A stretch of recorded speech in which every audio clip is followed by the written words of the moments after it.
Pattaya on the east coast of the Gulf of Thailand sets the stage for one of para badminton's major events. You join us here on semi-finals Saturday. We get ready to showcase the action on standing court 2 for the morning, but with the remaining quarter-finals left to play, our schedule begins with SU5 men's doubles, the quarter-final. The world #1 pair from India, one of the most consistent partnerships in the world, despite never winning an international over the last 2 years. But before we get going, let me introduce Katie Hall, former national head coach of Scotland and BWF tutor within the para badminton development. Katie, what's it like to be here this week? I want to ask in particular about that development because I was watching Max Sevilla Sosa from Mexico yesterday.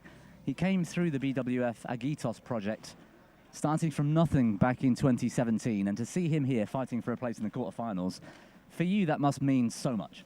Yeah, for sure. I met Max in 2017, and I think he was maybe 11 years old, first time he played para badminton, and to see him still continue to play and have such a passion for the sport, it excites me. And I get, I've seen him twice, I was in Brazil in January, in Brazil the year before, and to see his growth is really special. To see someone come in at a young age and stay with the sport, especially when I know he's quite a good athlete, does athletics as well and things, but he loves para badminton, and it's just great to see that the development work is making a difference as well, so it's great.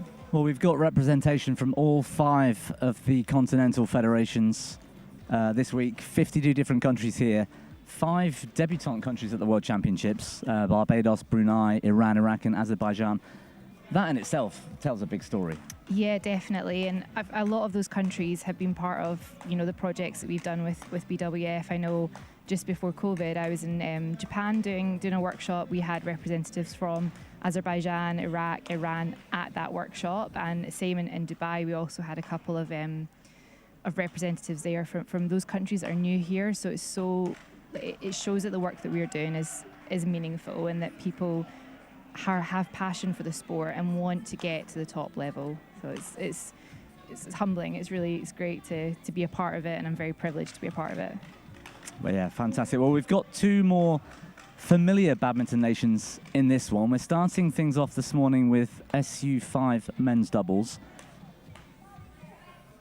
So we've got 2 standing upper 5 men combining to make a doubles pair, both with impairments, as you can probably see on screen, to their upper limbs. Thailand versus India. The Indian pair, #1 in the world. They haven't actually won a title in that ranking stage of the last 2 years. I don't know if you've seen much of these 2 pairs, but the last time they met, 21-19 in the third in Thailand at the International last year. It's going to be a tight one. In fact, we've got brilliant and tight matches all day long. Yeah, we get to this stage of the tournament, quarterfinals, semi-finals, finals. There's not going to be easy matches from now on. Everyone at this level is, the top of their game, and there's a reason they're getting to final stages, right? So I'm excited for this game. I got to commentate yesterday on Bharatha's game from India, and he's got such good attack. I'm really looking forward to seeing how he uses that angle and the touch that he has and the power and his overheads in this match. Yes, I think it's not on the ranking schedule for this period, but I'm pretty sure I watched these 2 pairs meet in the 2019 Worlds. It might have been towards the latter stages of the week. The Thai pair are great too. Moving the shuttle around, great in defense. It is going to be close. Like I said, 21-19 in the third last time they met. SU5 men's doubles, what can we expect? I mean, it's explosive, isn't it? It's great to watch. It's great to watch. It's very explosive. It's probably the closest you'll get to see in terms of able-bodied badminton and in terms of movement and in terms of power and tactics. But yeah, it's going to be a lot of power, a lot of really good men's doubles. I'm excited. Well, Bharatha and Kumar, the Indian pair at the top of your screen in yellow, as the Thais get us going here.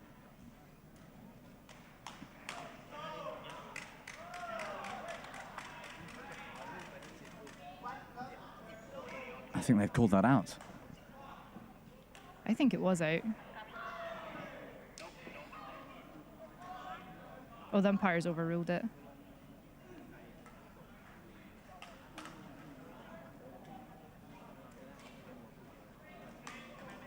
Indian coach not looking too happy. We're only in the first point of the match, but a tight line call first blood to the ties.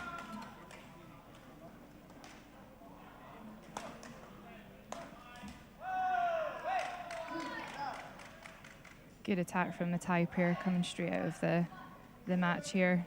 Really quick on that third shot, and it sets them up for being very attacking. Well, there's that angle from Baritha. I saw that a lot yesterday. Very good angles.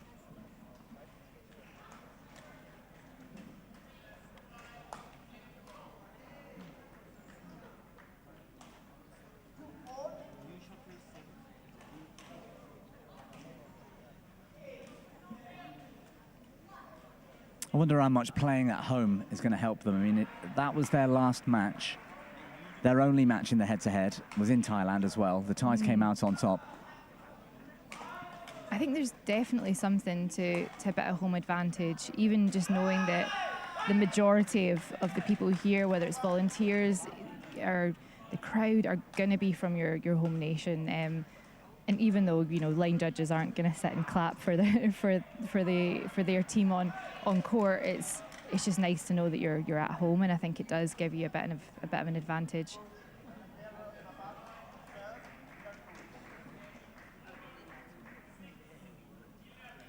I think Thailand coaching staff getting a bit of a warning from the umpire about talking between or during the rallies.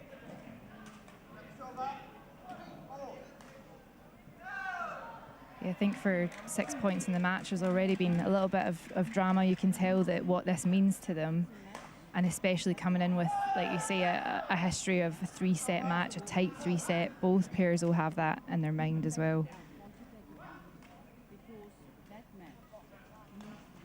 Well, they're top of the rankings at the moment, the Indians, but looking at the field and the pairs that are still in, I can't see past the Indonesians this week.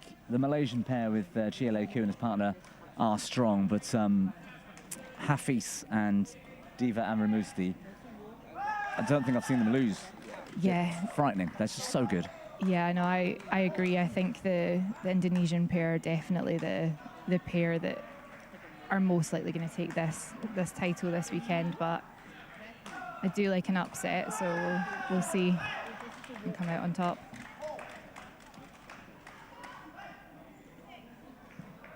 Just getting back to that home advantage thing, what was it for you when you played? Because I never mind traveling, I really enjoy it, but there is something to be said about the fact you don't have jet lag, you're used to the food, the conditions, the weather, all of that stuff.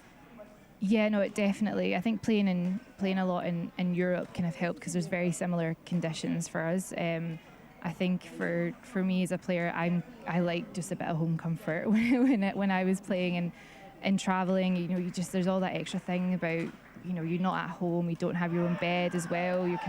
There's a lot of extra that plays into it that can unsettle you for a tournament.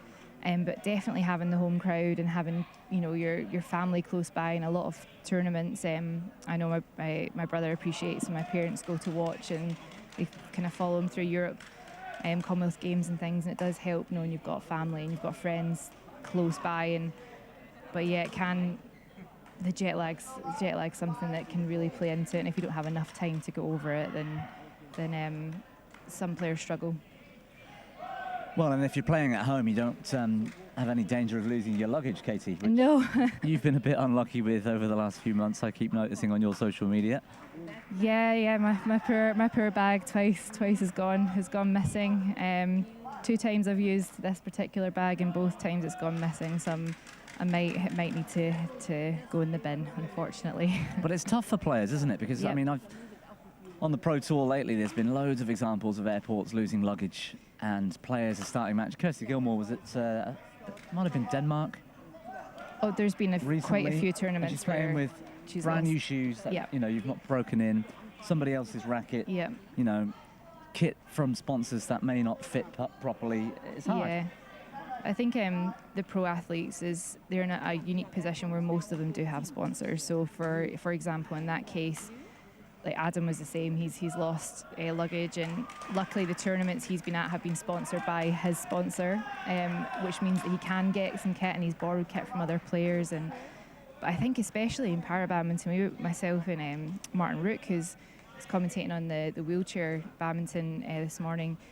We were talking about how much more important it is for para athletes, especially wheelchair athletes. If your chair goes missing, you can't replace that. That's not a racket. That's not a pair of shoes. That's your... My sports leg used to be in my luggage because I'm wearing my day leg. You know, if that goes missing, you can't replace that, that's right? impossible, right? No. It's so individual to you. So you're absolutely right. 11-7 at the break. The tie's off to a better start. A 4-point lead. Only 6 minutes of action. It's pretty fast and furious so far. But yeah, that is tough. That's the challenge with para. You've got to be so organised, and there's so much extra kit for a lot of athletes.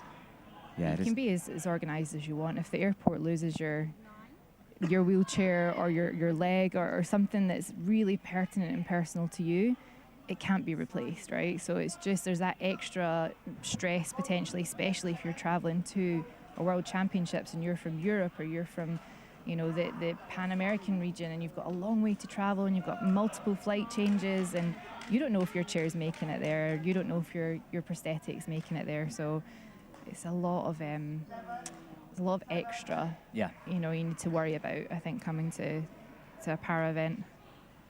Yeah, you see a lot of teams, players, coaches, staff coming out a little bit earlier for that reason. There's a bit more preparation. You need to get used to those conditions because not everybody in the hall, athletes included, have the ability to be in 100% health all the time, particularly the wheelchair players.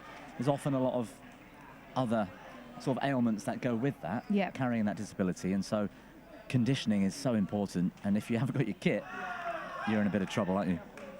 That was a lovely return to serve from the Thai pair there.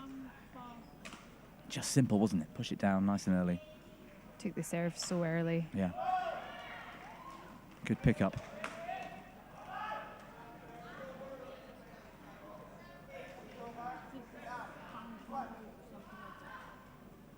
Indians looking pretty relaxed so far, despite this pressure. They're both in control, aren't they? They're not rushing. Yeah, I don't see too many of the Indian players get too phased, to be honest. They always look quite calm and quite, no matter what situation they're in. There's obviously a bit of aggression, a bit of towards the end of the match they get a bit more not excited, but the energy's a bit higher when adrenaline kicks in. But I always find at these stages of the match, even though it's tight and there's a World Championship semi-final medal generally on the table here, they still look very calm. Whereas the Thai pair have been shouting from the first point, have been very kind of animated on court. Yeah, animated, vocal. Well, they're closing this lead down, 11-13.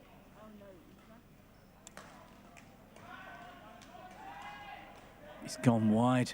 Some series missed. Took a bit of a wild swing at that there and just hit it quite a bit wide.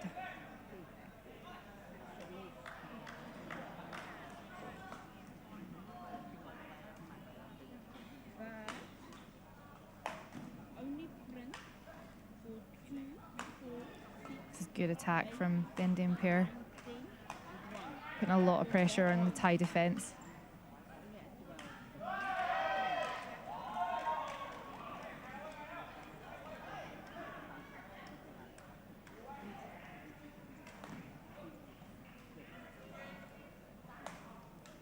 Good cross drive, but Baritha was there. Round the back.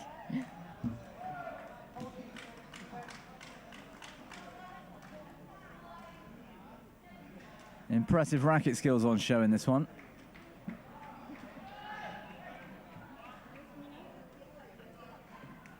Good serve. Good change of serve there. He's served out wide, taking him by surprise a little bit.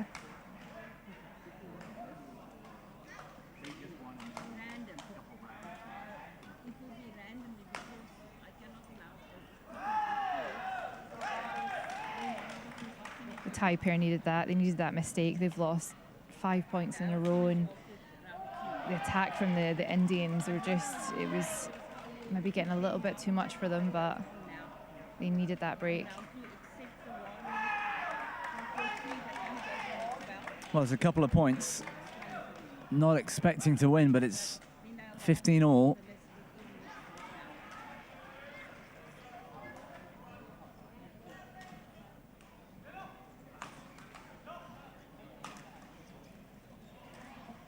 They get so much talk about Paris in the Paralympic Games this summer. This tournament being the last qualifier for it, the biggest qualifier, of course, in that race to Paris.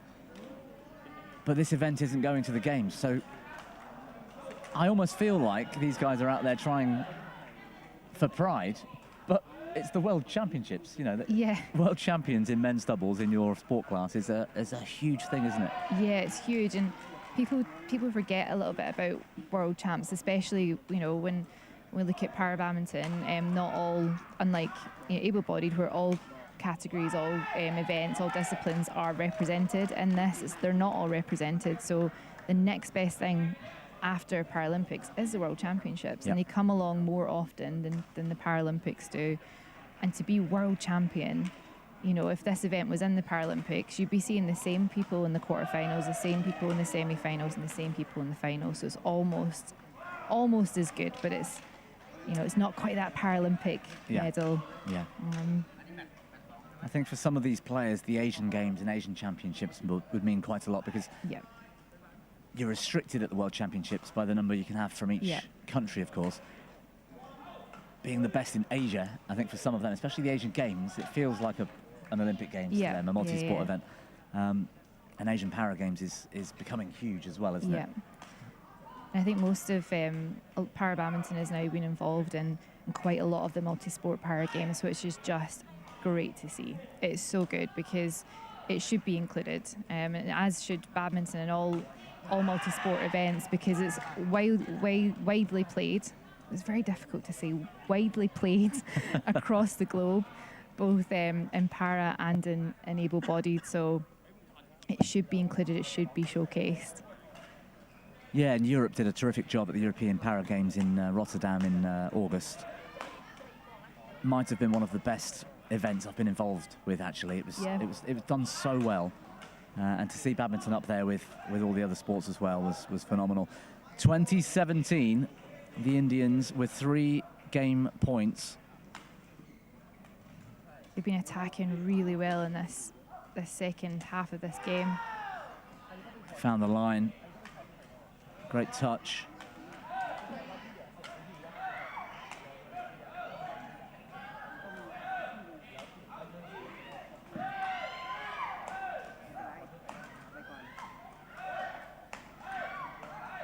Yeah, and it's done.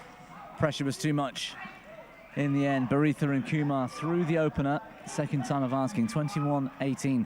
It's been a pretty good display from both, Katie, so far. Yeah, very good display, and it's exactly what we thought we were going to get here. Lots of good fast rallies. The Indian pair have really upped their attacking game. We're seeing a lot of that good angle that I was talking about earlier from Baritha, and where the Thai player, I feel that they're rushing a little bit, and I think they're panicked. They know what's at stake here, right? And they know this pair, they've played them before. They know it's going to be a tough match. And I feel like they're taking bigger swings at things and rushing a lot and hitting more mistakes, more than the Indian pair have, because they just are a bit more, like we see, come back to this calm. Internally, they might be, you know, very excited and the adrenaline's rushing, but externally look really calm. And I think the Thai pair are just trying to rush too much. That added pressure of playing at home, that's the one thing, isn't it? You get you can get too tense. Yeah. Weight of expectation and playing in front of your home support and team and crowd and all of that. You can see a bit of pressure on their faces. I think if I mean, this has got all potential, like it did before, to go to 3 sets. And I think if the Thai pair come out, just relax into it a little bit, stop snatching so much at some of the shots, especially around their attack. So when they're defending quite well, but when they turn it to attack, we've seen quite a lot of like bigger swings at the net. They've been putting a lot into the net at the front of the court. And I think it's just that the grandeur of the position they're in is getting to them a little bit. So if they can relax into this game and start, you know, relaxing at the front and maybe just laying the shuttle off rather than taking big swings, and trying to put it on the floor, then they could take this set, get ahead. Yeah, they look good in the mid-court for me. The Indian pair look nice when they're chipping net and getting that smash and following it in. I'd like to see a bit more from the Thais in the mid-court to try and get them away from that. Yeah.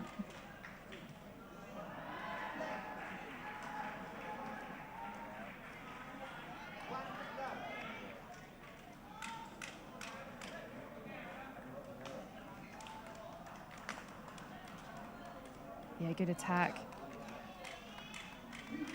The angle from Baritha again, just setting Rajkumar at the front to take the next 2 shots out.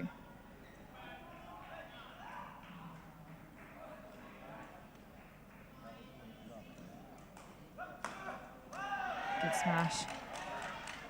And that's in that mid-court area you wanted them to be a bit more aggressive in. And yeah. just taking that really early and hit it across. Across the body as well, wasn't it? Yeah. Good angle. Very difficult to get back if you're not ready. Let's return a serve.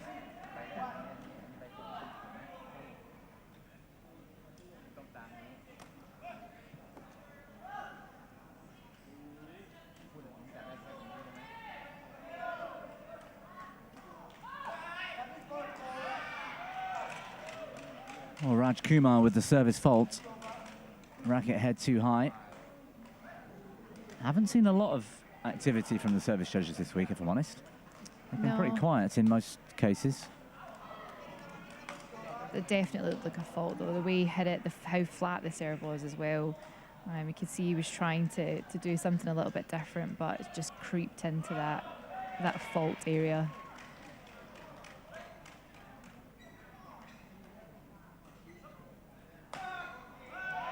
Good smash.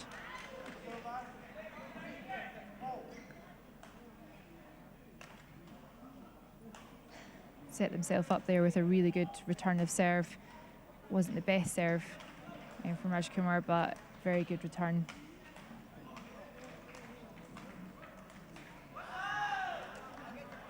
And it's one of the key things that you see in men's doubles especially, is those first 3 shots are so critical to how the rally is going to be set up, and a lot of players, a lot of practice goes into making sure that serve is as tight as it can be, the return of serves and the options to set yourself up. It's so important. Yeah, trying not to give away that first lift. Oh, good read. Yeah, anticipated well, Baritha.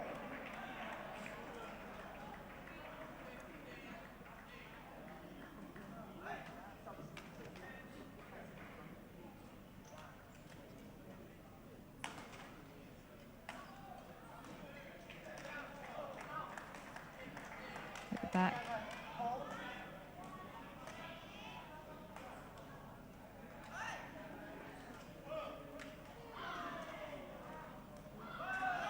Lovely return to serve. Yeah, that was nice. Really tied him up, didn't it? Straight back into the server's body. And the Thai pair can, the Indian pair, their serves haven't been as tight as probably they would like, and I'd like to see the Thai pair do exactly what they did there and step forward and take the shuttle early off of return to serve and try and get it going down.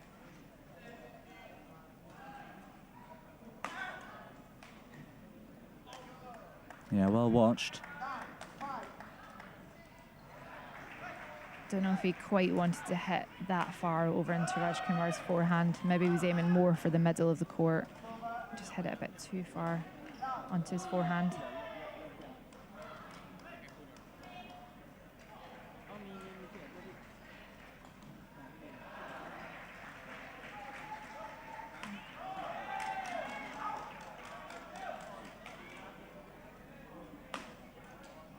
Good attack. Around the back. Oh, it's just wide. The trick shots again from Baritha. Thought he'd made that for a second. Yeah. Just missed it. If it had come off, it would have been great.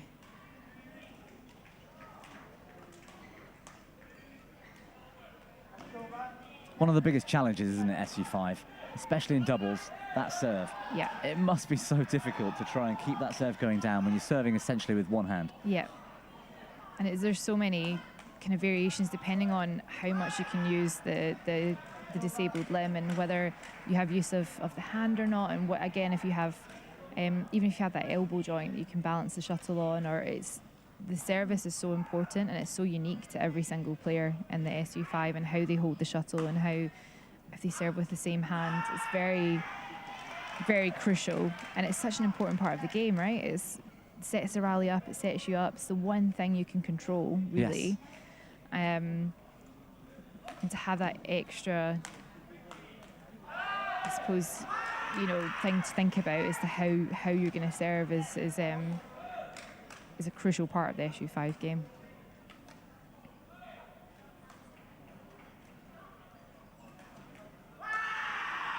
Baritha not quite ready for that third shot. Thailand sneak in front, mid-game interval in the second. It's still pretty close, but the Indians were looking solid and still calm throughout most of that opening part to this second game. Yeah, and they're just trying to get, you know, like they were doing in the first set, onto that attack, getting the Taipei in the back foot, but they've come back with really nice replies to some of the Indian attack, and both sets are reading the game a lot better than the first half. First game seemed to be, you know, very attack, defence, but now everyone's reading it a bit more and taking advantage and trying to step forward and cut the shuttle out a bit earlier. But I like the difference between the two. Like we say, the Indian pair are so calm. There's just nothing. You can't read them. And at the end of that the first half of this game there, the Thai pair, like, I think the umpire actually gave them into trouble for being too animated. You can see how much it means to them.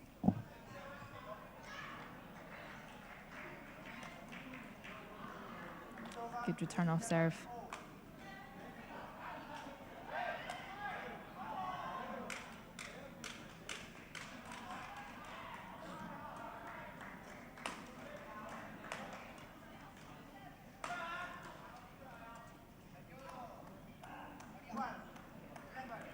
Well, they're just relifting to Somsiri the whole time. I wonder if that's a tactic from the Indians.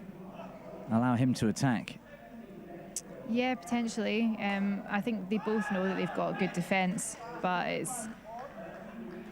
you want to be moving them about the court. They just keep lifting it to the same area, and each lift is getting shorter and shorter. And the last point, he hit it wide, but that would have been a winner if he continued to keep lifting to him. They need to start driving through, I think, a bit more and getting on to the attack that they're really good at. Yeah.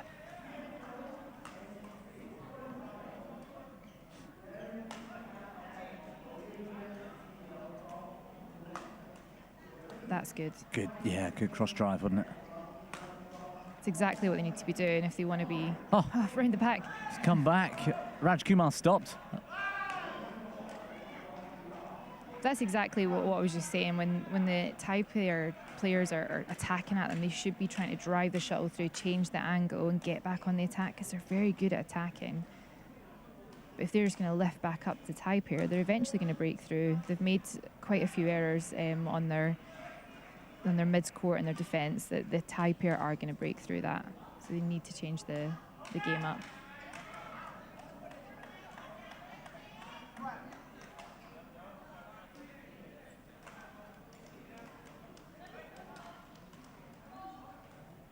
It's a good serve.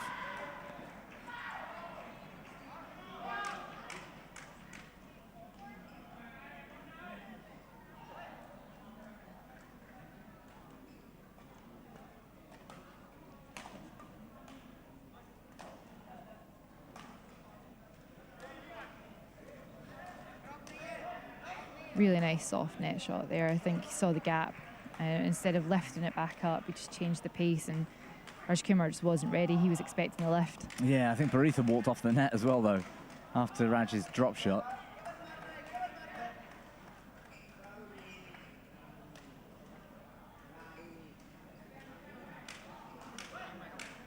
Still holding this lead. 4 points and 4 points for a place in the semi-finals. Good smash down the middle. So important in doubles, isn't it? Across all forms of badminton. In doubles, that use of the middle. Yeah. closes down all the angles, causes that confusion as well. And if you can hit a good angle and you can hit a space where you're going to, especially when you've got a left-handed player and a right-handed player, right? Because if they're both on their forehand sides or they're both back, if you can hit it right at the right time, it can be a winner straight away, just exactly like we saw. Oh, he could have taken that. I think he left it to drop in. That was a big point at this stage of the match.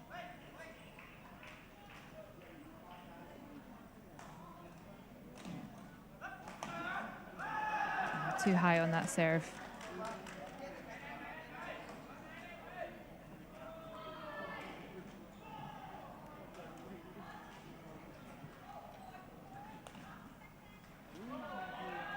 Good drive, bit of extra pace.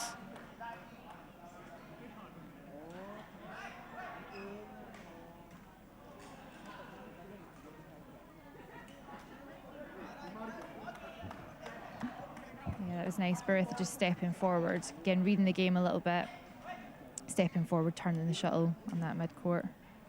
Well, there's been something of a fight back, but it's match point to Kumar and Baritha. First time of asking as well, the just soft layoff into the net. They had lots of intensity, the Thai pair, but they just didn't quite have the tactics right today. No, and just a lot didn't come off for them. An example of that last point there, both of them went for that shot at the net, and just the confusion, and I feel like they made a lot of, or quite a few kind of errors and mistakes, especially around that sort of mid-court and attack, where they were just maybe trying too much and trying to force it too much rather than place the shuttle. And where we saw their winners when they did that shot down the middle was lovely. They had good couple of winners when they thought about where they were hitting the shuttle rather than just swinging and trying to hit it hard, which is where I feel they made most of their mistakes. Well, the current world #1 pair guarantee themselves a medal. If they're into the semi-finals, Baritha and Kumar will go on to face the winners of either Lee and Shi or Fang and Pu, who face off shortly, I think, in the other men's doubles quarter-final. So that will set up a semi-final, which will be played later today at some stage. Yeah, later today. Once that's been scheduled. That would be a good match. I would be in favour of the Malaysians, I think, for that one, for sure. But I think, at this stage, like I say, all of the games are going to be good at this stage. You don't get to world quarterfinals, world semi-finals without being a top-level player. So all of the matches are going to be brilliant today. Well, just a quick note, if you're tuning in for women's doubles SH6, there's been a walkover. Yasmina Issa from Egypt with injury, and her partner, JC Simon from the USA, have withdrawn. So that quarter-final result goes to Juliana Poveda-Flores and Ruby Fernandez, who move on to the semi-finals in the women's doubles. That's SH6. We are just working out whether we'll have a replacement match coming onto court 2. And I think we will, Katie.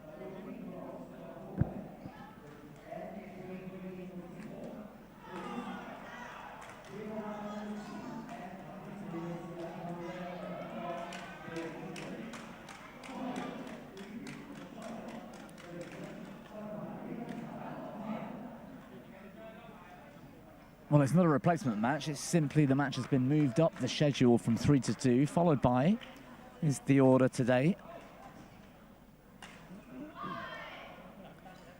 So we've got Bartłomiej Mroz from Poland and his partner Tae Wei Ming from Singapore. You can see in the black t-shirts there on the left. Are playing against, for me, the best men's doubles pair in the world right now, despite the rankings, Diva Amrimusti and Hafiz. Well, this is a mouthful for me. Prawanirangara. How did I do? Just gonna nod my head, yeah. Very accomplished pair, very good in their own disciplines in singles as well. And the closest thing I've seen in para-badminton to able-bodied performances comes from these two Indonesians on the left of your screen. It's going to be tough today for Bart and Tay. Yeah, very tough. This Indonesian pair are just phenomenal. They're such a good doubles pair, like you say, both very accomplished in singles as well, excellent badminton players, and we can't write off Bart and Tay, who've been around. We were just talking about this before the matches. I mean, both of these players have been involved in para badminton, reaching quarterfinals, semi-finals, finals in singles and doubles for many years now, and both have a lot of experience at playing at this level at this stage of the tournament. So I'm hoping that they can go out and just give a really good account of themselves and bring it to the Indonesian pair today.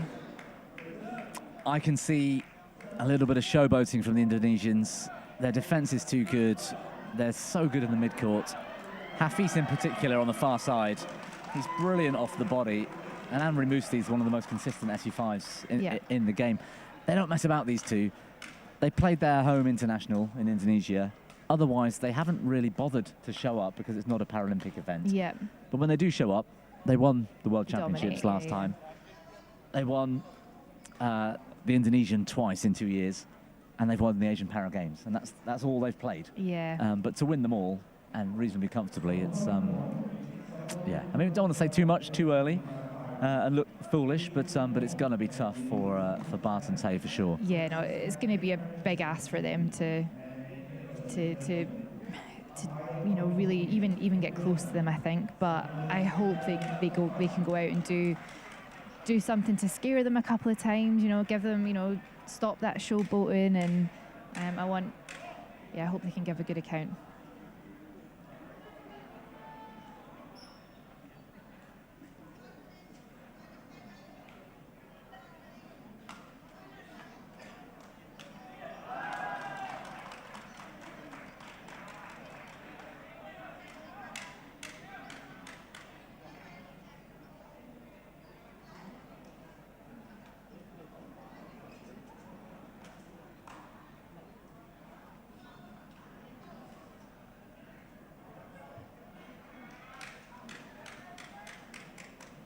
Well, the Indonesians at the bottom of your screen in the white shirts get us underway with the opening serve.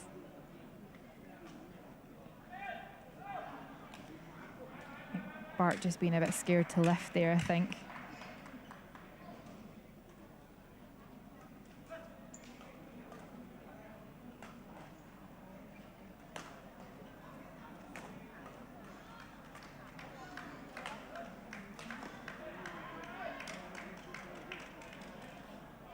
An error from Amri Musi. They're not, you can tell they're not yet in top gear. It's very early on. I think they're just easing their way into this match.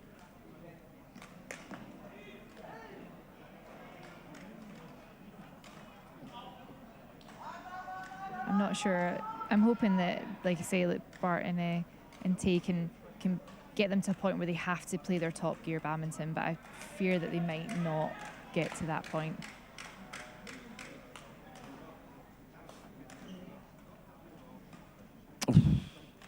Hafiz trying something special.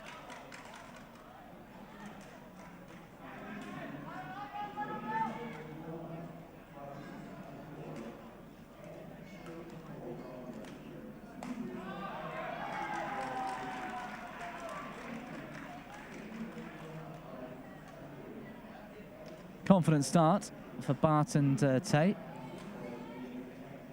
Yeah, it's a really nice push into that deep forehand corner. I don't think either of the Indonesians were ready for it, but I don't think, like we said, that they're probably not out of that kind of first gear yet, so still.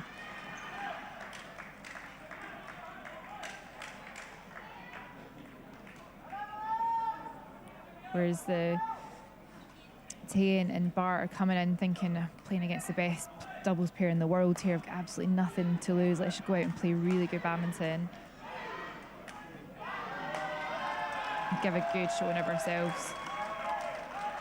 Doesn't have the biggest smash, Amri Musti. He's one of the most consistent singles players out there in SU5, Paralympic finalist.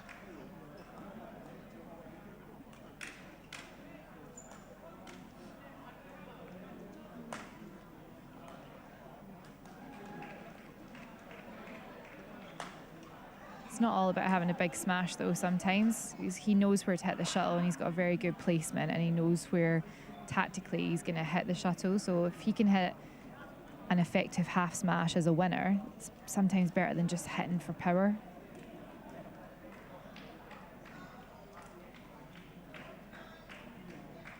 Yeah, part of his disability is his racket arm, actually. A lot of the SU5s, it's their non-racket arm, isn't it? Yep. That has the disability. In Diva's case, on the right of your screen, he can't fully straighten that racket arm. Yeah, and that's got to play into the amount of power that he can generate as well, which is why he has to be really, really skillful and think about where he's hitting the shuttle and make sure that his tactics are correct, because he's not going to be the most powerful on the scene. Terrifically consistent he is, actually. Yeah. Such a great mover as well. Very hard to break down. One of the favourites for the singles event. Yep. Into the semi-finals as well later.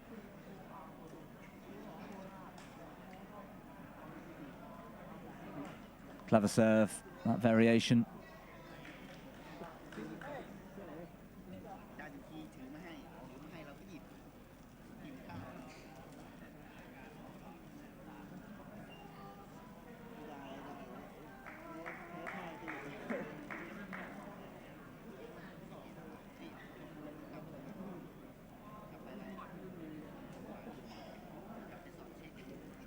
Bit of luck there, caught the tape.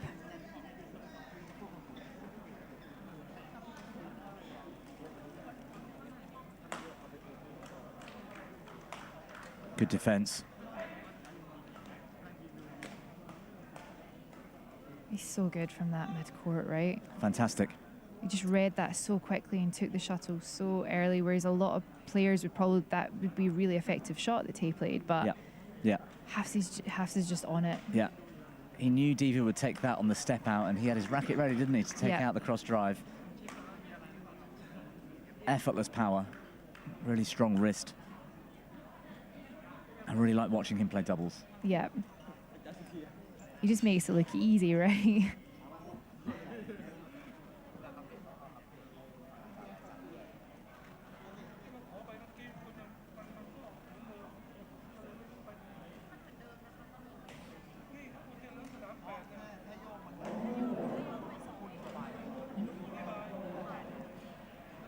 Line judge called it in, and Indonesians thought it was out.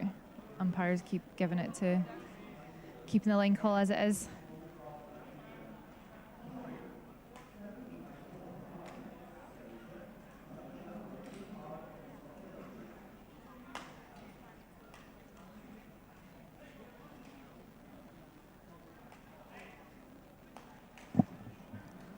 Opportunity for Tay to finish.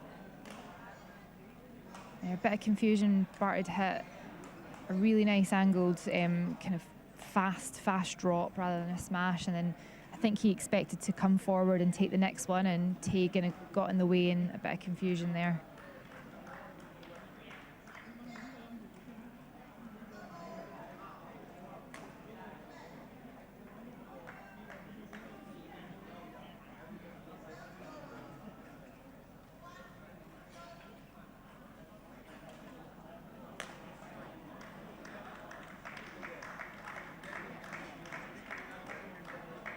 A rare mid-court mistake there.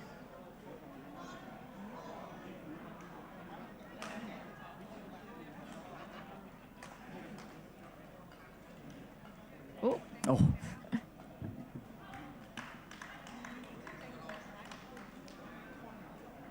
Just a little bit too higher than he was expecting there. Expected just to cut it out quite easily.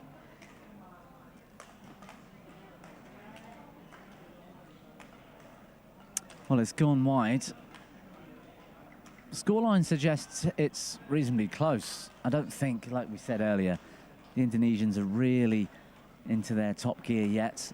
But it's been a pretty calm, reasonably stable performance for Bart and Tay. Yeah, definitely. Well. They don't seem that phased, do they? No. I think they understand the challenge that they have, right?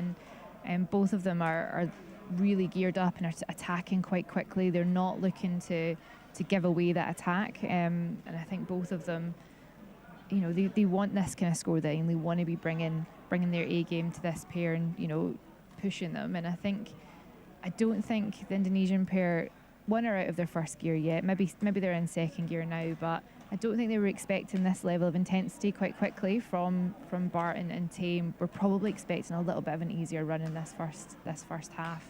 I can expect them to be stepping up in the second. Oh, great net shot from Tay Wei Ming. Had to be that much quality. I think Diva was all over it otherwise.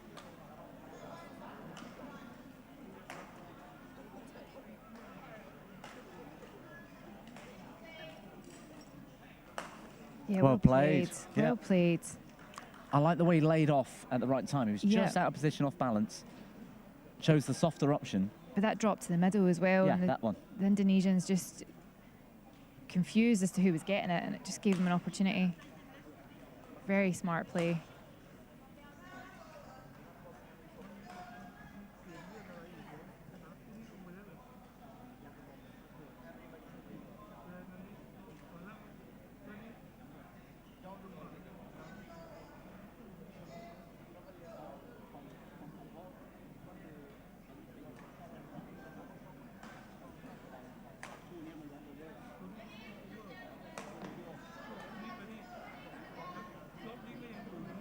Good mid-court pressure again, going across the body of Tay Wei Ming.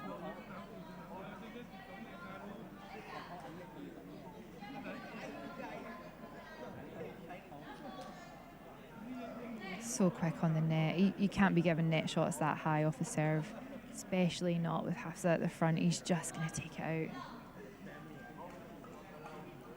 Look at that. Same. Like, he's so quick. And his racket's always ready. Yeah. It's a great lesson for anybody just starting to play doubles or play badminton. Is getting that racket up ready, isn't it? Especially after serve. Cut so much out.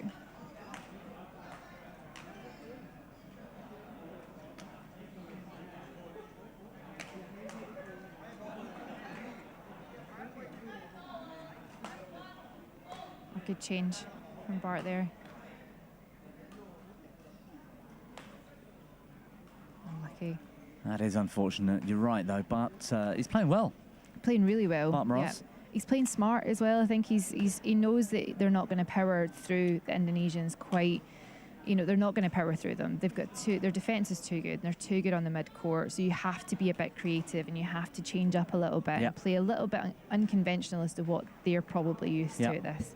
Yeah, and I don't mean to be rude. He's a good friend of mine, but that isn't one of his strengths normally. Yep. He's all about the power, the mid-court, the drive, the smash. Good smash. And players like this will just use that to their advantage and turn the shuttle all day.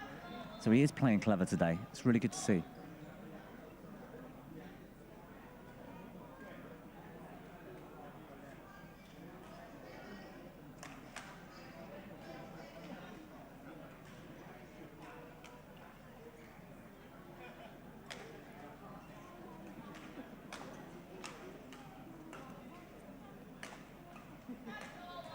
Brilliant. Great court coverage from both of them. You can tell they've played together, can't you? I mean, they cover for each other so well, the Indonesians.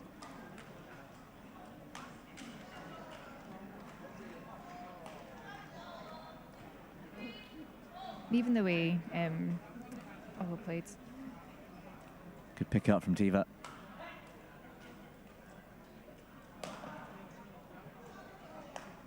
Good play. Well done, Tay, taking that shuttle out mid-court. I got slightly distracted by that rally, but I was going to say that, you know, what you were saying, both Bart and Tay have been around the scene for ages and have played doubles quite a lot together, actually, even though neither of them have a partner from their own country. So they opt to play together quite a lot. And you can see that in this game, that there's not so much confusion, whereas, you know, if they were if that was their first tournament together, then there would be a lot of hesitation to go for some of the shots. And, you know, we've seen it a couple of times where they've got in each other's way, but overall they actually move around each other quite effectively. Yeah. I think the key difference for me watching it is where the Indonesians are looking to cut out that mid-court, whereas Bart and Tay are more looking to play soft, get a lift, and try and win with a building smash or a clean winner. Whereas these two, like that, they're looking to drive. Yeah. Put a bit of pace in the shuttle and look to cut the next one out. But that's where Bart's playing so smart, because he knows he doesn't want to get into that with them, because he knows they won't beat them in it. Absolutely. So exactly what he did there. Again, a soft drop. Hafsa's running in. He's scraping the shuttle up, opened up a massive gap down that right tram line, and Bart's hit it. Really smart play. And he's got a big smash, Bart. And it's good to see that he's not relying on that. He's being smart. He knows he can't beat these guys with just that.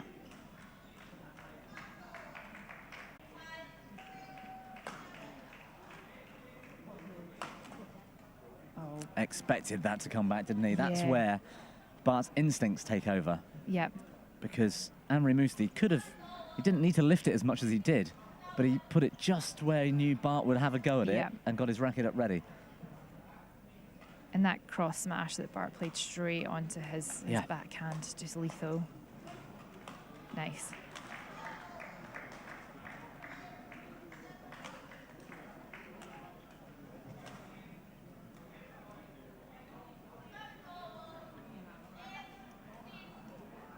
Great return. Great return, and off of quite a good serve as well.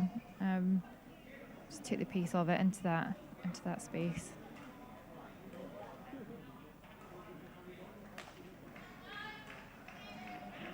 Yeah, good. Goes for that softer drop. Might have been the right option, but perhaps not. I think Amri Musti was pushing the net then. Yeah. But had to then play tighter than usual and made the error. Opening game 21-16 to the Indonesians. I was looking at the serves, Katie. That's the one advantage where you have got your disability in your racket arm. Your other hand you can use to serve, and you know, that's an advantage for Amri Musti in this type of game. Yeah, because he can, where he can lift the shuttle up and hold it in front of his racket, and you know, he's got a great advantage just off that serve, because it's you know, non-disabled arm that's got control of the shuttle, so it is going to give him that advantage on his serve. I really like the way that Tay and Bart are playing this, and I'm so glad that the score is not, you know, if as we would, you know, predicted. If you were going to predict this game, you predict maybe 10 points max. 8 and 10, something like that. And short rallies, you know, nothing too heavy on the Indonesians, but they're playing really smart. And I like even the last few rallies, although they lost, when Bart does hit hard and Tay gets a chance to just lay the shuttle off at the net, Tay's not always taking the chance to hit it hard back at the Indonesians. He's just laying it off at the net. He's getting a lift for Bart. Bart's then either going to play another drop shot into the middle, or he's gonna hit hard, and then Tay will lay it off again. And they're trying to get the players moving and not just hitting it to them, because they know they're not going to win any points that way. I think they're playing really well.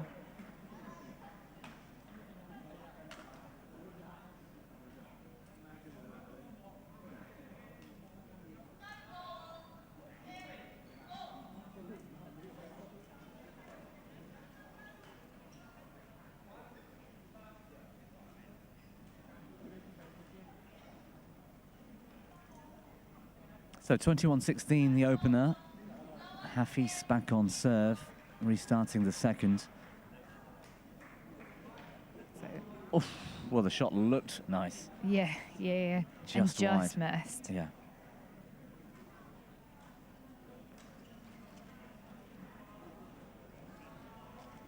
The confidence to take that on after you've just missed one as well. Yep.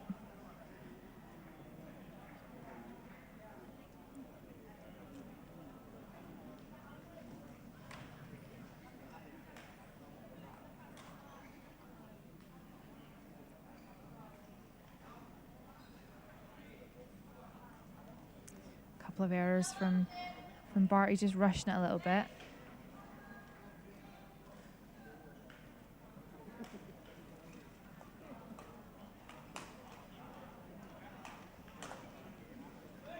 Yeah, nice. It's exactly what they need to be doing, right? Is putting them on that back foot, and then Tay just coming in and playing that soft shot. They're either going to get a winner off of it exactly like they did there, or they're going to get another lift. Yep.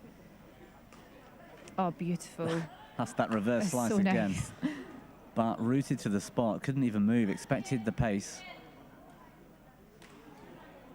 Clever from Diva.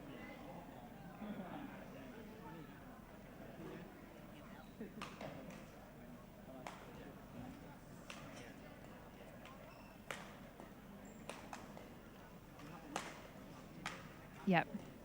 That's the one. Gets the lift. What can they do with it? Ah, that's too good, that defence. Was that in? Yep, clipped the line. Incredible block from Hafiz. But that's where they've lulled these pair into Power. Power. We're gonna give you short. We're gonna give you short. Expecting just I can turn the shuttle easy. They should have, one of those shots should have been a soft.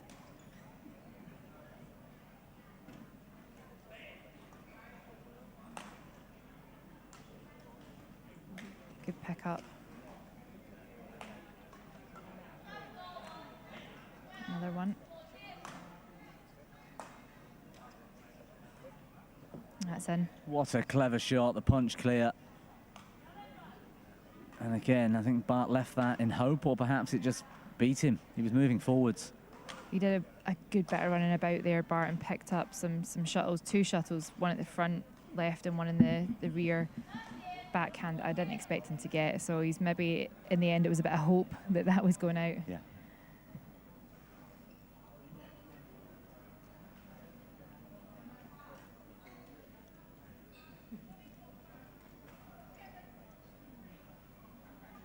Really good return of serve. Just takes it so early and takes it really high and puts so much spin on it that can't do anything with it.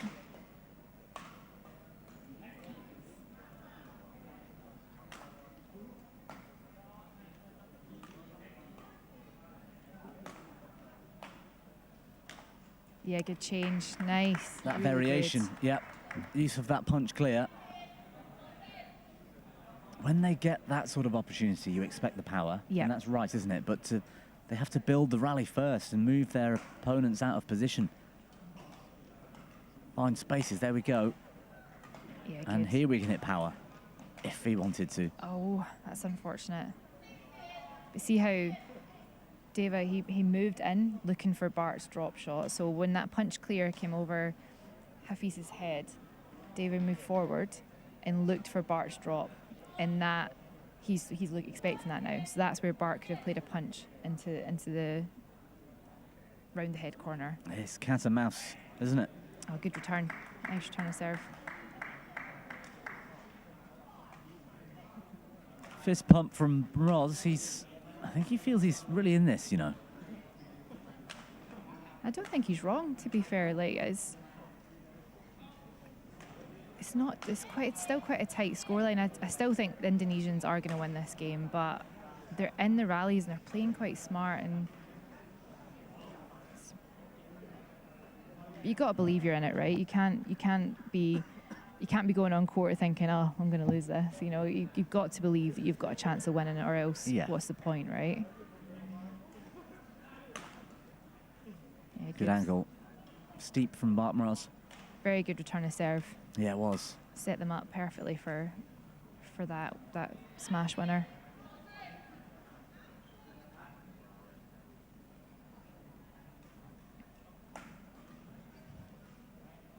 Nice shot.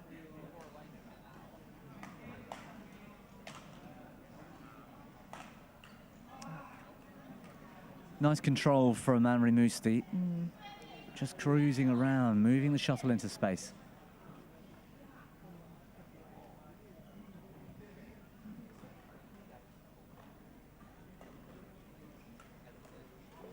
Yeah, it's too good.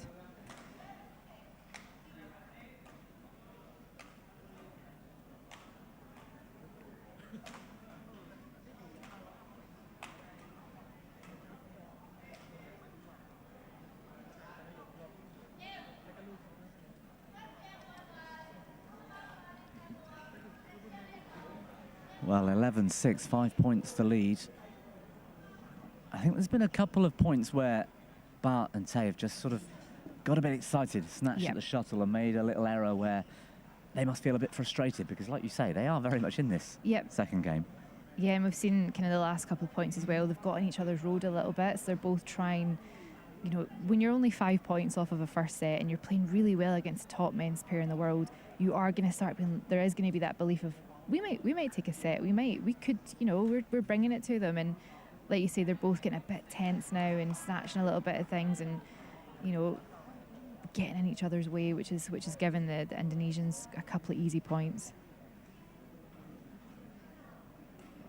Oh, very last second, just that change of angle, that strong wrist.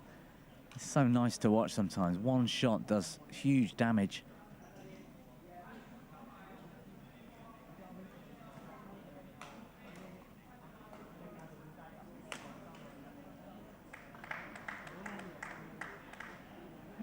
Rare defensive mistake there.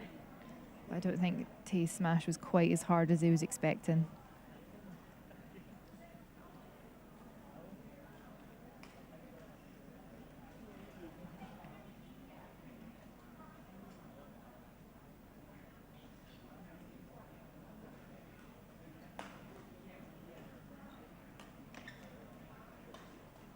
Oh, Hafiz put himself in a bit of trouble.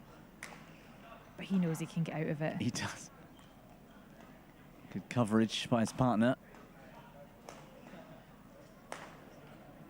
Cross smash across the body of Hafiz from Bart. Clever. Good change. Good change of angle there from Bart. Probably both players expect them just to keep hammering it down straight, but to go quite so wide as well, not down the middle. I don't think he was expecting it.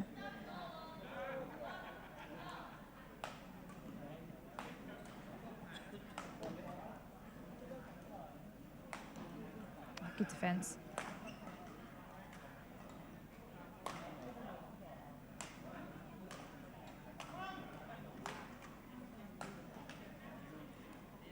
Good. Yeah, well played. Tay Wei-ming a bit slow in the mid-court to help his partner at one stage, but he got away with it. Yeah. And nice control.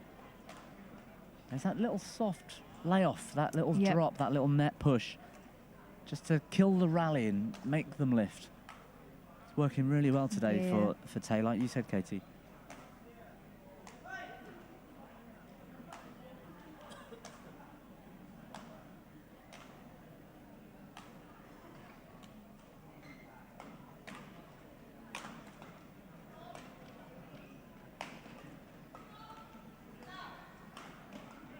Good movement from Bart. He's working hard, isn't he? Good rally. Oh, unlucky. Kind of feel that they deserve to win that one at some point, but again, just playing really smart, getting both Indonesians running forward, trying to pick up that layoff that Tay did, and that's where Tay Wei-ming, for me, lacks those doubles instincts. Yeah. He played a fast mid-court drive, didn't have his racket up ready to expect the obvious back, if you like. Oh. And he knows as both Tay Wei-ming and Bart Mirza are both predominantly singles players, so they know if they can get their racket ready in a doubles position to pick those shots up. If a drop comes in, if a clear, they're both very good, very accomplished singles players that they can pick those things up. It might be a bit scrappy, but they can pick it up. So they need to be more prepared in that mid-court.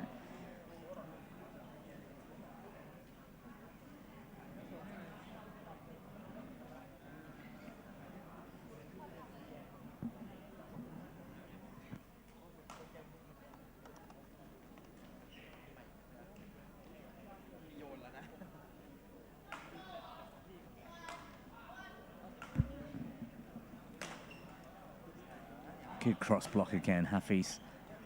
Such a good defense. Oh. Frustrating for Tay Wei-ming. Yeah.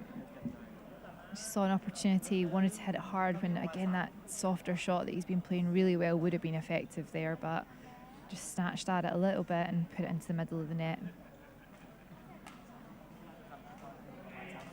Lovely return.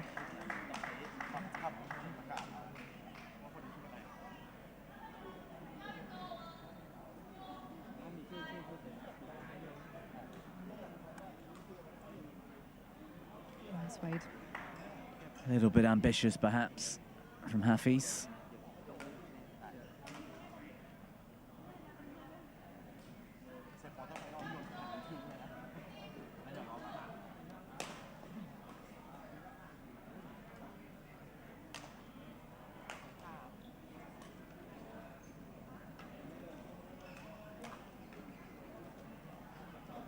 Again, it just shows a bit of that doubles experience, or that doubles training probably. There from Tane, and most, 9 times out of 10, an accomplished doubles player or someone that trains for doubles would have hit that with ease, and he's just snatched at it a little bit. It's not a shot he's used to playing so much in singles. No, it was clever from Hafiz, wasn't it? Bart's net was almost like a singles player's spinning net shot, and he just brushed it off. Anywhere to take, just don't let Bart hit the shuttle, then that's enough. That's good. Again, racket preparation for that third shot, looking for it, making it look easy. 19-12, closing in on a semi-final spot.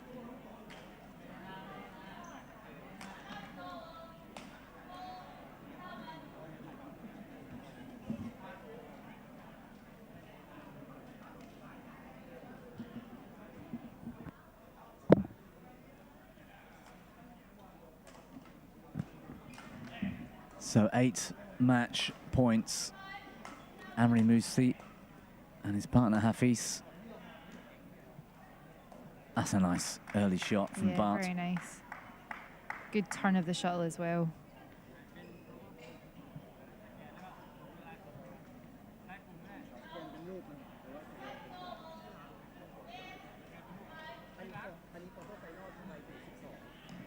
Into the net from Tae Wei Ming.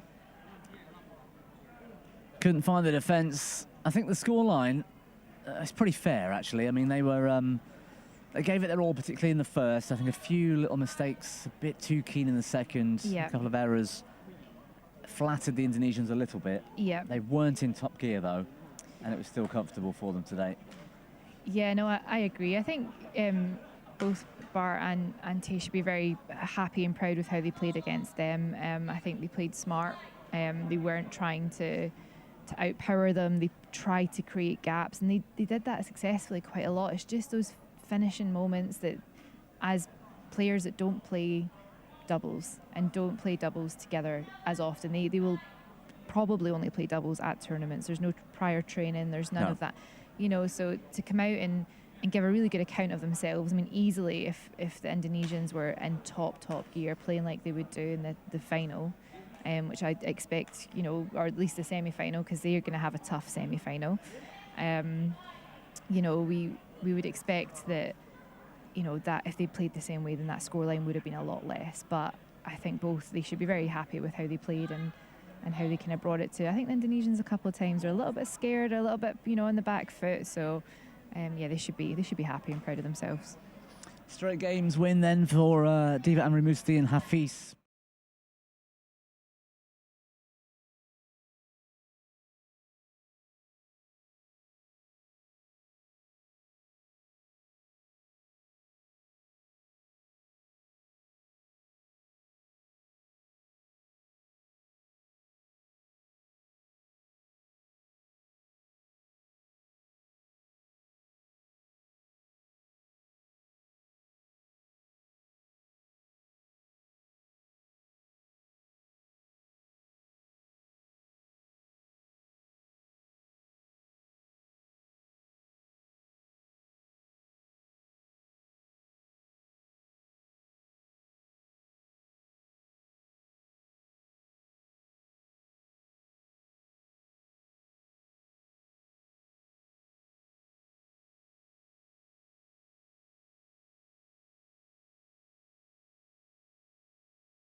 Thanks for sticking with us here. Semi-finals Saturday. We're still making our way through a few remaining quarter-finals here at the Para Badminton World Championships here in Pattaya, Thailand.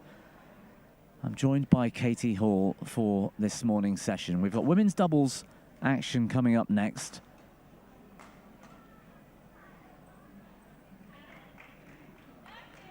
SL3 to SU5 doubles sees the largest possible combination of sport classes in the one event in Para Badminton to a maximum of 8 points. So an SU5 can play with an SL3, 2 SL4 players can play together and often are seen competing together, which showcases a range of upper and lower disabilities.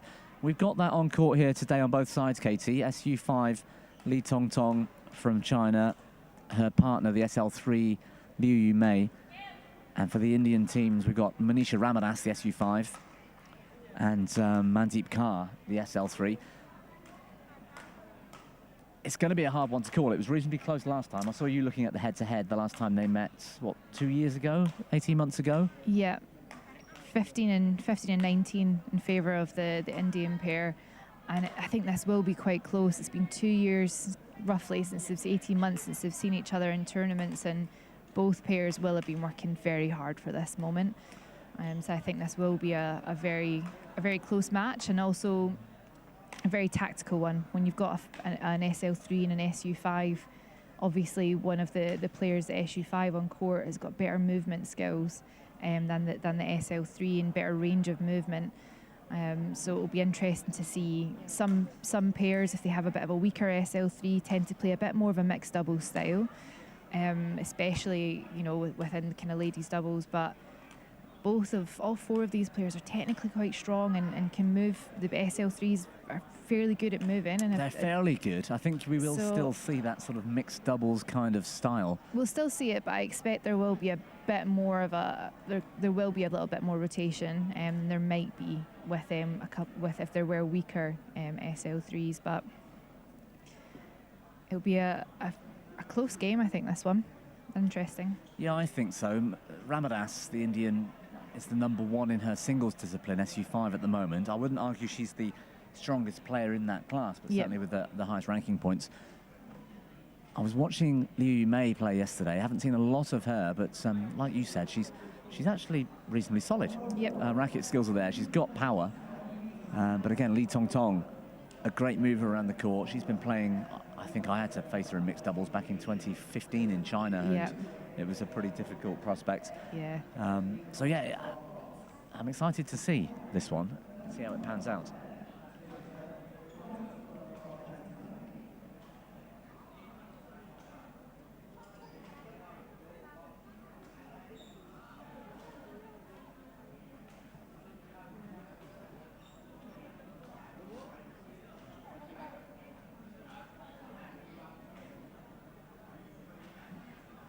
Indians ranked 3 in the world currently. They will have played a lot more events. We haven't seen the Chinese players on tour as much since COVID, and until Chinese athletes playing across all Para Badminton events has increased quite a bit since Paralympic announcement, and now even more playing happened. And as we expected, they've come out and are getting to semi-finals, final stages.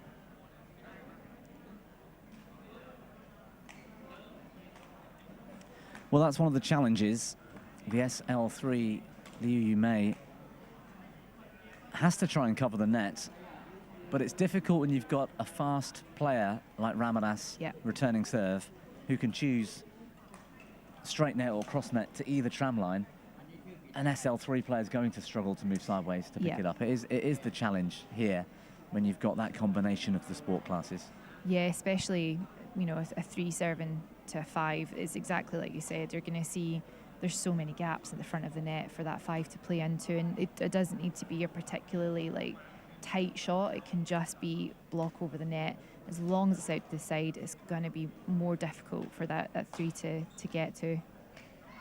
Well, Ramadas there almost covering for her partner. That cross drive, Kaur didn't even move. Ramadas is playing 3 corners. Yeah, and that's kind of what we expected.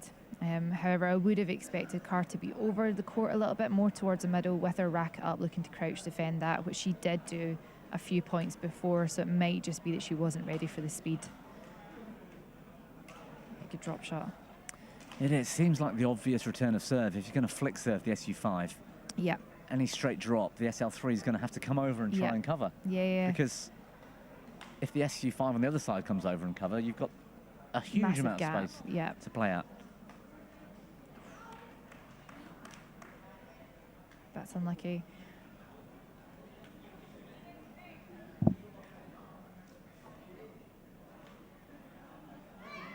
Oh, it's 2 misses from Mandeep Kaur. I think both of them to the SU5, though. I think it's potentially a bit of fear there, right? Yeah. You're going to be nervous and, just block straight onto you. Nice shot from Liu, mate. Yeah.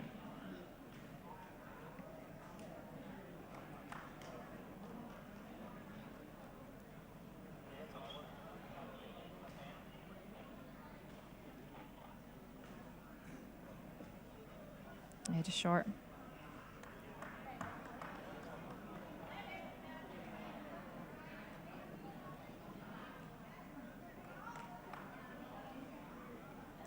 Trying a bit too hard, I think, sometimes to play tight. Yeah, especially. There are plenty of gaps, plenty of spaces here. I don't need to go that tight in this sort of match, perhaps.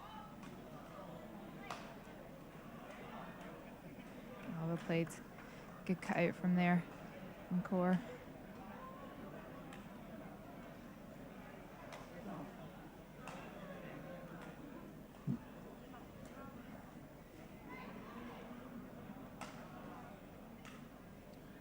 Well, it was called in.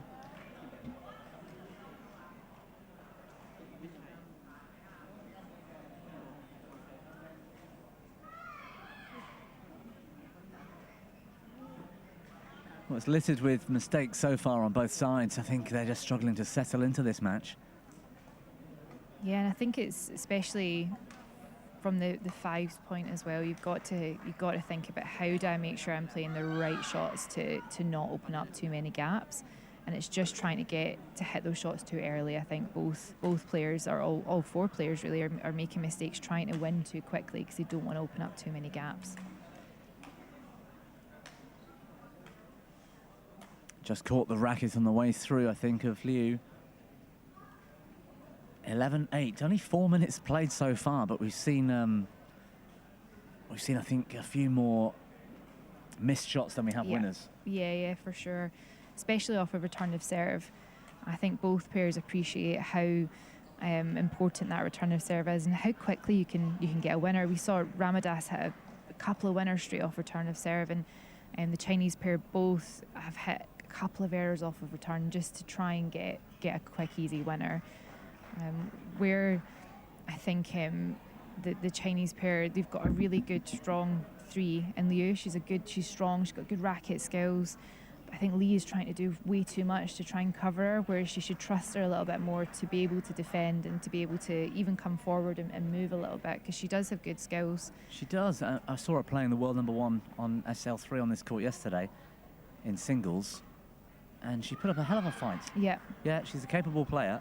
So I think you're right there. I think Lee Tong Tong is perhaps trying to take over too much. Yeah, and I think out of the 2 threes, Liu has definitely better movement and is capable of moving a little bit more. So I think Lee doesn't need to worry too much, I think, about covering her quite as much as maybe Ramadas does. Again, another mistake off serve. Just, it doesn't need to be that tight.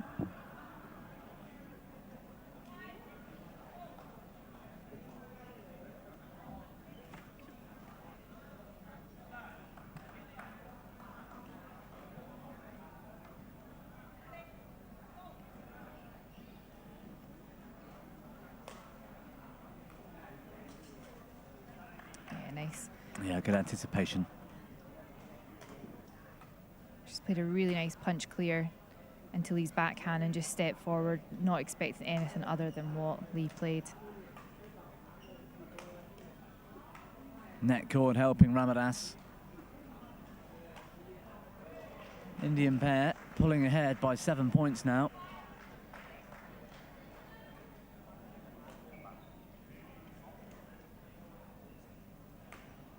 So you can see just even the movement from Liu there, the way she moved across the court. Kaur won't do that. She'll stay in one space for the entire rally, right? Whereas Liu is trying to move across and try and be in those kind of more mixed positions that she needs to be in.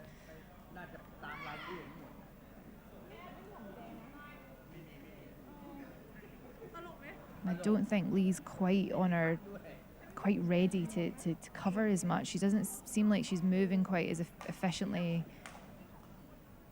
Oh, nice shot. Very nice shot. And that's because Liu moved across. Yep, made it obvious. Yep. For a partner.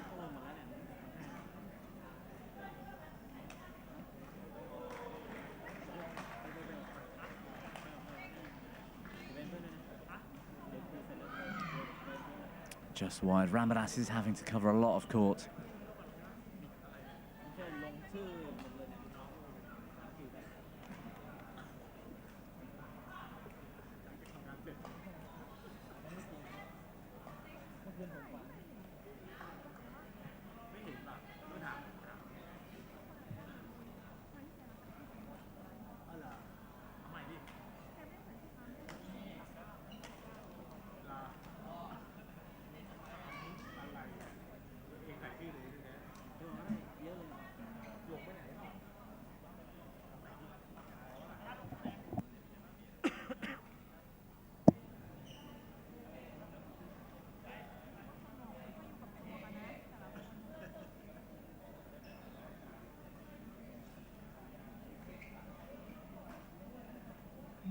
Good return of serve from Ramadas.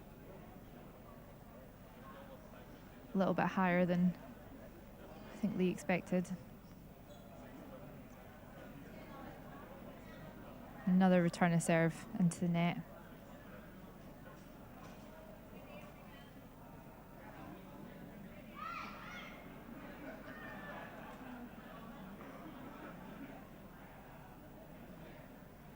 Well, they've got 6 game points here.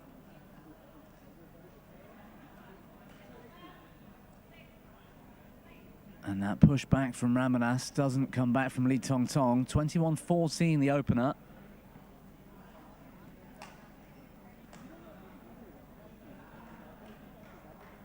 I'm a little bit surprised at that, to be honest. I know their previous matchup was in a similar score line, and you know, the Indian pair were the more dominant.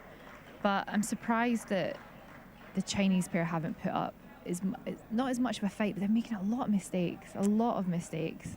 Yeah, and they should be utilising Liu a little bit more, like you say. Yeah, definitely. And Lee Tong Tong can sort of relax a bit more. Yeah, she seems to be snatching a bit more, trying to do way more with the shuttle than she needs to be.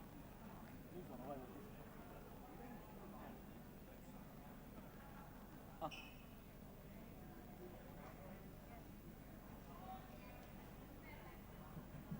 right, darling.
Well, action restarts. I wonder whether they'll enforce any of that strategy, Katie, we were talking about at the end of that first game.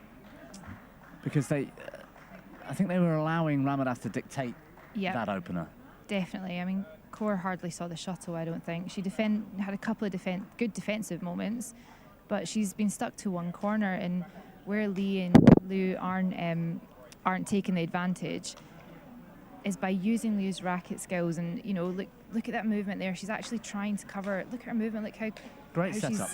How she's moving on court. She's ready. She's getting ready for the next shot, and she's got a little bit more mobility than the SL3 Indian player, and they need to be using that more. Yes. And Lee needs to be setting Liu up for that attack at the front of the court and getting Ramadas moving about the court, playing soft, getting the left, getting it in front of the three, and then getting Liu that attack at the front. And vice versa. I think Liu can just push a little net shot into space and get her part of the lift as well. I think, definitely. Yeah.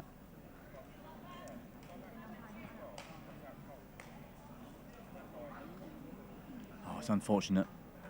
She knew what she wanted to do. Yeah. But she's come in looking to try and maybe lift, get over, get back into Ramadas's backhand. A simple net shot would have been enough there. Yes, I agree. Nice return. I've got a theory that two SL4 players in this mixed doubles, so we see it in women's doubles where 3 to 5 combine, see it in the mixed doubles, same again. The top pairs in the world tend to be where you've got two level 4s. Yep. In women's doubles, we're looking at a pair on another court right now, for example, with Liani and Kalimatis. And they can both move around the court so nicely. In mixed doubles, it's the same. Yeah, it makes such a difference. If you've got both players are capable of rotating, and you don't have, an SU5 essentially trying to play around an SL3, it just makes it a bit more conventional, a bit more easier for both the 4s, because you can set up kind of practices, and it's a little bit easier not to get caught out. There's not as many gaps, really, as there is when you see a SL3 and SU5. I do think that's changing. I think the game is, again, when we think about, I find doubles the most fascinating discipline to watch and across all events, and for especially SL3 to SU5 mixed in ladies, because the tactics involved in it and the way that the women's game in the SL3 is growing, and the skill level of the women's SL3 is really you're gonna see such a big difference. And the mobility. I mean, the men's SL3, the top 6 in the world are fantastic badminton players.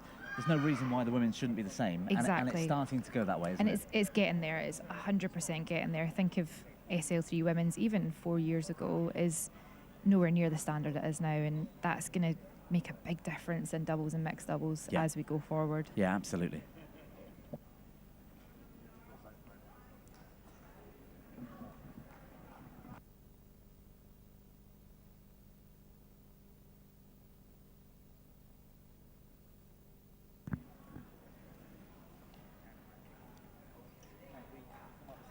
Lovely return of serve from Liu, but Ramadas is just on it.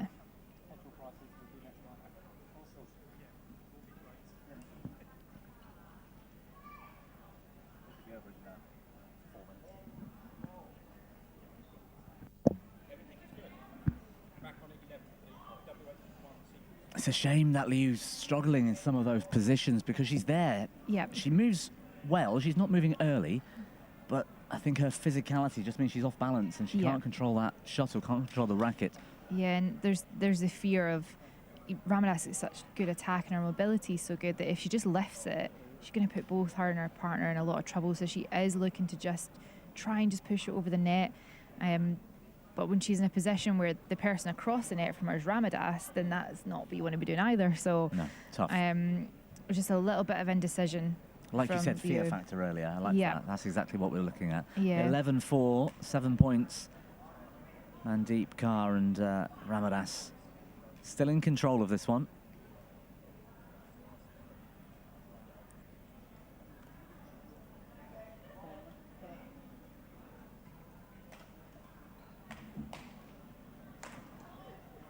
There's some fascinating backstories to some of these players as well. I don't know if you know, I'm pretty sure it's Lee Tong Tong. She's got a teammate, Yang Shishir, one of them was bitten by a snake and lost their arm. Wow. I think it's Lee Tong Tong. And that, for me, makes me scared of ever going anywhere near Australia, Africa. Yeah, whatever. yeah. Well, even here, you know, there's snakes across East Asia as well. So, wow.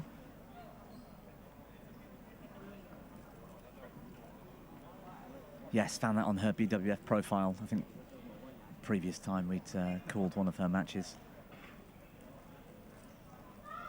Like a drop shot.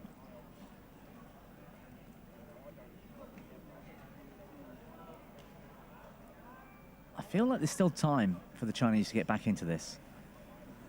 Just need to get the strategy right. Lovely cross net there. It's wonderful. It, again, played to perfection this time. It didn't need to be played that Yeah. well. Any Yeah, block yeah. cross just away from the very static Mandeep Kaur Yeah. is enough for Ramadas to have to cover a whole court, Yeah. and that opens more space again. And if they could just cut out the mistakes, the Chinese, especially off of this return of serve, they've hit. I mean, it'd be good to look at the stats after this in terms of the number of mistakes off return of serve, but they could be a little bit more into this game. Good smash from Ramadas. Yeah. Bad choice from Lee on that cross straight onto her racket. I think she lifted where she perhaps didn't need to Yeah. that final time.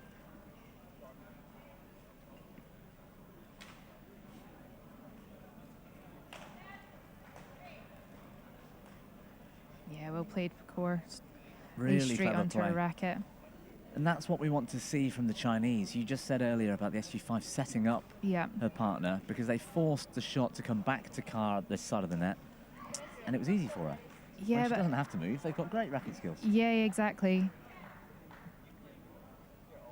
I think Lee's made a couple of questionable choices, and where she's hit the shuttle, where I can kind of see what she's trying to do. She's hitting cross, trying to get behind Ramadas into her over, around the head corner. Yeah. But she's just creating, like, Ramadas is so quick off that she's hitting smashes and putting both Lee and Liu in trouble, and she's won 2 points off of it. So I can see what she's trying to do. She's just not. It's maybe not the right idea, or she's not executing it quite as effectively as she'd want to. Yeah. It feels like they're giving Ramadas too much respect. Yeah.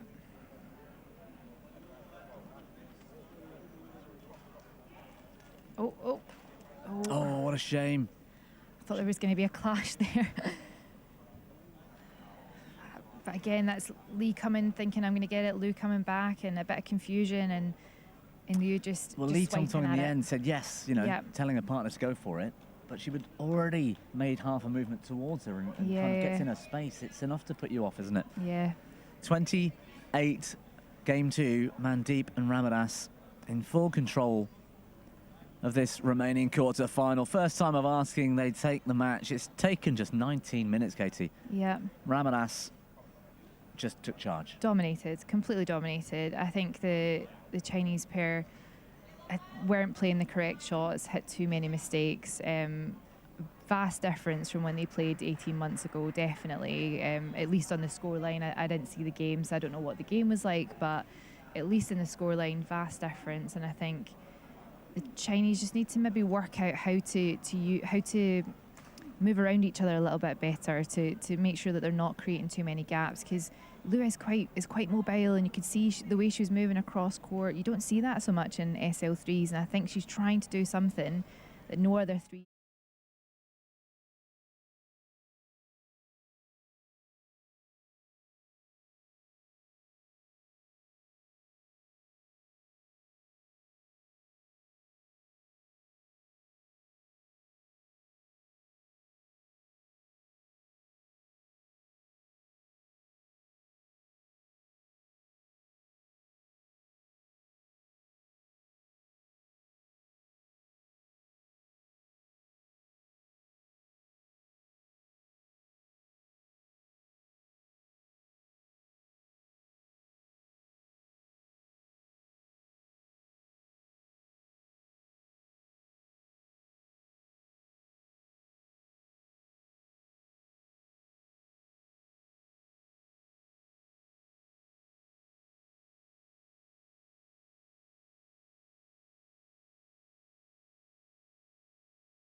Welcome back. Semi-final Saturday here in Pattaya, Thailand, the Para Badminton World Championships 2024. It's been a fantastic morning of action already. We're moving on to the semi-final stages now. We're looking at men's singles SL3 sport class, describing players with impairment in one or both of their lower limbs, typically having poor walking and running balance. I'm pleased to have Katie Hoare still with me, former head coach of Scotland's para badminton team and very much involved in BWF development.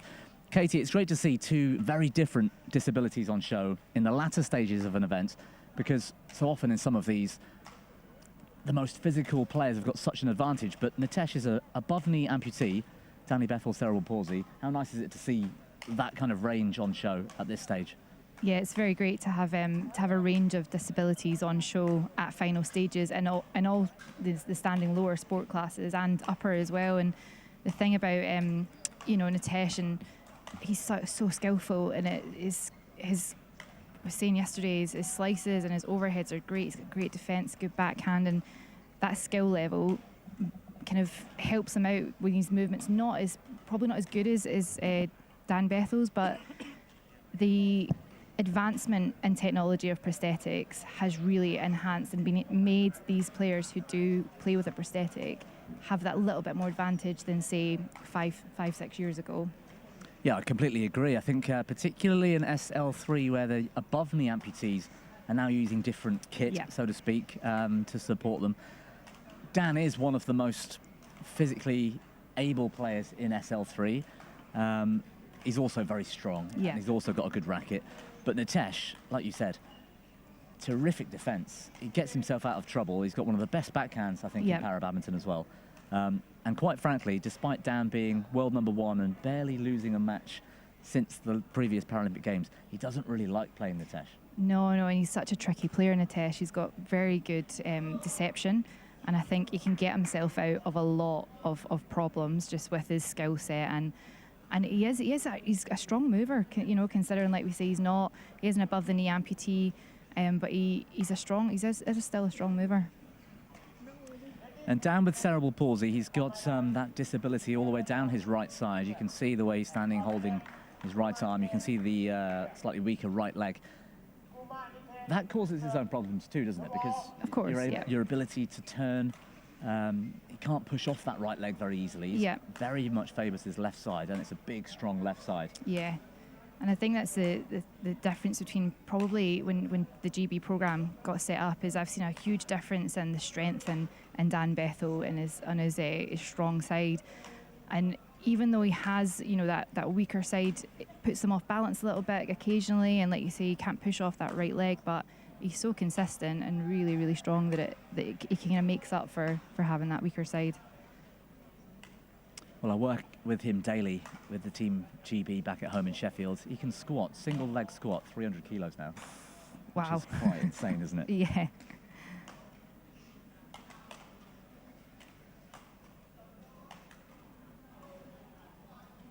It's going to be a cagey match, this one, I think, especially in these early stages. Yeah. And we're going to see a lot of rallies like that. Both players are quite patient, and I think what both players are very good at is having that patience, but then knowing when to change the pace up a little bit and inject a little bit of speed. But we'll see a lot of clears and a lot of patience waiting for that opportunity.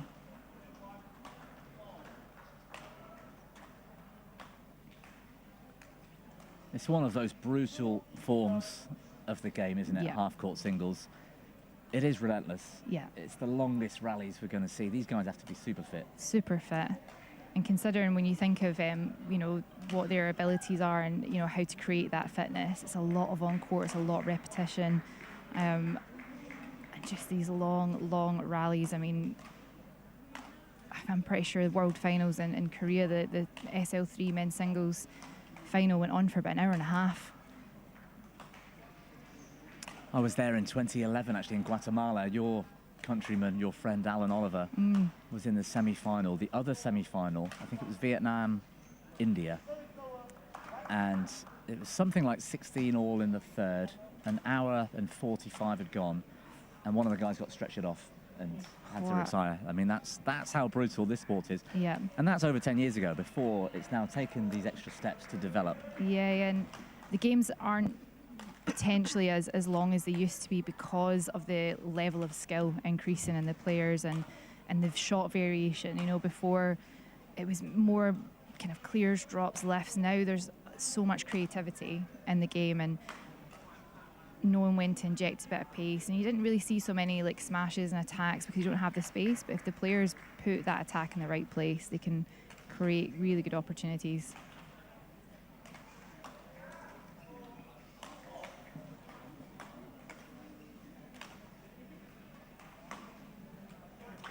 Yeah, I think he's missed the line just wide. It was close. It Dan was looking close. back to James Boxall, Richard Morris in the coaching seats behind, just for a bit of affirmation, but I think it was just wide. but that's exactly what we were saying earlier, where both players, and Dan did a good example of that there, is he knows when to inject a bit of pace. Now, he just missed the line, but that would have been a winning shot. Good defence from Bethel. It is a patient approach. I mean, I don't think I'd get in any trouble for missing the fact that Dan is focusing lately on this no-error form of badminton, because he does have this tendency to get on top of people. He is very strong. He can get you on the back foot, have the shuttle behind you quite often, and then he's expecting to hit a winner with that next shot. Yeah, When it comes back, he's almost caught off guard and he makes Yeah. errors. Good footwork from Bethel. He waited patiently then.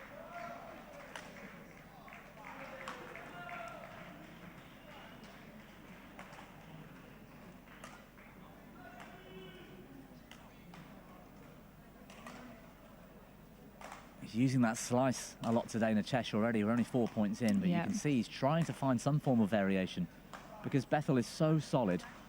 It's so frustrating to play, in fact. Good net good shot from the net. Tesh. This should be over. Shuttles in bits.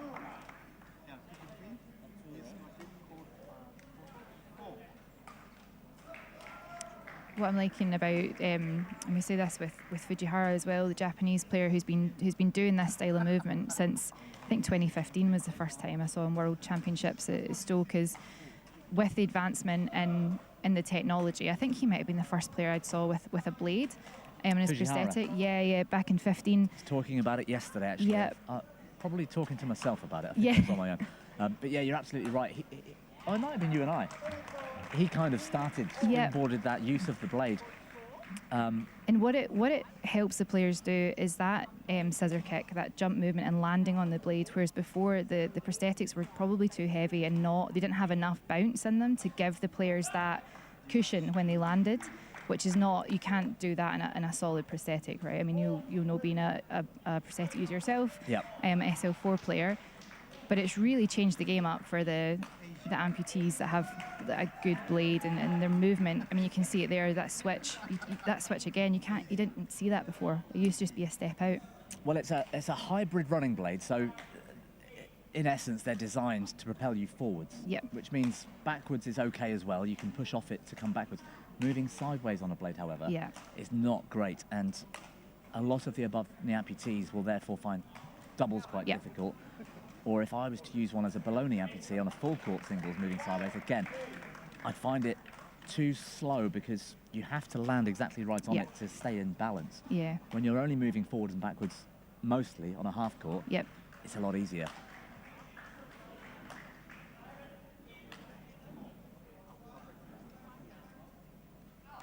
Well watched from Bethel.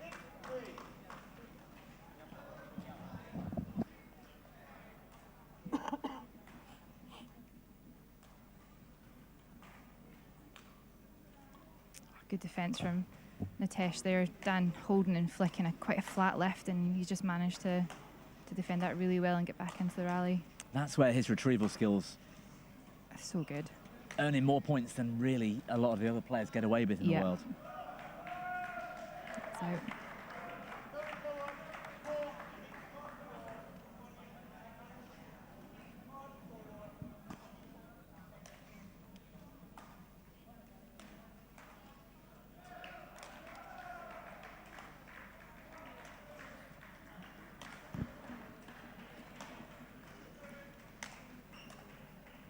So that head-to-head we were looking at earlier, 7-love to Bethel, world number 1, of course.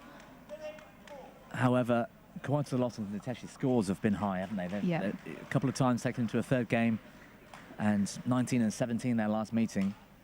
It's not expected to be easy for Bethel. No. I think apart from Bagat, Pramod, who he normally meets is normally the final in these events, right? Nitesh is probably the closest one to Dan on the tour at the moment. Yeah, I completely agree.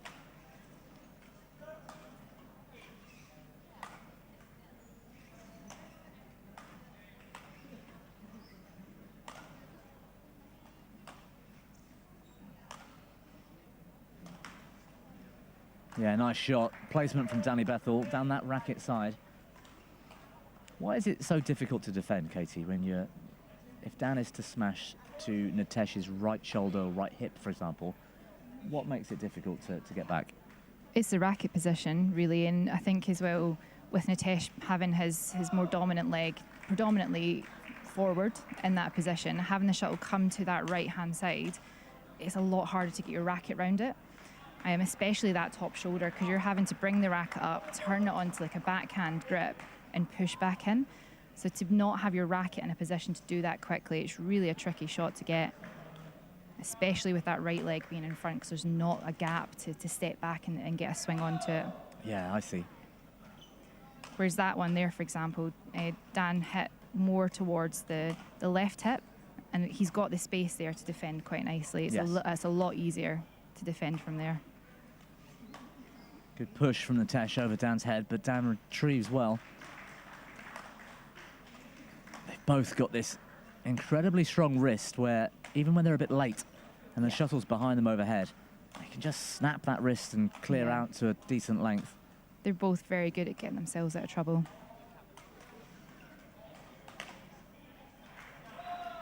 Nice smash, but Bethel's defense again rock solid. Nitesh staying patient. This really is a war of attrition, isn't it? War of nerves. Good net shot from Dan. Block was just a bit too loose from Nitesh. It meant Dan could come in really early and put a good spin on that. Very hard to get back.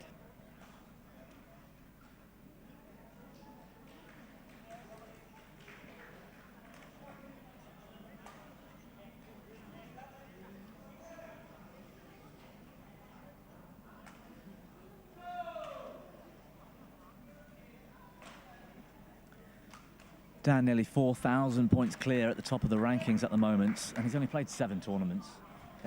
He protects himself quite well, Dan. You know, he peaks in training for certain tournaments.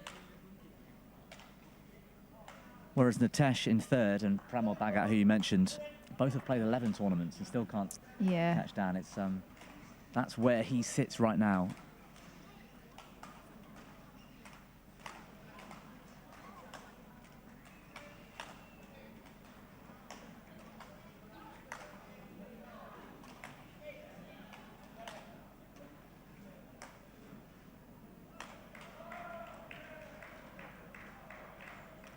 Oh, it's brilliant from Bethel. That was tight as well, to knock that off. Yeah, just so important, the net game for SL3, and Dan's so good at getting ready. He plays a really tight spin on the net and then just gets his racket ready, because there's not much many players can do with that, really, because your options are play it back on the net, Dan's ready, just exactly like we saw there, or lift, and lifting from that type of spin, it's going to probably be a short left, or you're going to overhit it and fling it out the back, really. So that was Dan's very good at that net play and getting ready for the kill. James Boxall taking the lead today, coaching Dan Bethel.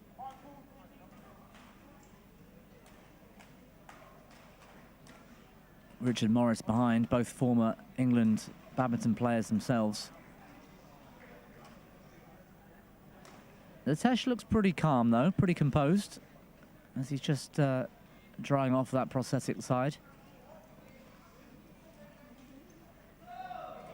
Yeah, this comes back to what we were saying earlier in the men's doubles. You don't see too many of the Indian players get too, they never look too phased, really. They always look very calm, and and very much in control of their emotions and how they are on court. Obviously, you know, a tight game towards the end, we will see that come out a little bit. But at the moment, it's 11-7 in the first game. I think Nitesh is feeling quite comfortable in where he's at. He knows that, you know, he's always had a good game against Dan. So I don't think he wants to show those emotions too early and show that he's been rattled, because I don't necessarily think he is yet. No, I don't think so. Dan, to be fair, has started really well. Yeah. He's hit a couple of winners, which is a great sign. There's not been that many errors from either of them. And Nitesh at times is throwing the kitchen sink at Dan, yeah. and he's absorbing that pressure and rocking that ridiculously bright yellow headband today. Matches his grip. Yeah.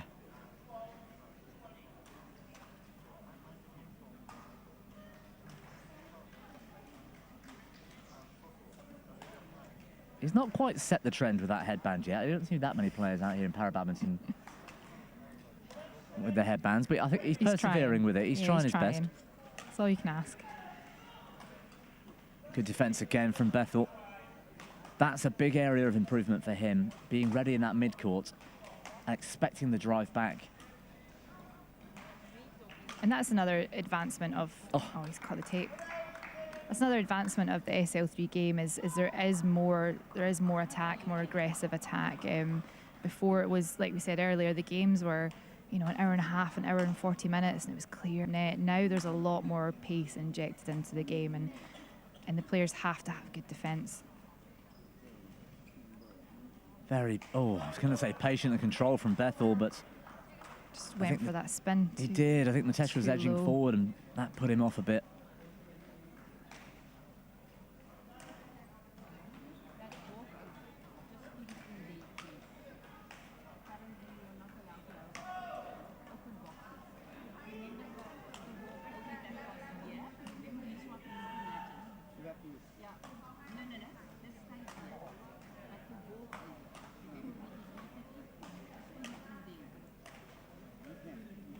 Yeah, good variation in this rally. Both players trying to inject a bit of pace and hitting the smashes, slices, punch clears.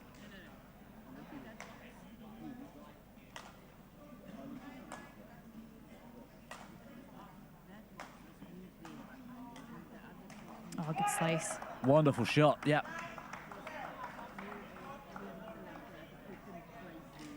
Really good rally. Start of that rally, both players playing more smashes and more drives and trying to be quite aggressive, and neither of them letting up on that, realising that actually let's go back to a bit more patience because we're not getting through each other. And then Nitesh has just picked his moment for that wonderful slice. Is again.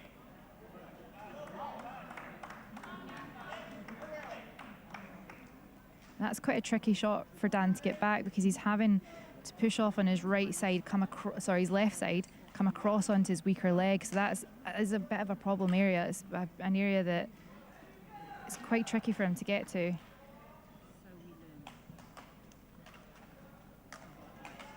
Good punch clear. That's clever from Nitesh.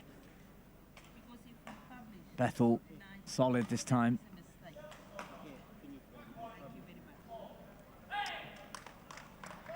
See, the temptation would have been to drive hard again, but Dan was patient and just sort of probed Nitesh. What have you got? You know, do something.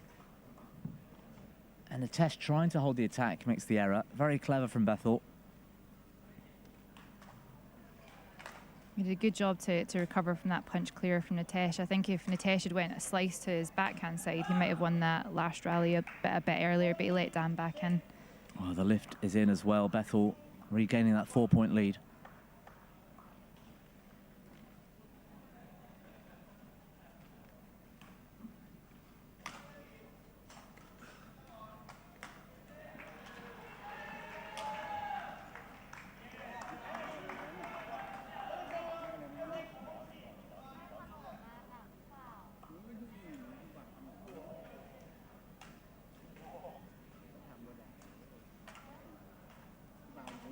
Yeah, it's a good net play again. really tricky to hit anything off that spin, and Dan's got such a nice spin. He's got an incredible net shot. It used to be that he'd go fishing for that net shot so often, but then some of these players got used to it, and instead now Dan's often just pushing it into the service line. But when he uses it, it often gets the result he wants. Yeah. And I think the Tesh might stop playing net back now from Dan's net shot. He's going to need to do something. When Dan's played that tight net and just stepping forward, rack it up, looking to take it off the tape, he needs to get it away from him.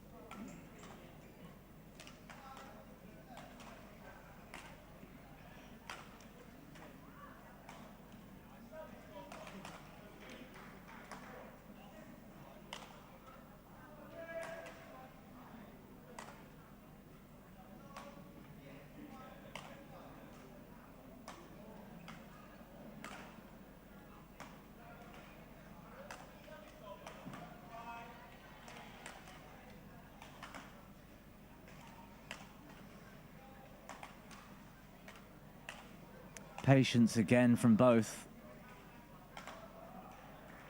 So it's a gamble, isn't it, to take that initiative on a half court. You have to make the right choice. Yeah, because if you go too hard too soon, you end up back in trouble. Yeah. These players with this quality can just re-lift you over your head, put you on the back line, the shuttle's behind you, and then suddenly they're on top of the rally. Tesh is just happy to play clears. I don't think he's played much else apart from when Dan's tried to play the slice. He's just trying to break Dan down, waiting for a mistake.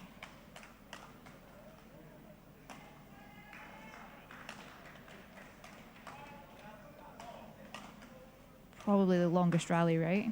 It's got to be. Oh, well played, both players. Tesh was so patient there. He just clear, waiting for that opportunity. Dan's let him in a little bit, and he's taken advantage.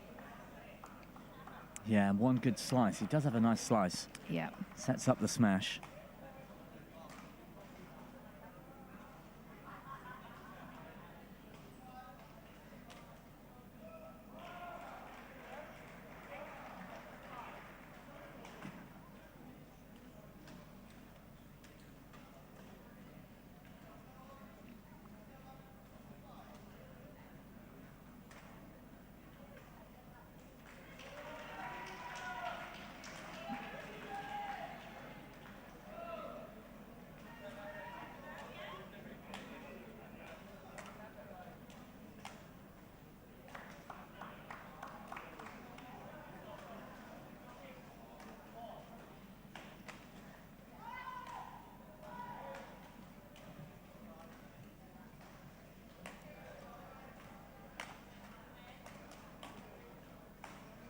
Unusual to see Nitesh come out of the men's doubles as well early. Lost in the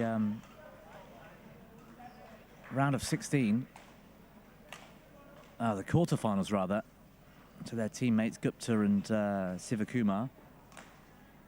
That's an unusual result for me. Nitesh and Tarun. Yeah. Losing that one, but at least he can focus on this singles, and he would have prepared everything for this. Yeah, and I think that's one of the things that's, I think I spoke about it before. I think we spoke about it at the Four Nations, is when we've got a lot of the Indian players, especially in the SL3 category, play both singles and doubles, but doubles isn't included in the Paralympics. So you would think these players are close to the top. Dan Bethel only plays singles now, obviously, as his doubles partner sitting next to me is retired.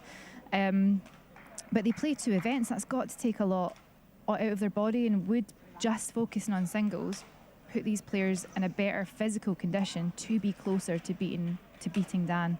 Yeah. So for Nitesh, I think coming out of the doubles early is maybe giving him, a bit more rest, and more focus in training.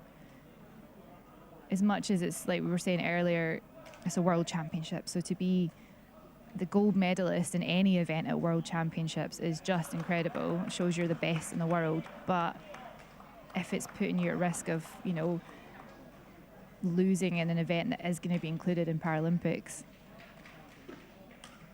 is it worth it? Yeah, it's amazing. I guess it depends on the physical abilities of each player. Because for Dan, that weaker right leg has been injured a few times. Well played, Bethel. Good attack, good follow-up. Yeah, he's had some trouble because of the cerebral palsy down the right side, weaker bone structure, and when there's too much pressure on it, he's had some problems over the years. Yeah. Moving sideways and going around the head has really not helped him. And so on a doubles court, having that extra focus, extra fatigue, it wasn't going to help his campaign. Whereas you've got the likes of Pramod Bhagat, who's number 2, just behind Dan and often in the final against him. He's in all 3 events and still in all 3 events this weekend. I think it's incredible. Yeah. Net cord winner from Nitesh. Bit of luck.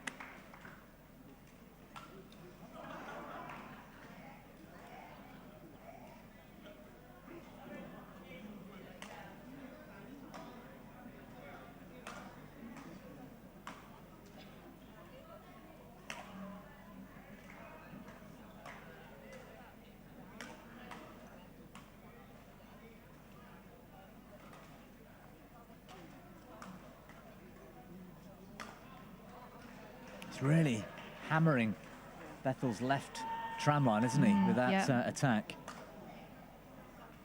Clearly thinks Bethel's weaker if you attack Bethel's forehand. Getting the better of that rally as well. This is going to get tense the end of this first. I think he's going down onto Bethel's forehand, because like we were saying with Nitesh earlier, Dan Bethel's dominant leg is forward, and so there's more space on that side. There's more room for error because he's not got the room. Your hips in the way of your racket defense. Exactly.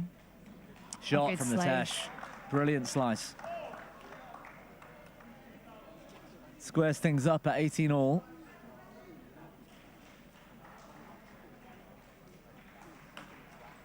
These moments in matches, how strong is your mental strength? You've got to just be focusing on the next point. You can't be thinking of the scoreline. Bethel still aggressive.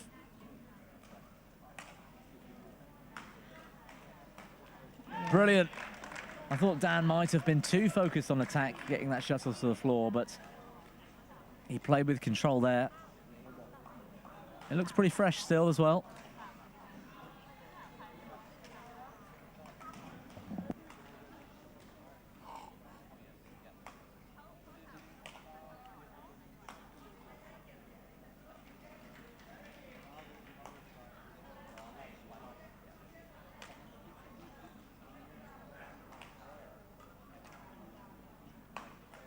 Dan's really switched up these last couple of points.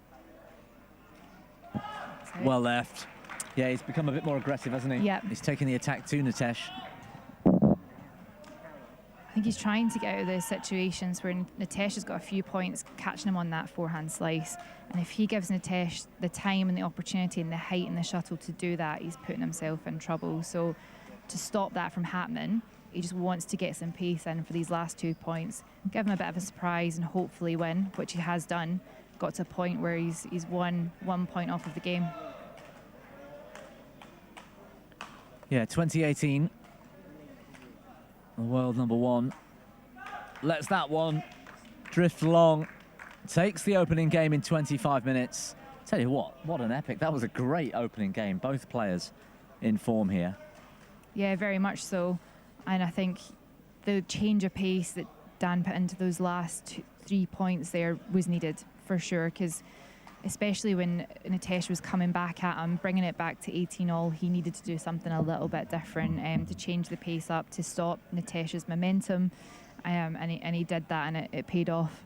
That might have been exactly what James Boxall would have been designing there. I mean, these two coaches, Rich and James, you know, they've been taking Dan around the world for years now. They know these top players all so well. They've got a game plan.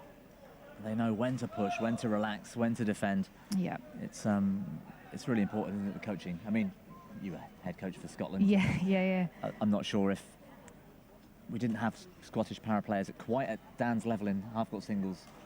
Well, Alan was up there for a while. Yeah, definitely. I mean, Alan for us in Scotland was the kind of the pioneer, the lead player for 20 for Scotland, especially around 2012 Europeans, the 2011 silver medal at the World Championships, Yep. and I think for a while for young players he really was that kind of that model really for playing, but it's such a tough game, the SL3, and unfortunately World Championships the 2013 got reclassified into SL4, and I lost my seeded position in the draw because Alan got put up to 4. And it was, I can't comment on classifiers, they're there to do a job, but it wasn't in my opinion a fair reclassification, and at the end of the tournament they dropped him back down. And fortunately, nowadays that doesn't necessarily happen as much because of the ranking tournaments that we have, and now para badminton has 3 levels of tournaments, and there isn't classifying. There's no classifying at the top level anymore, so there's not, the players that are here are going to play in their classification, and they have that most of them that confirmed classification. Yes, you need a C rating for level 1s. Yep.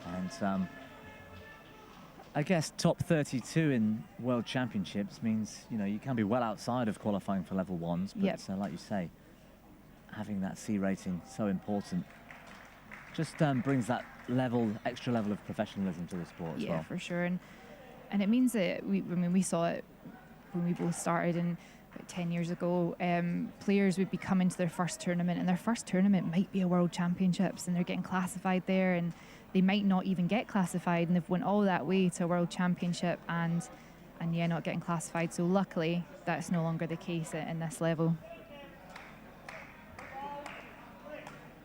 Bethel, shuttle in hand. Game 2 underway.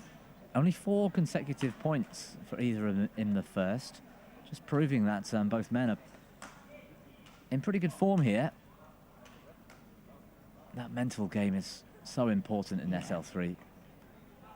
Miss hit there. Dan losing his head very slightly with that overhead. Could see what he's trying to do, change the angle up, but just miss-hit it. Just 2 quick errors from Bethel.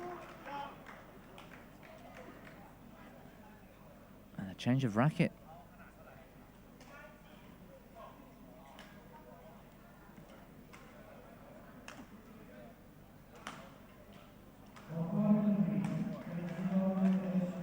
Natasha just does not want to play back onto the net. Does not want to play back on. Oh, it was in.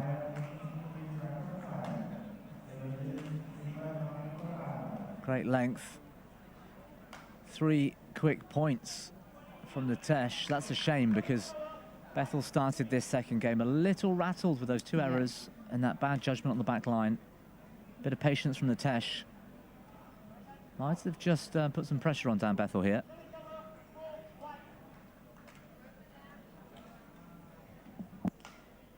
Dan just serving wide in that last point, so in half-court game on service, the tram lines are out. Yes. Dan just went slightly wide. Oh, good defence.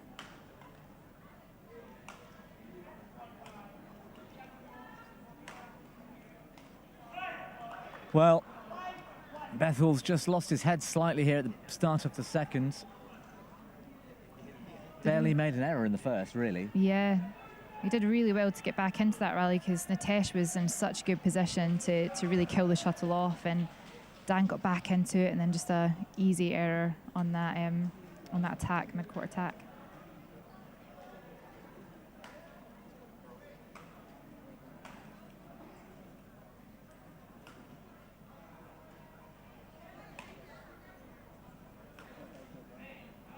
Just wide.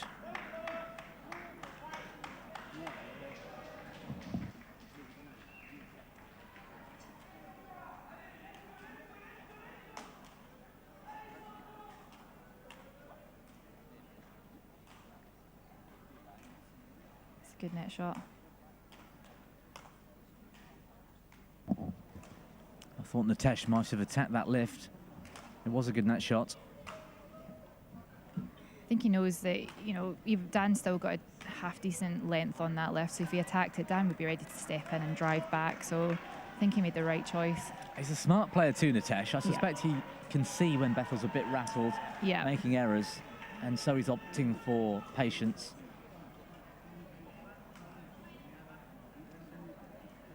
Another good net shot. Great net shot again from Kumar.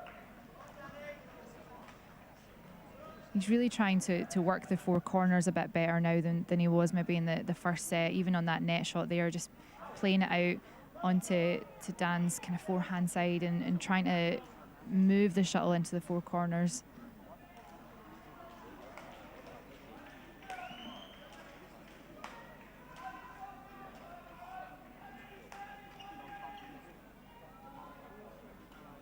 Great net shot.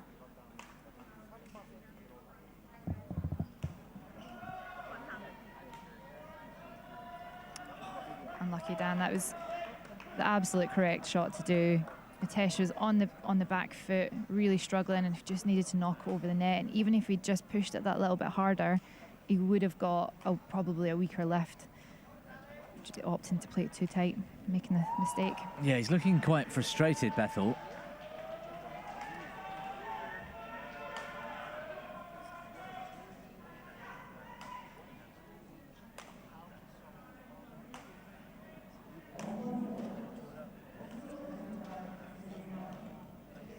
Good net again, Nitesh.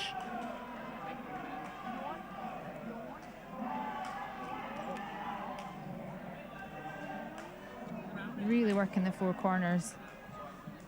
See, he's went, oh, broken string. Tried to change the racket, didn't he? Yeah. Broke a string. We've seen him do it a few times, actually, and in top-level international competition. But I don't think he got the height on that clear to give himself time. No. No wonder now, you know, obviously when we talk about the mental game, Dan played 2 points with that racket and switched it out, and now he's got that same racket he's changed in the first point. So I wonder if that's going to be in his mind, if he's like, oh, you know, I've just put this racket away because I didn't want to play with it, and now I've got it back.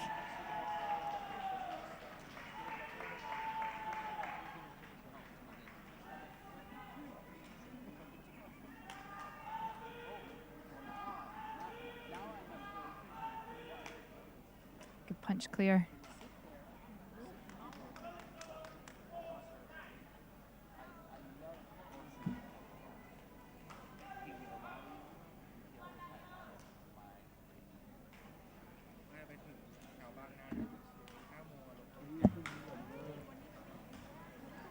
Important for Dan not to let this match or this game run away.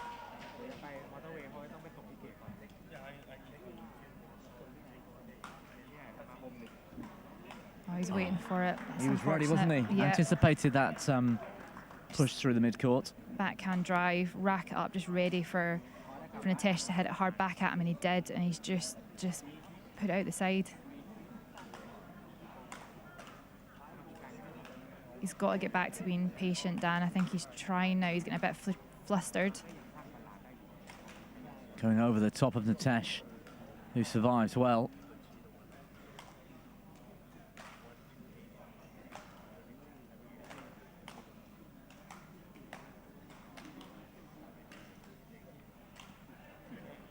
Clever from Dan. Didn't want to try too much pace. Yeah. But didn't want to go too slow either. It was just that middle speed. Almost a neutralizing shot, wasn't it? Yeah, it almost had, you know, had to force Nitesh to put more into that shot, and he didn't quite put enough.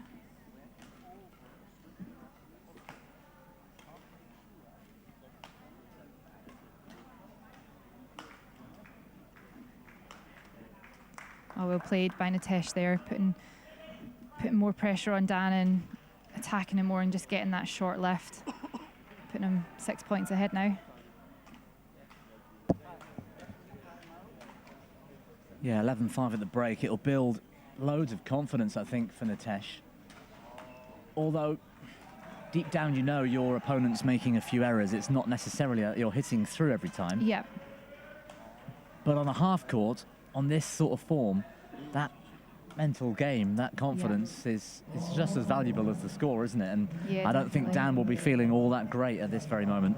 No, for sure. And I think he's trying. He lost the first couple of points, and from there is just trying maybe too much to be too aggressive, and he needs to just be a little bit more patient. and because the errors and the mistakes are creeping in now because Nitesh is just eating up everything he's getting from Dan. And Nitesh is playing well. He's defending really well. His net play has been really good to this second game.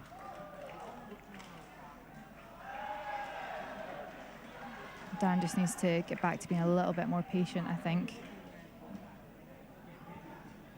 Well, he's having a chat with the umpire about something, Bethel.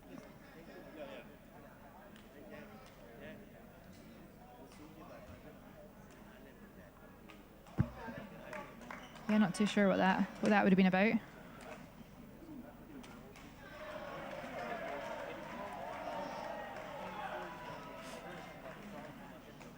Interesting. Nitesh has started both games after the interval by asking the mop, the line judge, to bring the mop on to extend that break a little bit. I don't know if he's just trying to give Dan more time to think too much and to try and rattle him a little bit.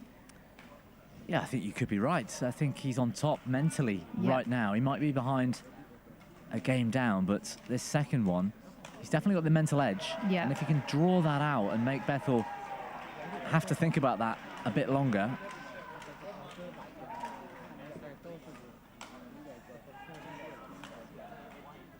Yeah, good attack from Dan.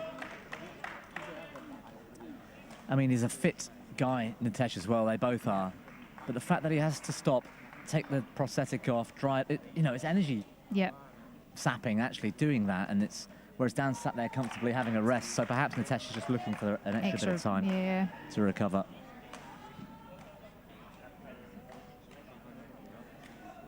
It's really good net attack there from Dan, popping it flat over Nitesh's head.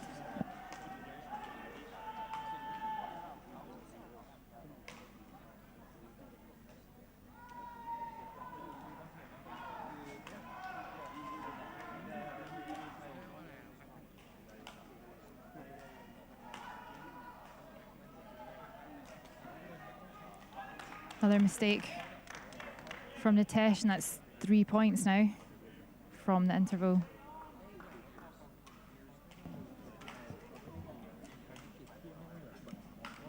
Yeah, important for Bethel to get off to a good start after that mid-game break.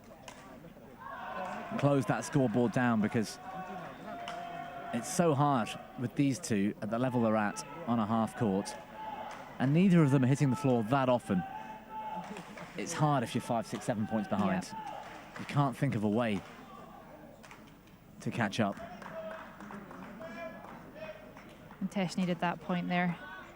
I think when you come in at an interval and your opponent gets 3 points on the bounce, it kind of, you need to get that break and get that next point. Bethel having a word. I think the umpire gave him a look when Dan walked off to have a chat with the coaches instead of returning the shuttle.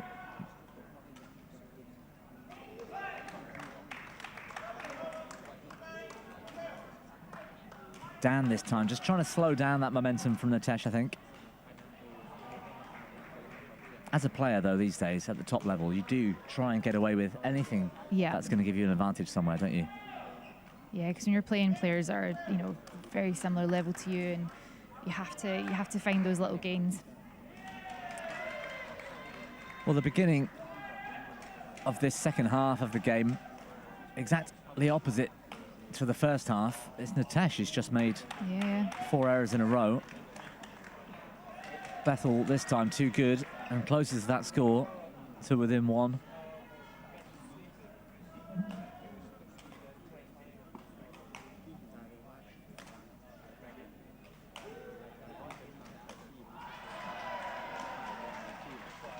And Nitesh just trying to be a bit patient, playing those clears and get himself into a big rally and hope that Dan goes for the attack quick and makes a mistake.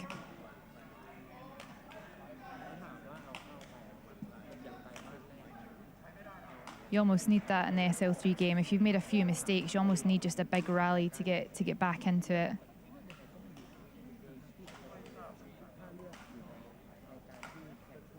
Yeah, Dan just as patient. I think he's happy with the way this rally's panning out.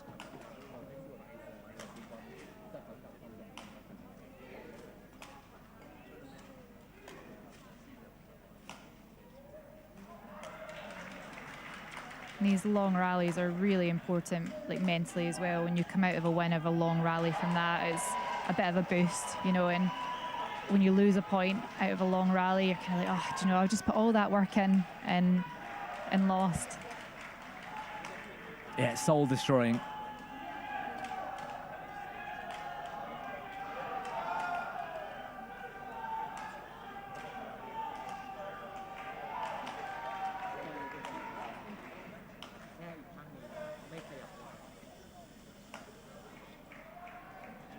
Oh, he's hit it long. Well, there's the fist pump from Bethel. That has got to be up there with the longest rally of the match. Definitely. And it's gone the way of Bethel. To bring it even as well, that's a really important point for him. Yes, exactly.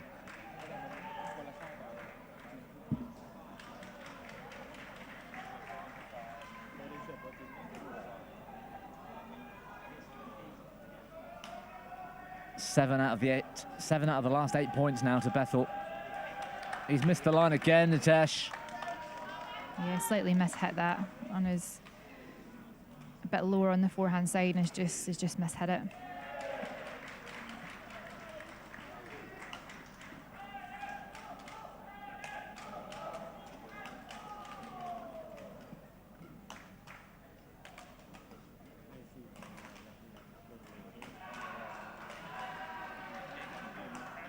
Tesh opting for flatter clears, trying to put Dan in a more defensive position. Oh, good slice. Equalled by Bethel's defence, though. Bethel's really not engaging in that net so much now, as I say that. As you see here. But he was sort of, he had the opportunity to block soft if he wants, but he's just pushing it to service line. Unlucky. Really nice slice, just missed the line, the outside line there.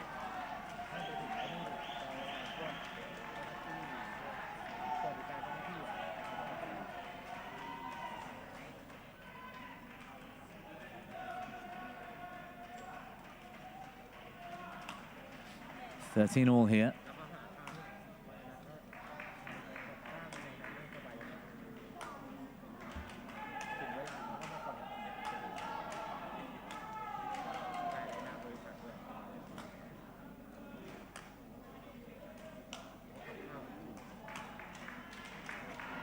Yeah, you're right, Dan's not really playing on the net at all, and he's so good at it. It's interesting that he's opting to lift more, to try and, you know, put Nitesh kind of off balance, I think, but he's so good at the net. I'm surprised he's not using it more and bringing him forward before then pushing it into his overhead. I think there's a bit of a strategy there, a tactic against this particular man.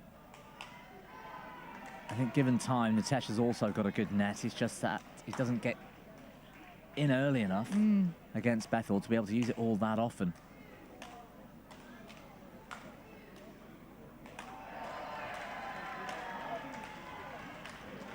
Net cord. Bethel still pushing. Oh, another and one. another one. And the apologetic hand. No smile from the Nitesh. I think that's quite frustrating for him.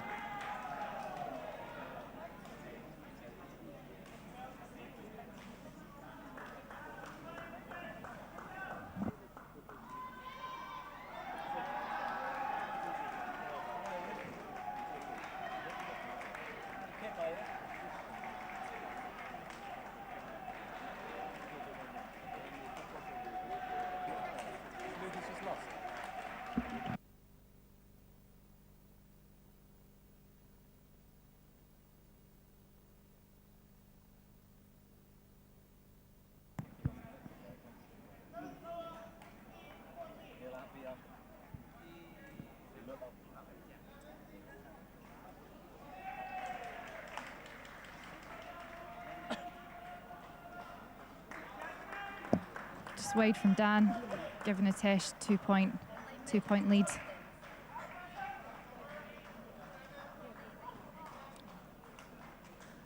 Next couple of points crucial for the result of this game. Bethel still has that one game cushion.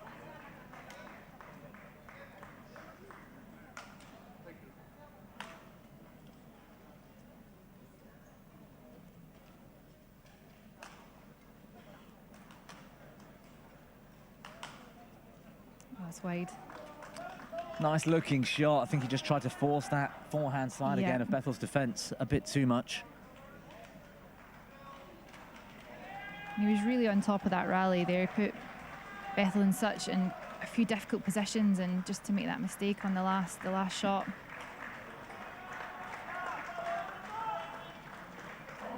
That will frustrate Bethel. Yeah, that's a rare error from him. Yeah, I don't think he really needs to go for that.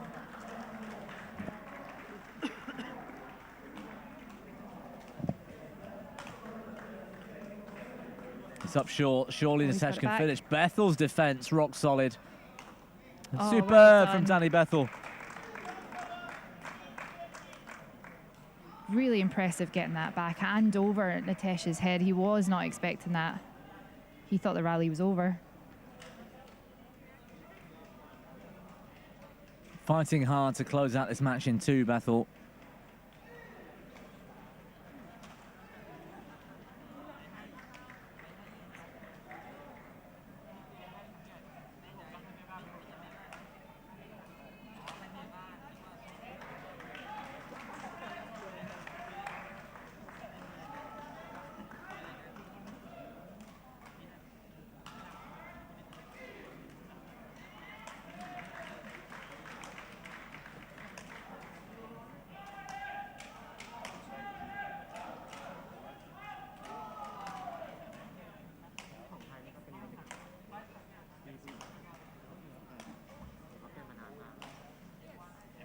Again, Natesh trying to play flatter clears. Don't know if he's trying to lure Dan into hitting those smashes. Yeah, you might be right. Certainly teasing Dan into that attack, isn't he? Yeah.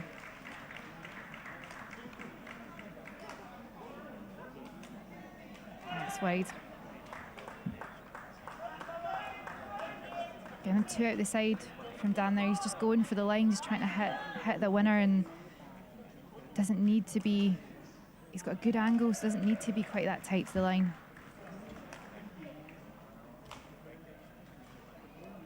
Natesh doing the exact same.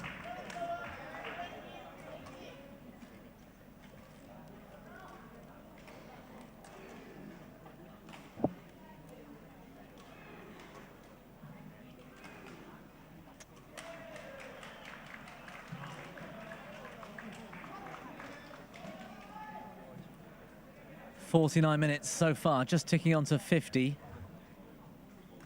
2 of the top SL3 men's singles players in this sport class. And it could be a long way to go yet as well. Natesh, 3 points from taking this second game.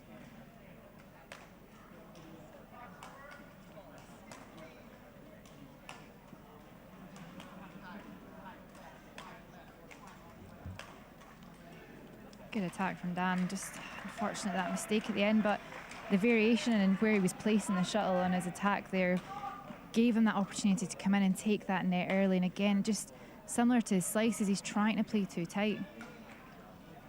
And that's because Natesh can pick those shots up. He can. It was good defence, wasn't it? Good technique with the racket to keep defending off that hip.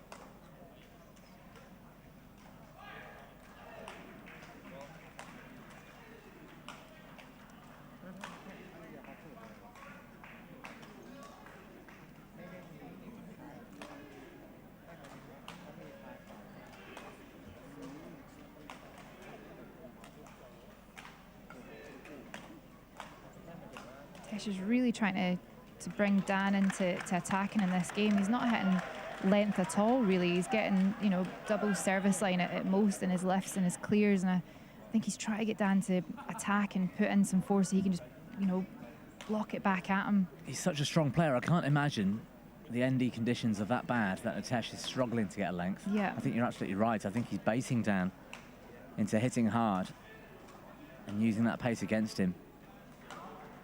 Natesh hasn't been hitting that many of those slices on this end.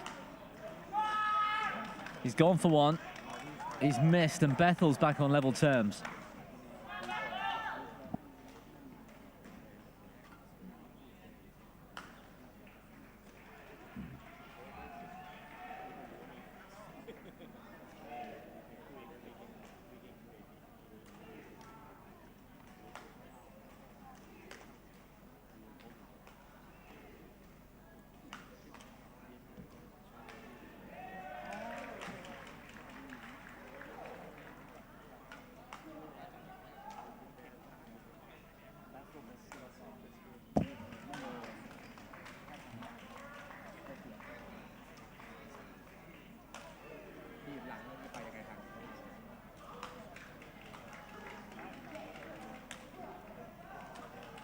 Bethel now patient.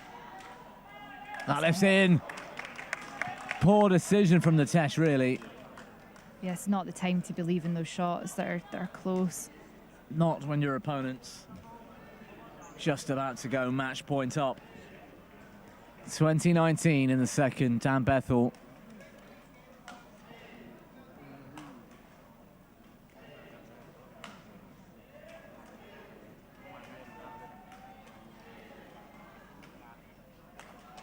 A place in the World Championships final at stake.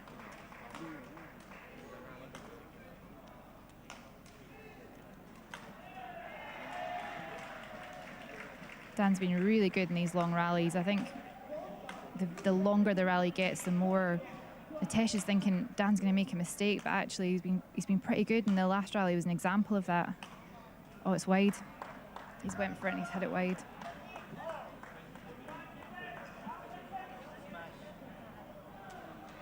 You're right, though. Other than that rally, he has been great and patient. Had that spell in the second where Bethel lost his head slightly. But it's not over yet. 20 all.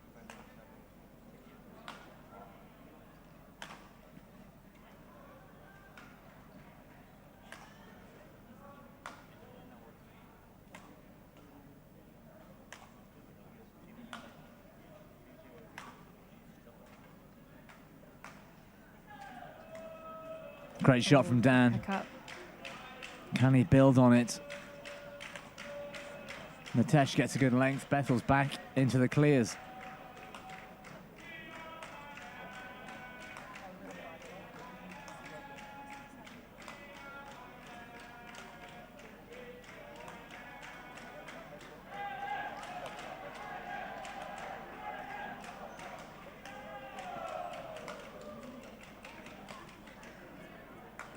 Patience from both, understandably at 20 all.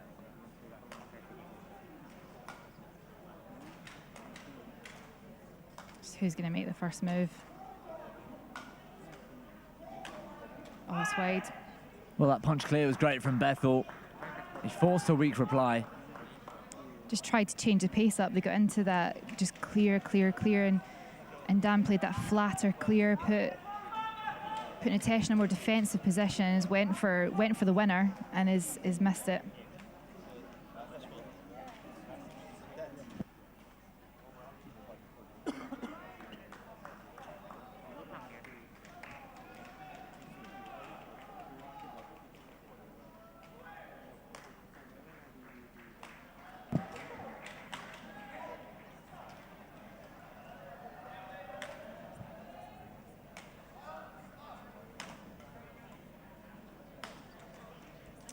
Nitesh is through. 22-20 in the second.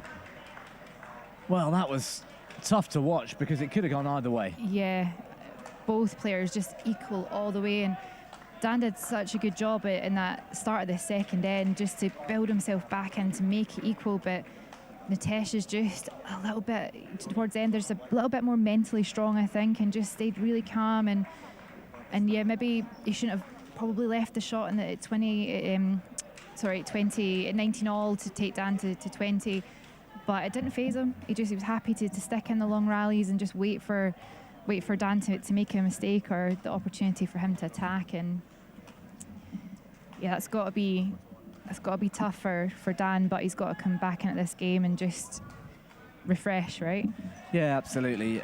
The momentum shifted 3 or 4 times, didn't it, in that second end? I think Nitesh was up so far, and we went into the break with a 5-point lead or something. Bethel comes back, Nitesh comes back, Bethel comes back again. It is tough for Bethel, but I think he'll back himself here. He's done it all in training. He knows what he's got to do, and with the help of the coaches, yeah, he'll look to get back on top of this one. But good for Nitesh. He's very much in this. Yeah, for sure. It's 2 very close games, and we've seen it in the past with both these players as well.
Not the start that Nitesh wanted in this third game. Kind of short rally, early mistake.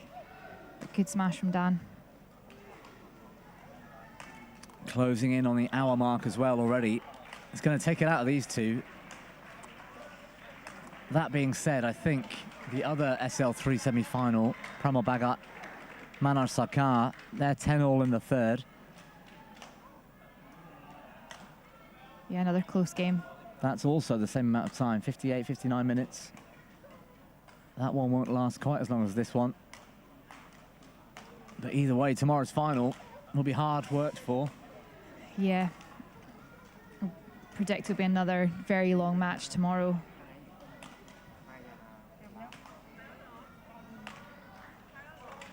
All four players will have a good team behind them and are very disciplined and will do all they can to recover and be in good shape for tomorrow after these long matches. Good rest. Oh! Good defence by Dan, but Nitesh has just managed to break through. Yeah, good amount of pressure. Nice shot making from Nitesh.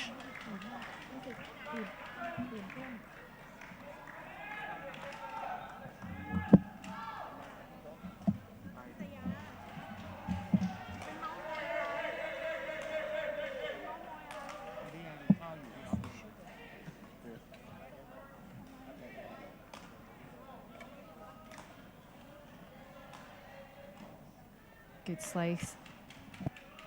Amy, you walk straight along here to media. There's a table of bananas and stuff. Do you want to take? You should be on. Lou, you get your accreditation today? Long rally again from both players, both taking some opportunities to attack, but the defence from both of them is, just can't really break through yet. GB Physio, not far from us, is trying to find sweets, sugar, bananas for Dan Bethel. Oh, really? So I think he's feeling a bit of fatigue out here today.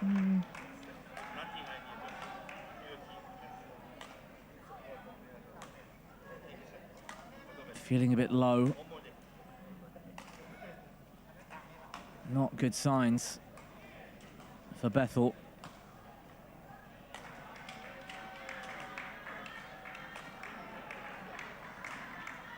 And that's where you don't have the energy, one, your body goes, but your mind goes as well. And it's so hard to push past that.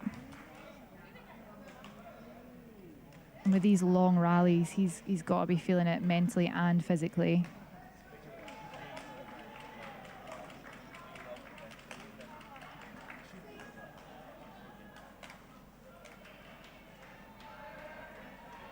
It's gone long, Nitesh.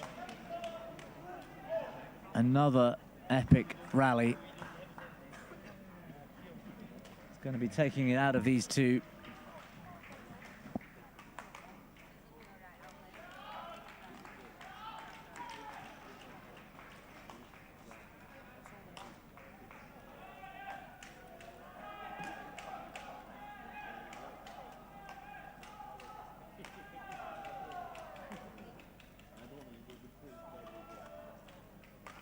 Nitesh just trying to pull Dan back in. Another big rally.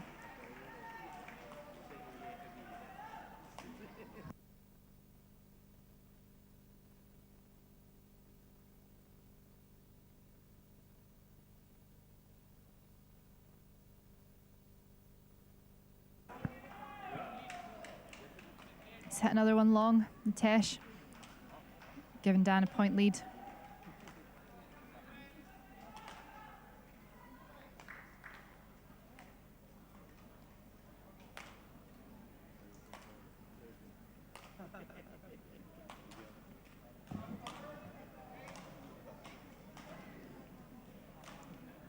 Two examples there, Nitesh hitting 2 points in a row out the back, and it's the long rallies that, again, Dan just seems to be winning out on, with Nitesh hitting errors.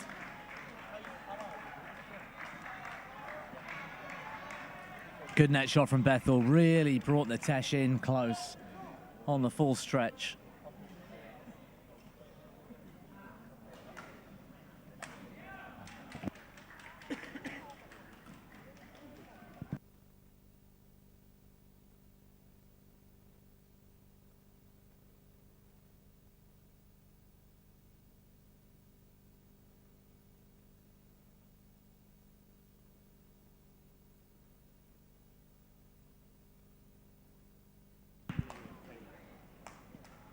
Oh, good attack from Dan, breaking through Natesh's defence there.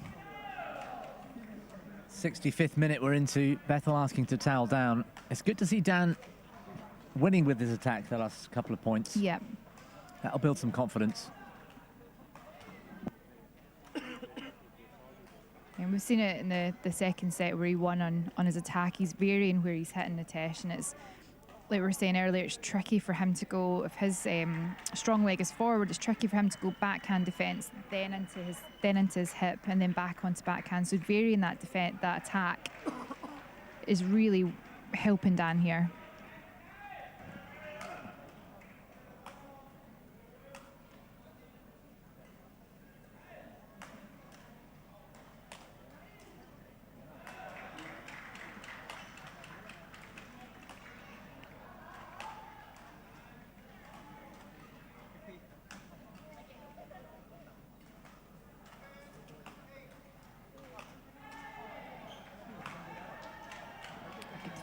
Yeah, great block, wasn't it? Kept it flat to the net.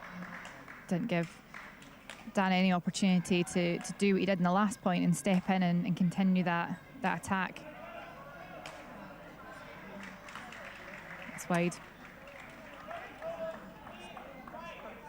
Good defence from Natesh there to keep him in that rally, and his patience paid off. It does, and Dan's sort of impatience going for that line. Yeah.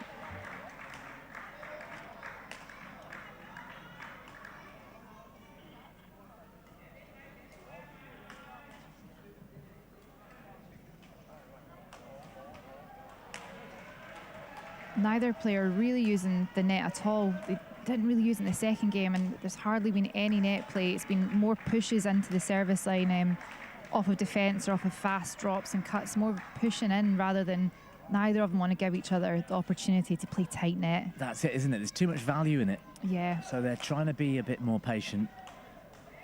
Giving away that net, too dangerous.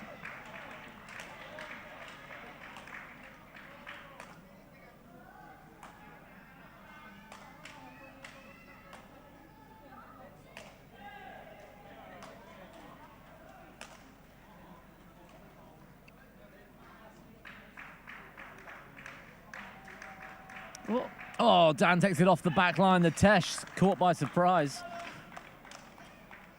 Well, that was lucky, I think, from Bethel. That was very controlled. Normally, when you see that panic of, oh no, it's going in, players just swipe at it to get it over, but Dan just let it drop and just pushed it over the net. And it stayed quite tight, actually, didn't it? Yeah, and Tesh wasn't expecting it. No.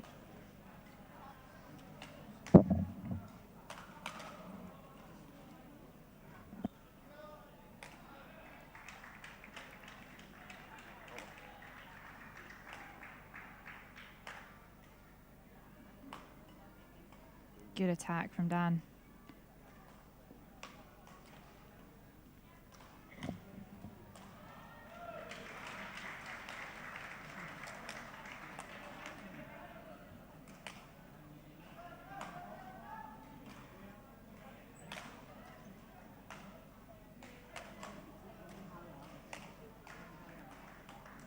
Tesh is very happy just to hit clears. I think he's hit one smash and then that reverse in this game, in this rally. He's very happy just to sit back and clear and defend.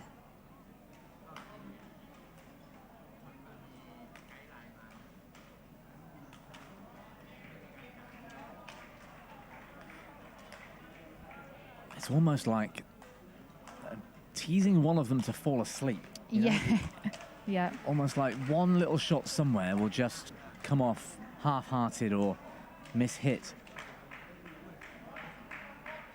So much training goes into these guys. And like you said earlier, it's that mental strength to just stay patient.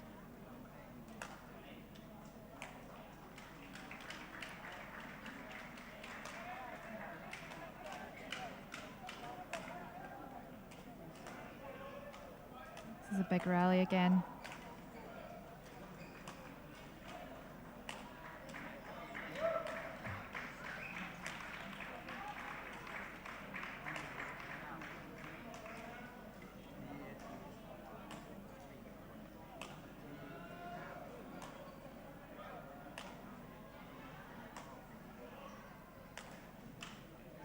Tesh just varying up his clears, going for high, flat punches, moving them in to both sides of the corners. And good defense again as well. Yeah.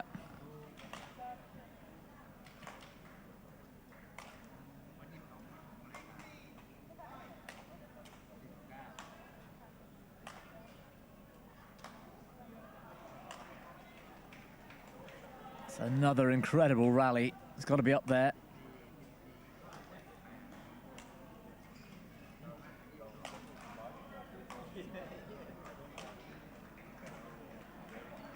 both players just trying to find that opportunity where they can inject a little bit of pace or play a flatter left and get the other on the...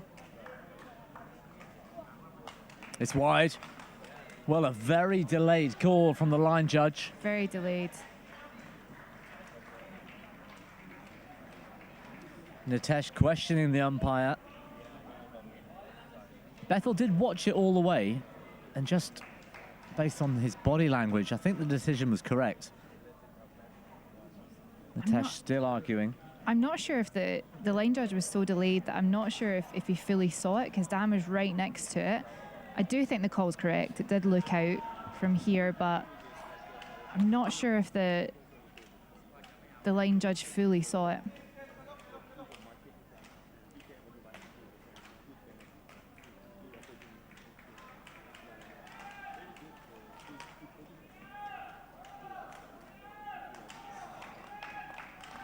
Tish trying to change the pace there, just straight off the serve into a smash, and it's not paid off for him. A little bit of frustration probably from that last call.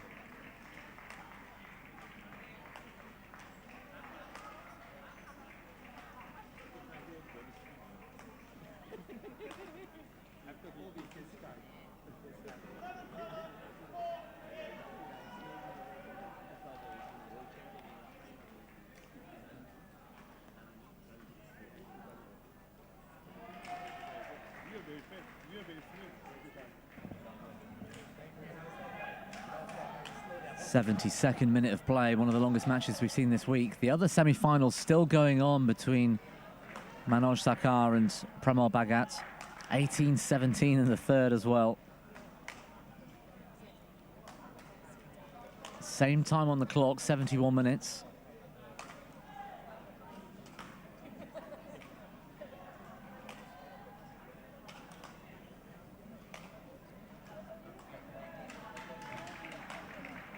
Good shot.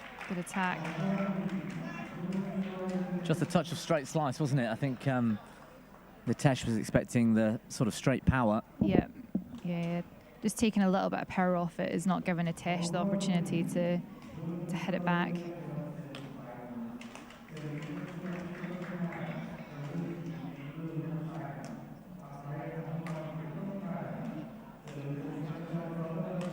Much more controlled game so far for Bethel. Good attack from Nitesh, that reverse slice. It's a big weapon, isn't it? Oh, it's lethal.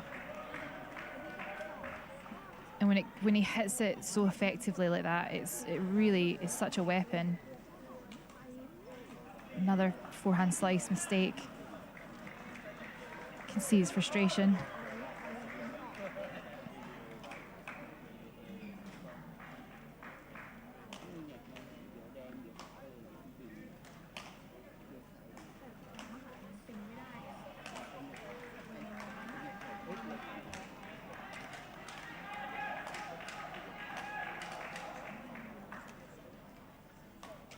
Up Nitesh there.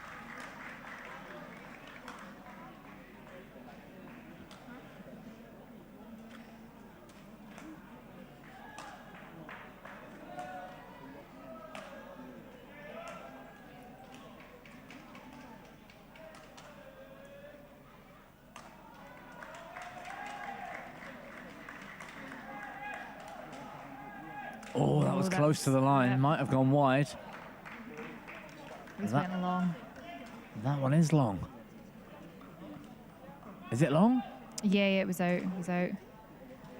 I thought Bethel was just about to give the shuttle back to Nitesh then. He was just asking for a change.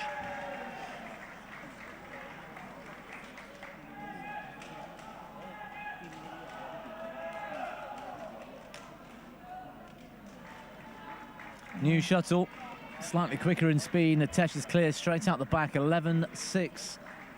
Bethel, change of ends here with a 5-point lead.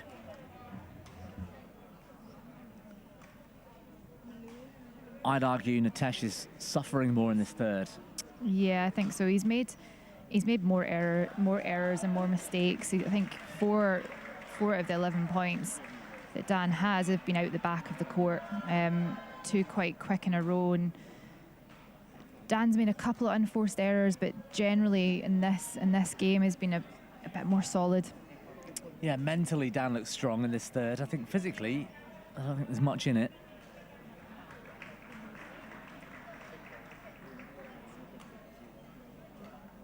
I think Dan's changed the last few points, changed up his attack a little bit more, whereby he was playing more punch clears and flatter clears, trying to, and Nitesh is defending a bit more on his forehand side, looking for that opportunity to then put in those slices, those kind of half smashes, to not let Nitesh step in and push through like he's been doing quite well.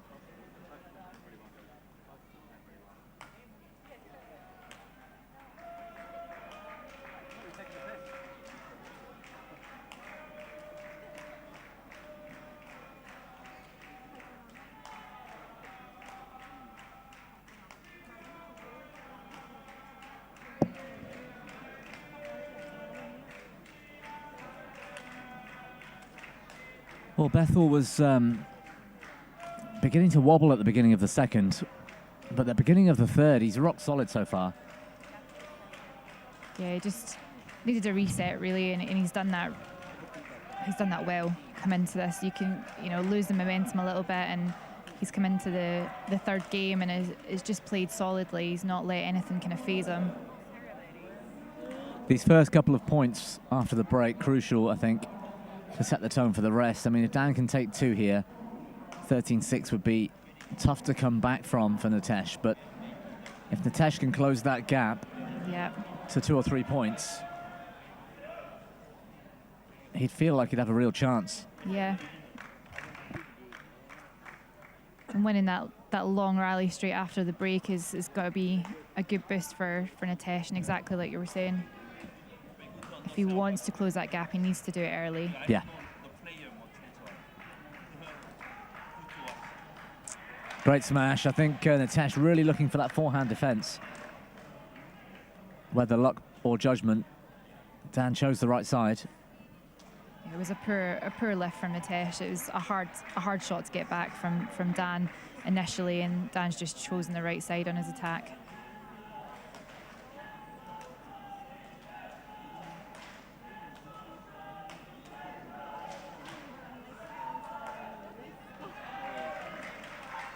Good layoff. Again, the temptation would have been to go hard again with the drive, but just caressed it towards the net. Really good choice. He's come in off of Nitesh's defence, hit it hard at him and then hit it soft, and just trying to get him off balance, and he did just that.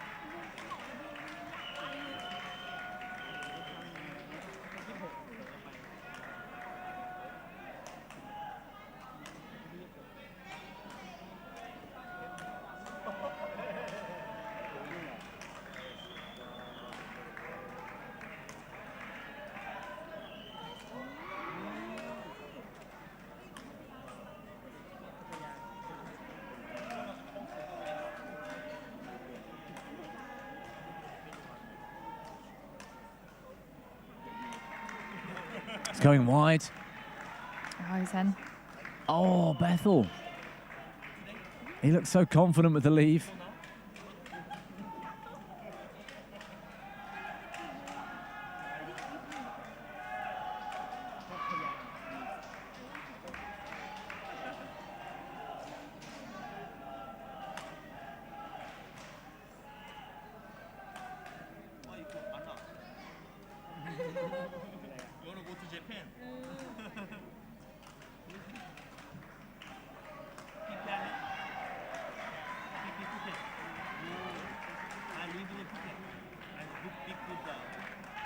Another wide clear out the side. If it's did that in the second game as well. He hit quite a few going up the middle, out the side, just trying for the line.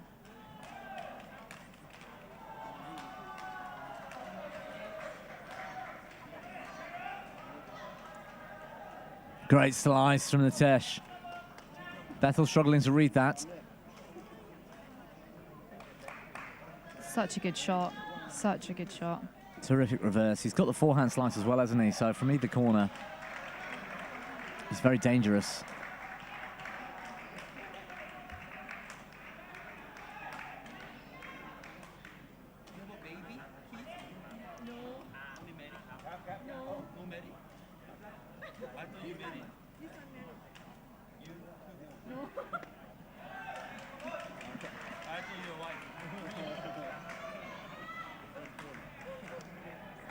Going down the forehand side, Natesh. Uncharacteristic, that mistake.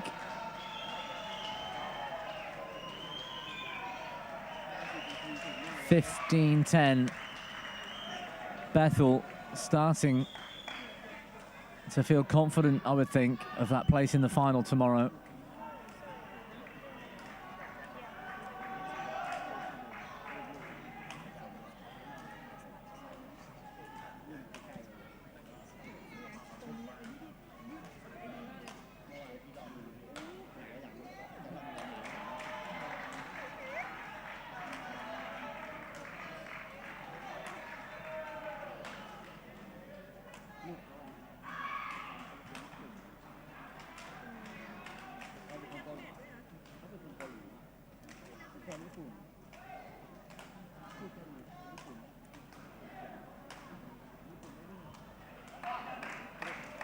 Another long rally.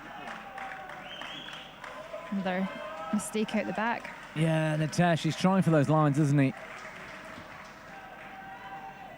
Trying to gain every advantage from Bethel. 16-11 now with that mistake from Bethel. 1 hour, 21 played.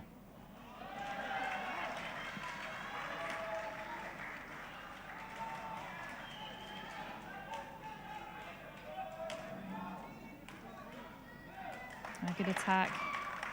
Yeah, a bit of extra pace, a bit of snap on the racket. Again, just mixing up where he's hitting it. So he's hit that smash down to Natesh's backhand and then opted to play the drive over his shoulder on the right-hand side, which is really tricky for him to change that, to change the racket speed and to change the grip to play an effective shot. So he's been very smart where he places the shuttle, Dan Bethel. Natesh has got to try and squeeze some mistakes out of Bethel somehow. He can't afford any of his own. Oh, good slice again. Terrific slice, isn't it? That's what, 4 or 5 times I think today he's beaten Dan with that reverse.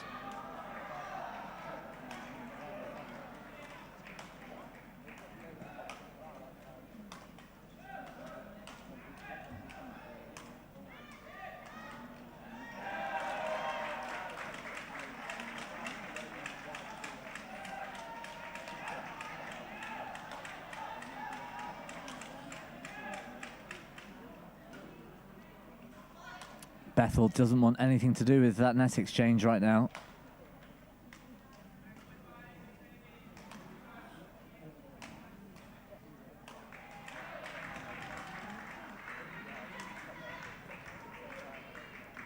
A good slice. Dan got a racket on it.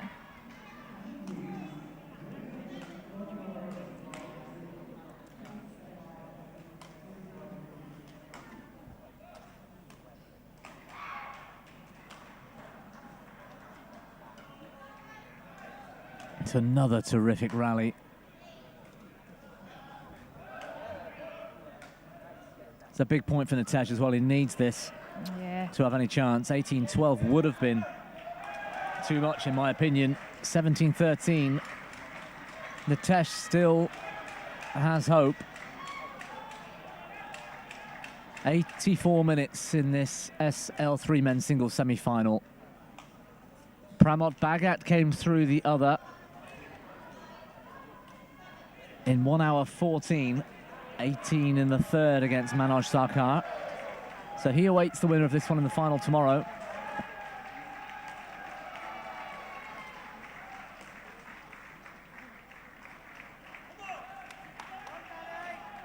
And that's exactly what Dan needed right now, an early mistake in that rally from Nitesh. Put him 3 points from the match.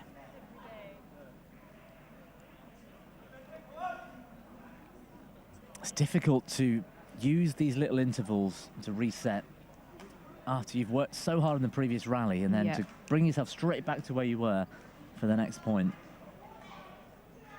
And again, 2 mistakes from Nitesh in a row. 85 minutes played, 19-13 the score. Dan Bethel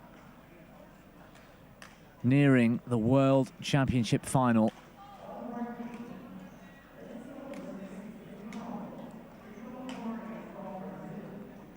Good rally. Oh, good shot. There's that slice. Reverse or straight.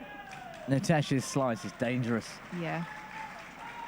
And he did really well in that rally to attack, and Dan did such a good job defending, but to win it on that slice was just out of Dan's reach.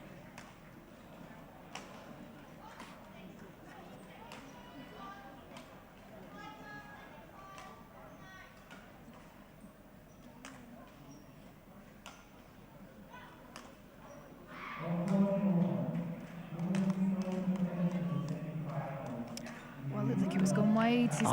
His coaches both looking at him like... And both smiling why? right now. I think that might have been going wide. 6 match points.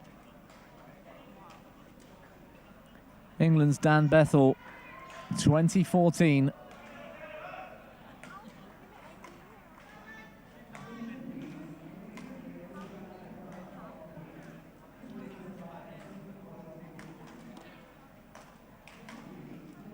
Bethel on the attack.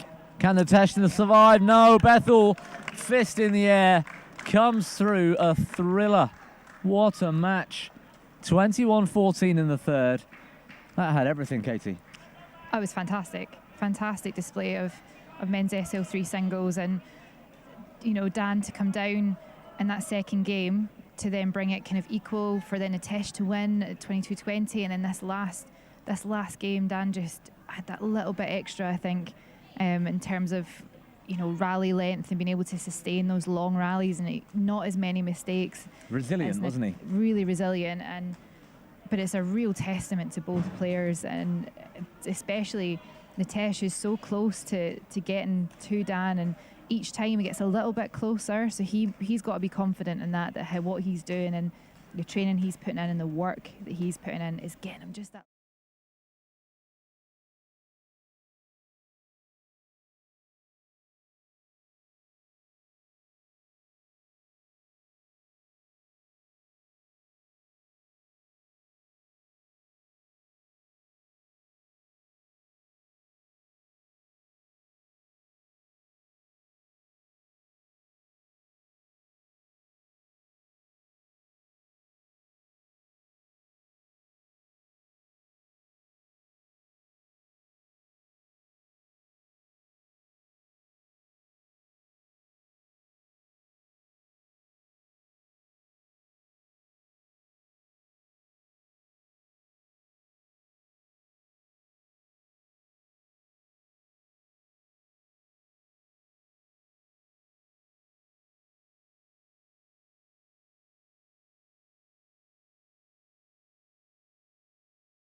Welcome back, and thanks for staying with us here at the Para Badminton World Championships. Semi-final Saturday here in Pattaya, Thailand. I'm Bobby Griffin. Well, I've still got Katie Hall with me. We're looking at SL4 men's singles, the second standing class in which players have lesser impairments compared to SL3. We just witnessed Dan Bethel and Nitesh Kumar in SL3, where one or both limbs are affecting minimal walking and running balance. Freddie Setiawan, world number 2, the Indonesians at the top of your screen. Sukant Kadam sits at number 4 in the world currently. They've met, well, 17 times, but that includes doubles matches. Once our technology and internet's working properly, we'll give you a few stats about the head-to-head and singles. I think Freddie Setiawan is up quite heavily, but we'll confirm that for you in a moment. Should be a good match, this, Katie. That both of these two have been at the top of the game since Para Badminton gained that professional sort of status and was heading towards the Paralympics. These two guys in SL4 have been right up there. Yeah, definitely, and both very good doubles and mixed players. They're players that we were speaking about earlier that play all 3 events and get to the finals of all 3 events. And you'll see Setiawan, just as both players, but Setiawan's racket skills are just incredible. He's such a good player. Honestly, I think for me, he's got the best racket skills in Para Badminton. I would agree with you there. Certainly on the standing courts anyway. There's a few wheelchair players that have equally got an incredible wrist. But, I mean, I'm in this class. I wasn't anywhere near the World Championship semi-finals, but I got destroyed by both of these guys a couple of times. Freddie's backhand smash is bigger than my forehand smash. It's amazing. No, both players equally very, very skillful, but I think for me, I put my money on Freddie on this game, but I think it's going to be a good game though. Yeah, well, we hope so. Sukant Kadam certainly looking focused as we get things underway.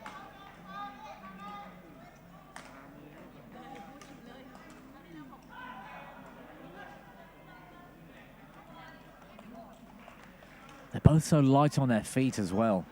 Freddie's got that imbalance in both legs, if you like, but equally he's got good quad strength, and he can do things like that. Yeah. Double-footed, he's off the floor, and that's what makes him such a good doubles player too, because his mid to rear work is lightning fast. He's so quick, and you can see the difference in both players, their movements and how they can move. You can see Sukant Kadam doesn't have the function really to bend his left knee, which does impair his movement more than it does Setiawan, who has function of both knees to a fuller extent than Sukant Kadam, which does play in the movement. So he has Kadam has to make that up in his skills and his choices and what shot he plays. He's a very clever player. You think you've got him on the back foot and he pulls out shots. A bit like we were saying about Nitesh earlier. He comes up with some shots that you think are unbelievable, so unorthodox. Yep.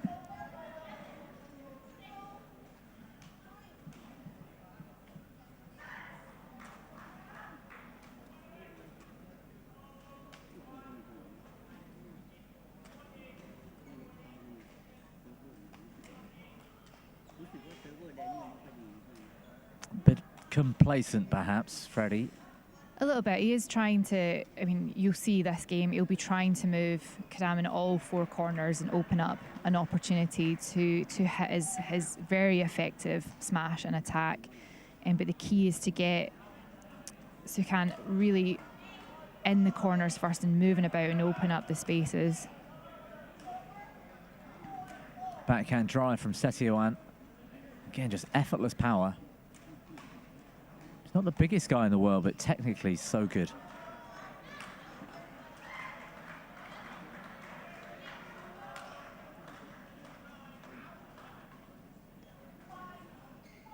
Yeah, it's always been very close between these players. Just managed to get their head-to-head up, and it is 9-0 in favour of Setiawan, but most games go into 3 sets. Only a couple with a scoreline less than 15 points for Kadam, but generally the games are very, very close. Well, we had half an eye, didn't we, earlier on that big talking point. Lucas Mazur, the world number 1, going out to Suhas Yathiraj. in straight games as well, 16 and 19. Yep. Suhas waiting in the final SL4 men's singles for the winner of this one. And that's a very big upset for Lucas Mazura. I think he's been in the final of most major events in the last few years and world number one for quite some time.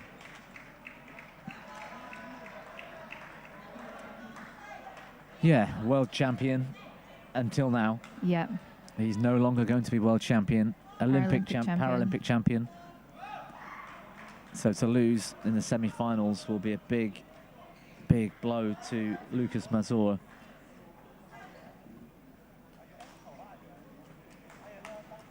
Also lost out in the mixed doubles early this week in the quarterfinals, so that's Lucas out of the World Championships.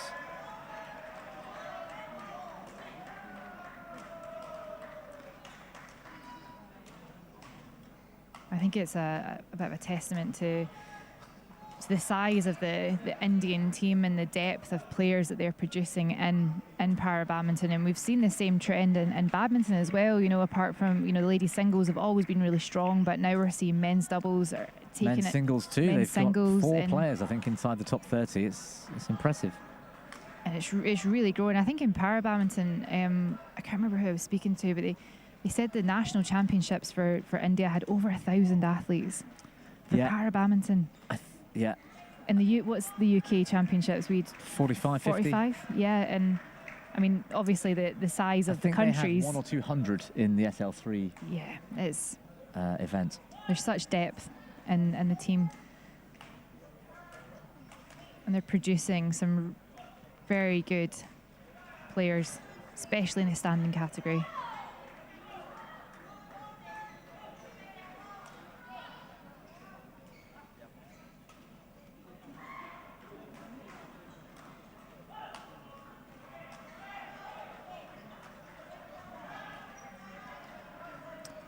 Well, Setiawan with a 3-point lead in the mid-game interval. Not sure who that coach is, Katie. You don't know, do you? No, I don't recognise him.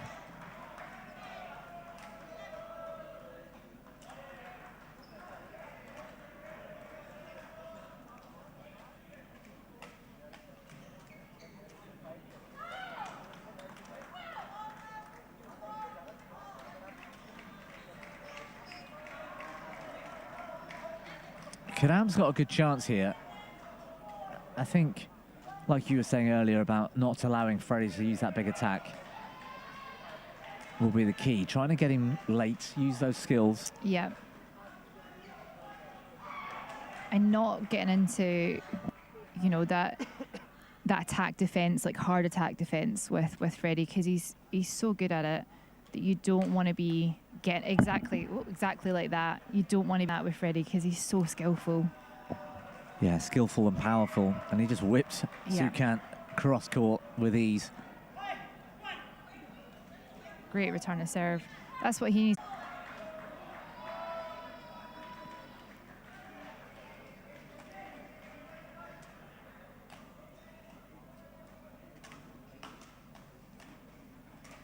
Yeah, good idea. Again, could be tempted to just hit that back at Freddie, but he opts to play a soft block. Doesn't come off for him this time, but a good option.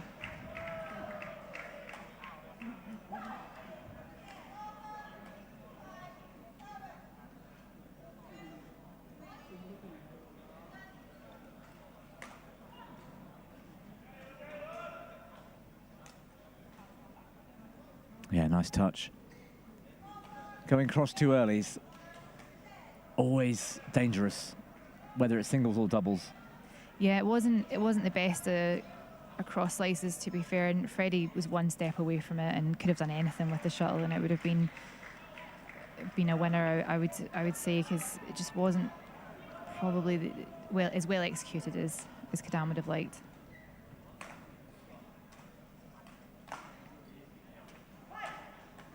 Yeah, good. Might have caught the tape there and just threw Freddie off a little bit, but again, good idea. Don't get into a driving game or too fast a game with Freddie. Look at that, off the floor so early, Freddie.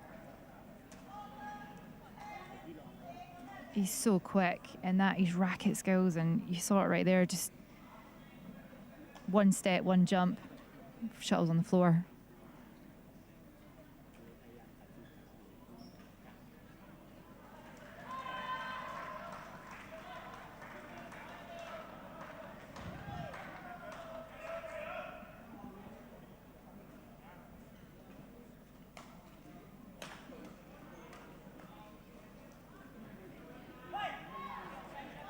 Tried a bit too much.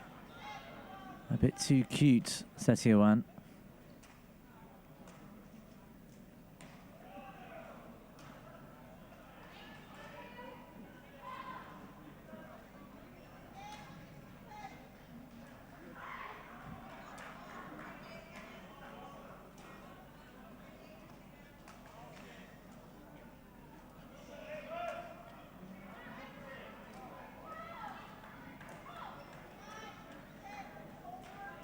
Yeah, good block there by Freddie, making Sukant turn on his impaired leg. Is difficult for him. You heard the story about, I mean, I love all this stuff. Sukant's had his knee fused, I think he was about 10 years old. You know why? No. He was meant to be at home doing his homework, and he went out with his friends to play cricket instead.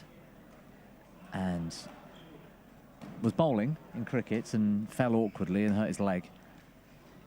And he was in quite a bit of pain. Yep.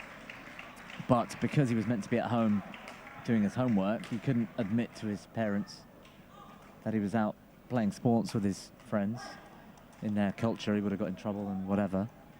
And left it and ignored it. And it went on for a week or two, and I think he got gangrene in the knee, and Oh my goodness. they had to fuse it, basically, and remove the joints. Yeah, it's a real Wow. shame. Mm. Tough kind of sociological circumstances to be in. Yeah. And in the conditions out in India with the heat and everything as Yeah. well, it's, yeah, it caused some problems for him.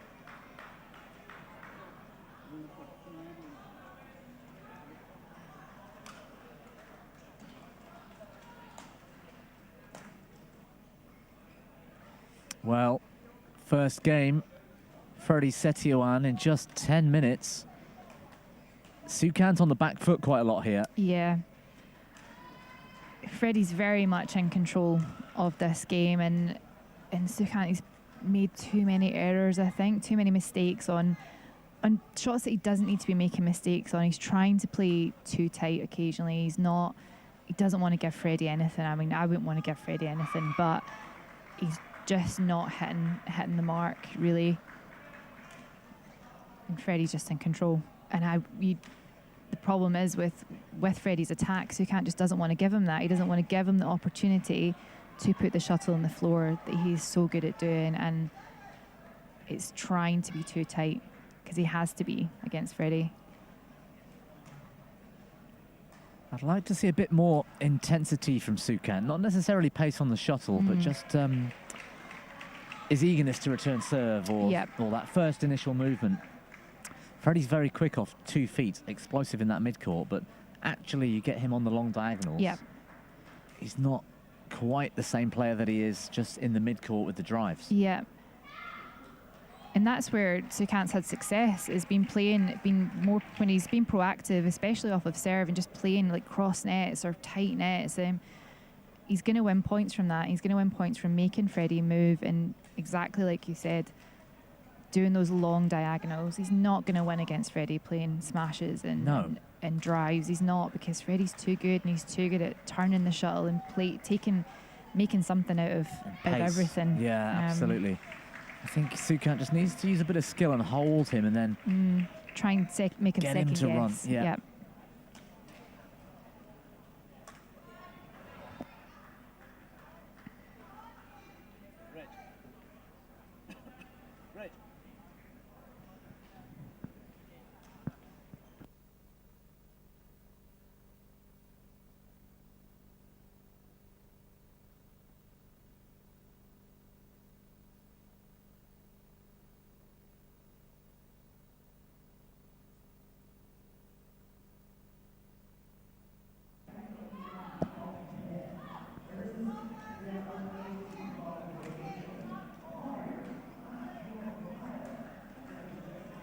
So Setioan gets game 2 underway. 21-13 the first.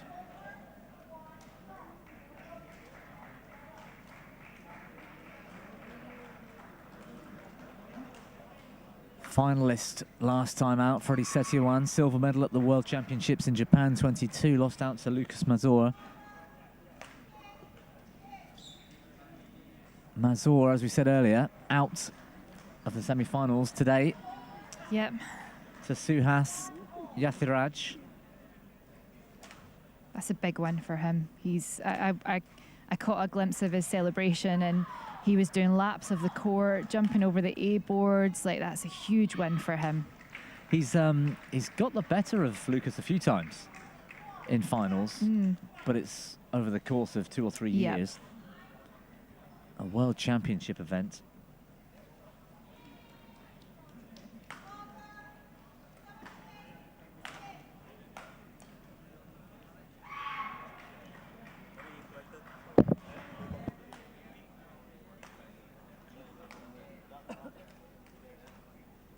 Oh, good play from Freddie. Great smash from Sukant Kadam there into the body of Freddie Setioan.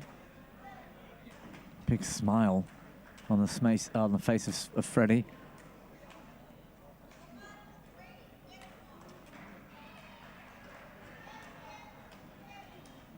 Oh. Yeah, that was wide. Technically brilliant. Just wide.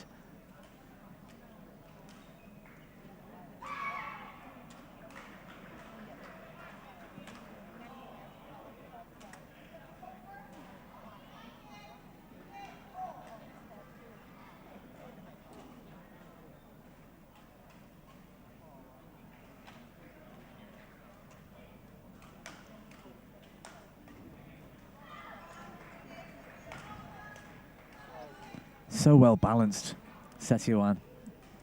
Yeah, I don't know why. Like, that's not the type of game that Kadam wants to be playing. He's playing fast and flat, and Freddie's just eating it up.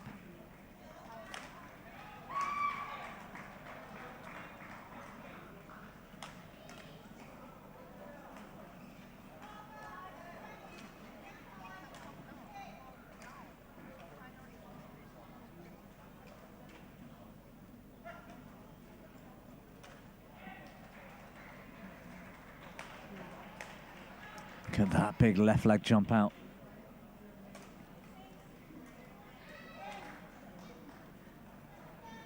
It's a difficult sport class in terms of physicality. And you consider there's amputees in here as well. And you watch somebody move so freely and so balanced as Freddie. Although there is disability there, you can see it. The range of disability from top to bottom is quite substantial. Yeah, and it's I mean, it's the same in SL3. We were chatting about it earlier with the ranges of disabilities, and it's trying to, you know, the para badminton and the classifiers, it's trying to find the right balance and not have a sport class for every single impairment. So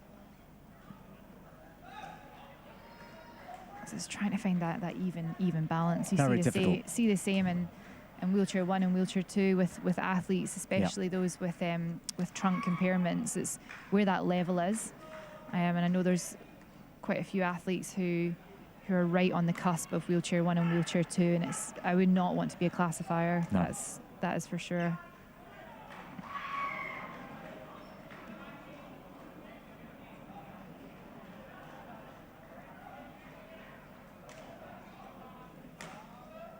Oh, he's found the line, Freddie. What a smash. Oh, it was tight though. Flick serve. It looked wide to me, actually. But the line judge confirming to the umpire it was in. It was tight. Next step for para badminton is Hawkeye, right? That would be nice, wouldn't it? This time just wide.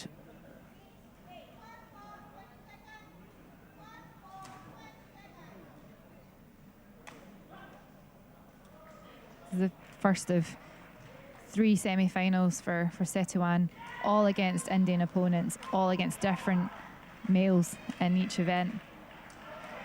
And it's going to be good games. They're all going to be really good games. And Again, Freddie's just one of those players that's just so versatile across all 3 events and can get to finals and win finals at World Championships in all 3. He's more than capable. Look at that backhand. Great timing. Great choice there on that drop as well. He could have come up and hit the big smash that you'd expect from Freddie, but no, he just hit nice and controlled.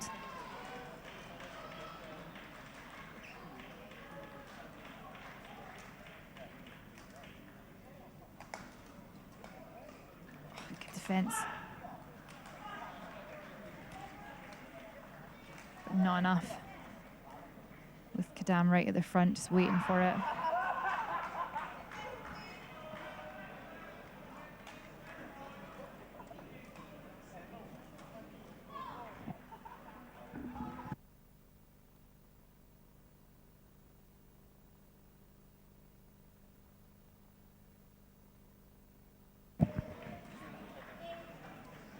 He's digging deep here, Sukan Kadam.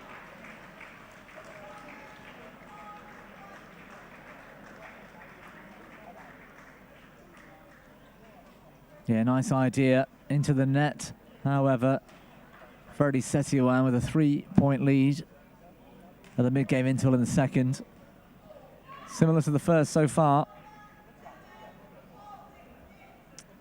Yeah, I think Kadam has definitely changed his game up a little bit, I think. He's not made so many mistakes, which is why the score's a little bit closer. And you can see he's probably one of those, we were chatting about the cool calmness of the nature of the Indian players, but he's one that shows his passion, and you can tell that, you know, he's, as much as you wanted him in the start of the second game to just be a bit more proactive and show a bit more energy, he has shown that, I think, in the first half of this game.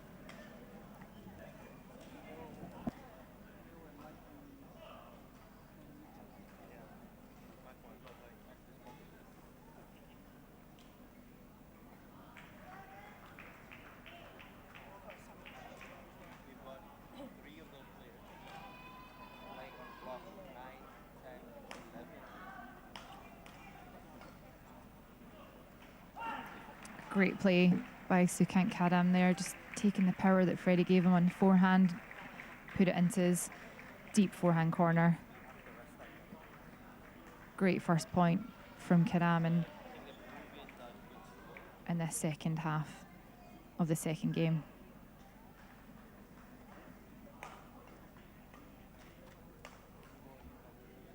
Oh, too good from Freddie. Again, flick serve from Kadam, and Freddie's just jumping out and hits that great attack. Kadam was ready for it this time, but couldn't get enough on it to get it past Freddie in the mid-court. It's dangerous, isn't it? Because Freddie's got such good racket skills. You serve short to him, and he can put you under real pressure. You flick serve him, and he can jump out and reach it. That's not many SL4s can do that. No. Great net shot.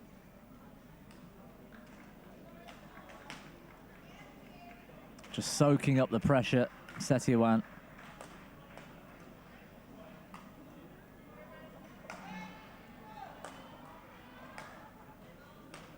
Oh. Brilliant. What a rally from Freddie Setiawan. I thought Sukat might have had him a couple of times there, but he's just too good.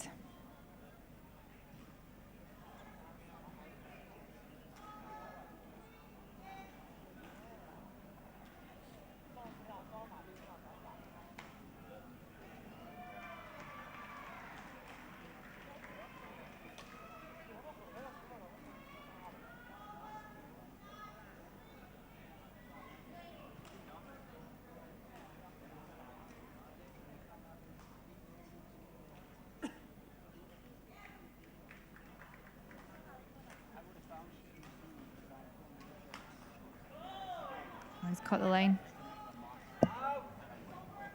Great net play from both players. Good choice there from Kadam to go for the line on Freddie's backhand, and he just caught it. Can see him bouncing as he goes to serve. He's trying to G himself up here.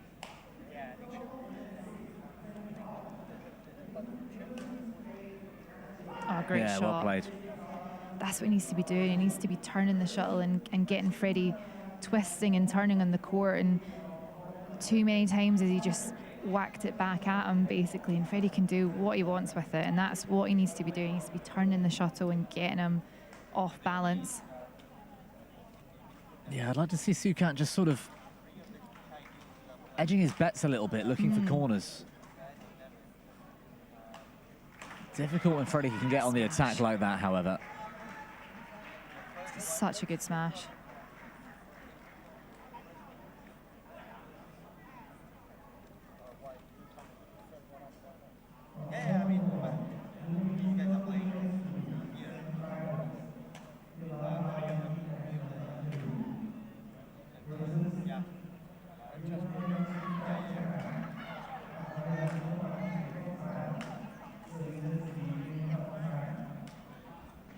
Lovely. Whoa. Yeah. Delightful shot from Setiawan. And effortless.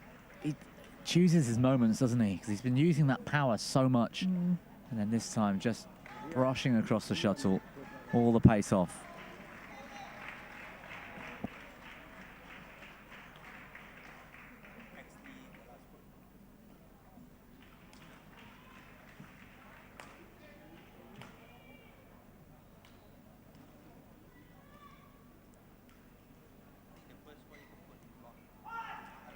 Nice, hit it wide. Very well played there by Setiawan. He's changing up his game just a little bit. He's trying to play more angles and more corner work rather than just using his power.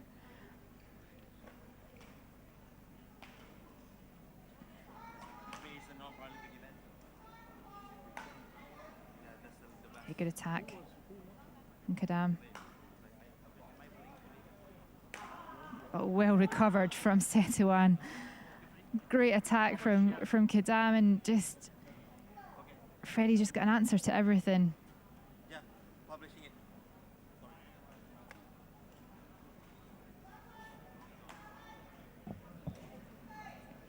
I don't know how he managed to turn that rally around. Sukat had him scrambling. Just shows the quality in this player.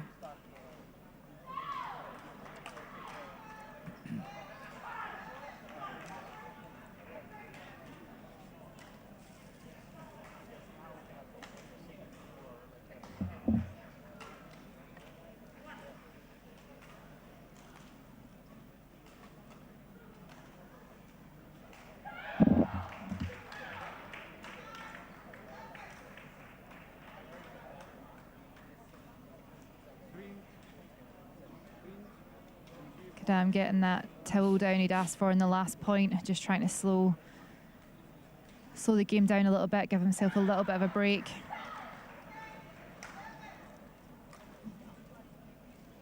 Oh, nice shot, good choice. Lucky to hit the tape there, but it was a good choice nonetheless.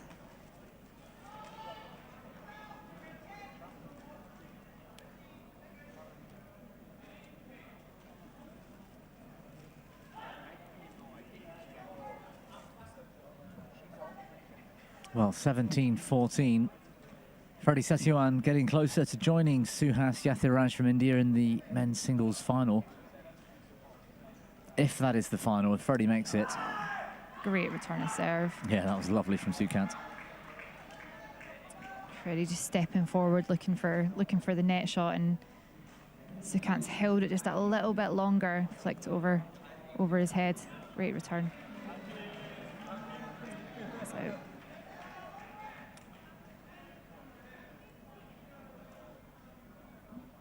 Yeah, that final would be a repeat of the Asian Para Games final. Suhas and Freddie. Oh, it's nice. Shot. Good hold. Just a little double touch. And again, that's really difficult for Sukat to quickly turn on that impaired leg.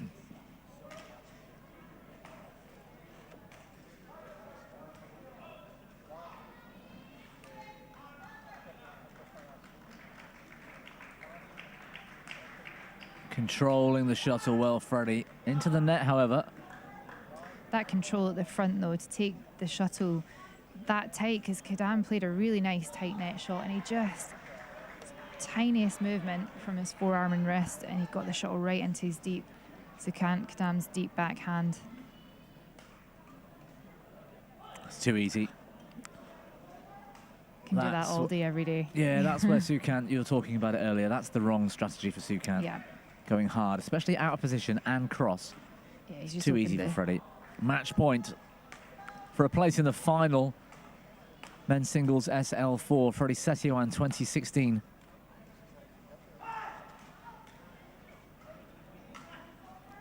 Sukant Kadam survives. But for how much longer?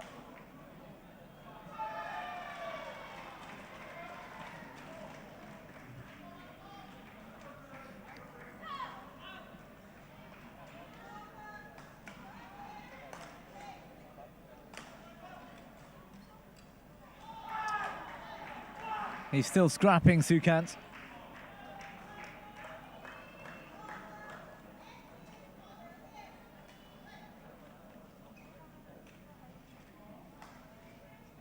Sukant just needs to be careful he doesn't give Setioan any short mid-court lifts, because he's just going to destroy him. But still match points. Sukant 3 points on the bounce. Freddie choosing a wise time. Oh, the umpires. To towel down, yeah, the umpire's not happy.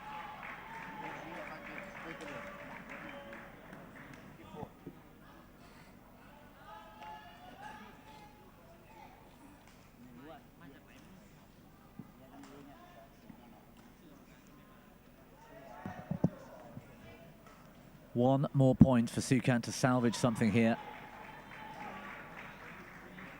Will he flick serve? I don't think he will. I don't think it's a good choice. Freddie gets off the floor with that smash too quickly.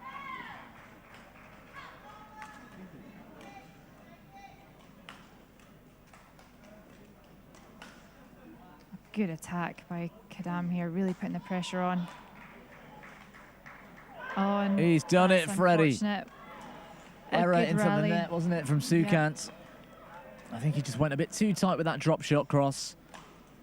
The fight back was there, but Freddie Setioan today was brilliant.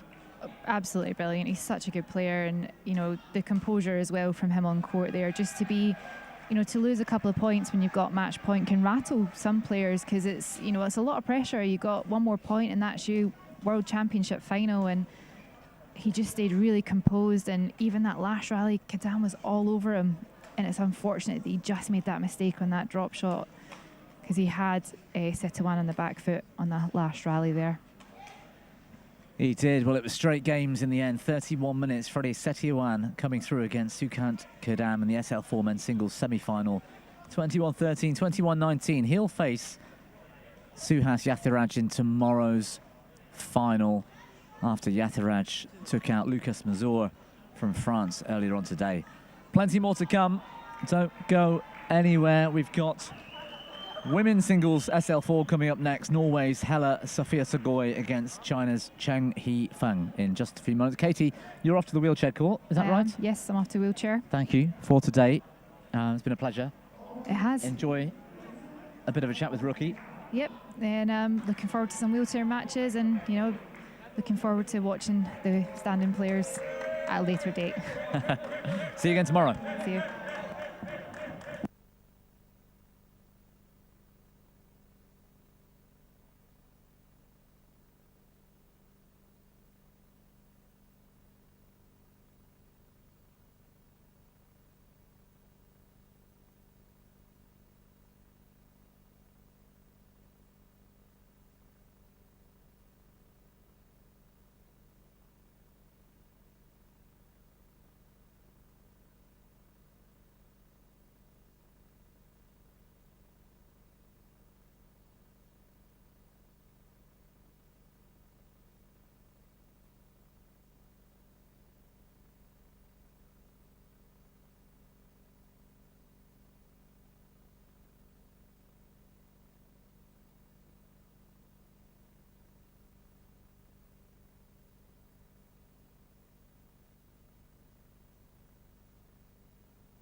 Well, thanks for sticking with us here. Semi-finals Saturday at the Para Badminton World Championships 2024 here in Pattaya, Thailand. You've got your eyes right now on women's singles in the SL4 category. We just saw the men's singles semi-final in the same SL4 sport class. A second standing class in which players have lesser impairment compared to SL3, where one or both lower limbs are affecting minimal walking and running balance. Right below knee amputee Helle Sagøy from Norway, playing against Cheng Hifeng, who I think is a cerebral palsy sufferer, but it might be a different disability. I'll check, get that confirmed. Two very accomplished players in SL4. The head-to-head reads 4-love to Cheng Hifeng. 21-12, 21-8, their last meeting at the Bahrain International 2023. That was in late May last year. In fact, Helle Sagøy is yet to take a game of Cheng Hifeng, but her badminton has been improving month by month.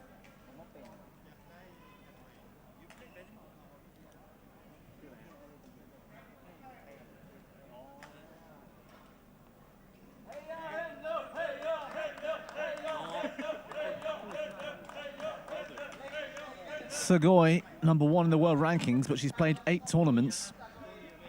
Cheng Hifeng played only 5 so far in this period and sits at number 5 in those rankings.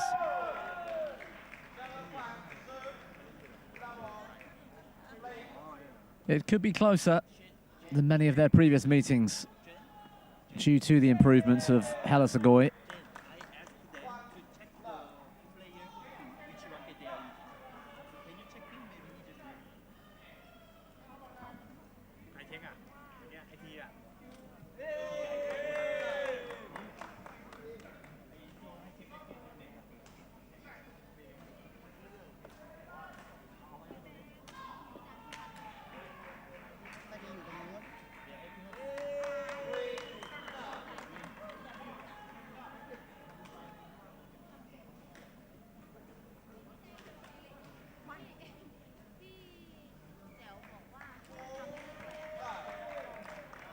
So despite being number 5 in the rankings, Cheng Hifeng,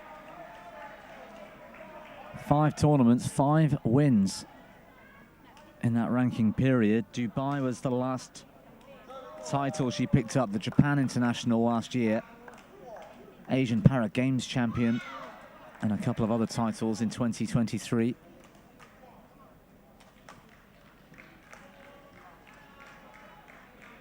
Five titles also for Helle Sagøy, European Para Games champion, being one of those most important. She also won the Four Nations, which is essentially the British Open,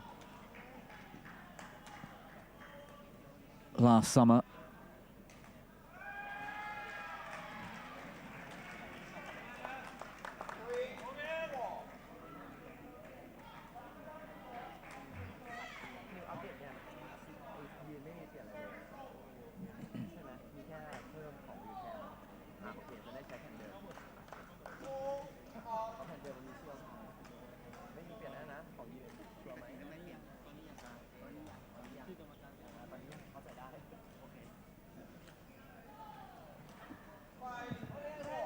Nice idea from Sagøy, a bit loose with the drop shot.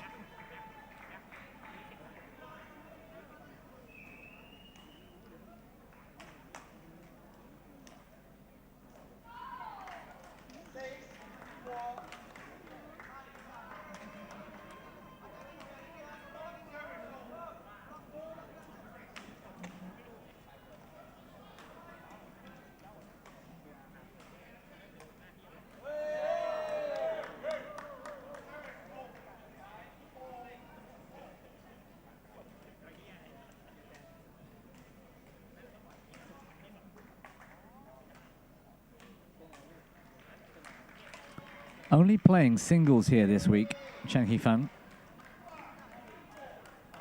Used to play in a couple of different events. Just looking down the list to find her name in the women's doubles or mixed doubles, but not to be found. Focusing on this women's singles title this week.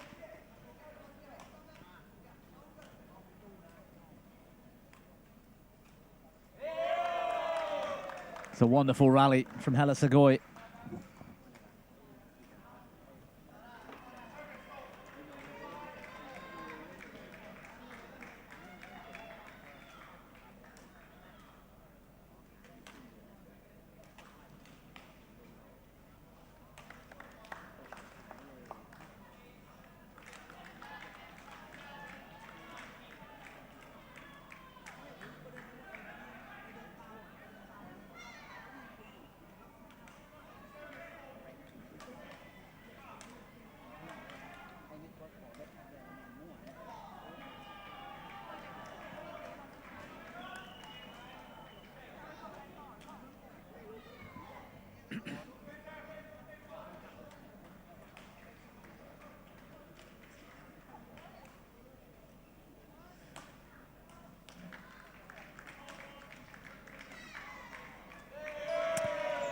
Yeah, it's a good strategy, Sagoy, taking that shuttle early, forcing He Feng on the width.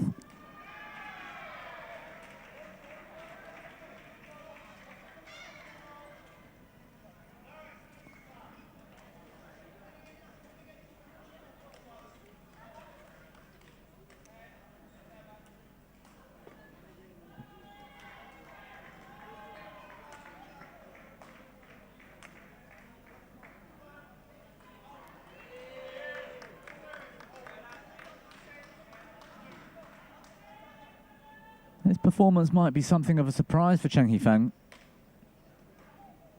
A lot of hard work has gone into Helle's training.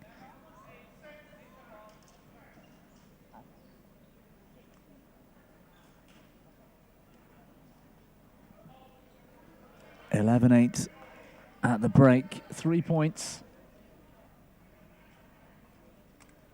Chen Hifeng is going to have to work hard in this semi-final.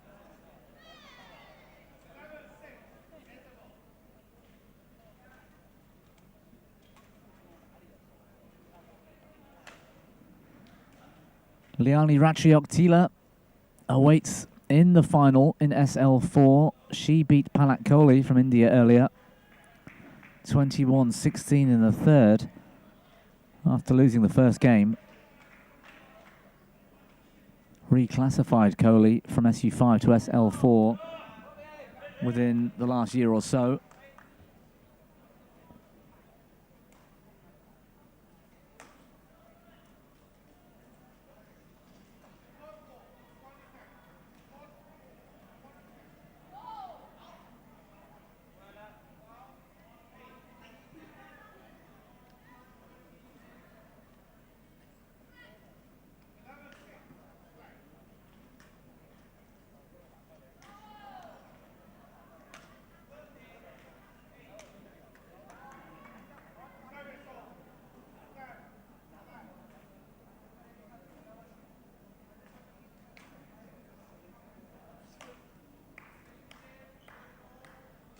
It's a lovely touch.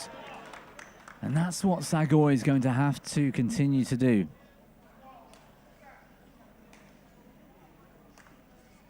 Chen Hifeng not neutralizing well enough, allowing Sagoy to turn her cross into that open space.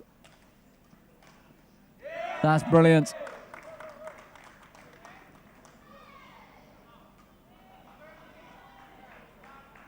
The Norwegian with some big crowd support to our right in the stands.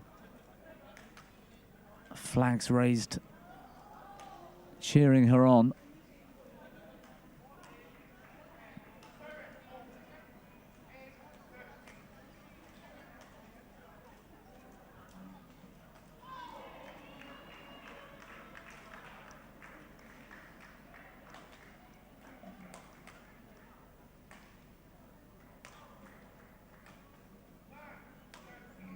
Yeah, superb from Cheng.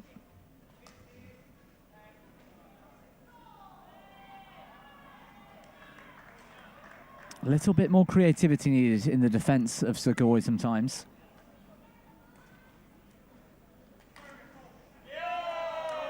What a shot. Oh, it's gone wide. The line judge has called it wide. Norwegian fans beside us not happy.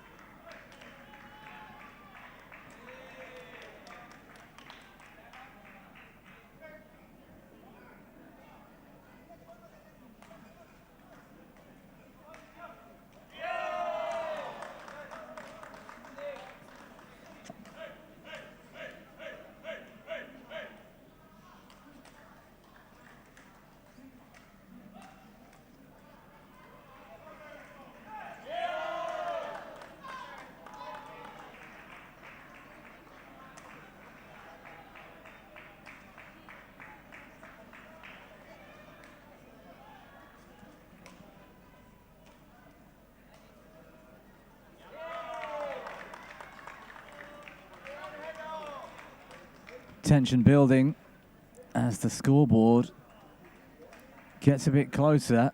It's a good fight from Sagoy back into this.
Brilliant shot from Sagoy.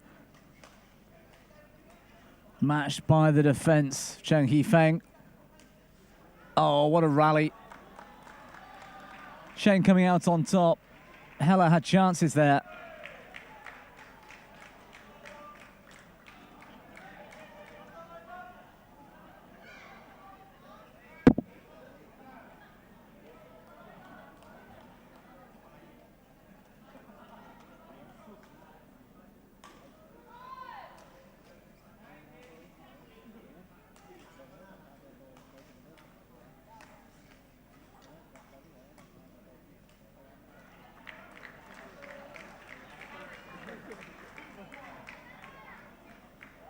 Oh, superb.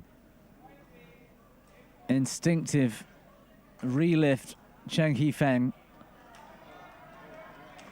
2015 game points to the Chinese. And the variation on serve, Heller outfoxed. She's got a good chance here, Sagoy.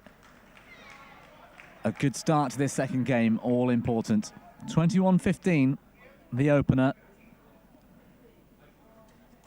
Chen Hifeng with the advantage.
Well, this final in touching distance still for Helle Sagoi.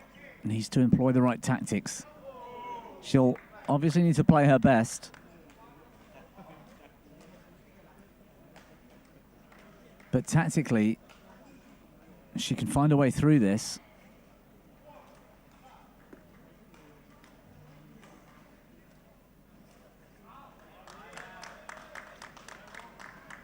Arguably for me, Sagoi, the faster of the two players, covers the court really well for a below knee amputee.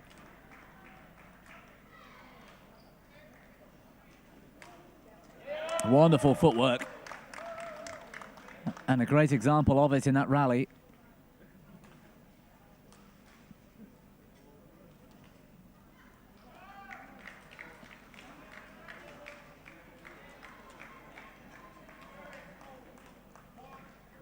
That's not the way. Playing shots that are too close to Cheng Hifeng is not the answer. Needs to get her into all four corners, find some space, particularly the long diagonals.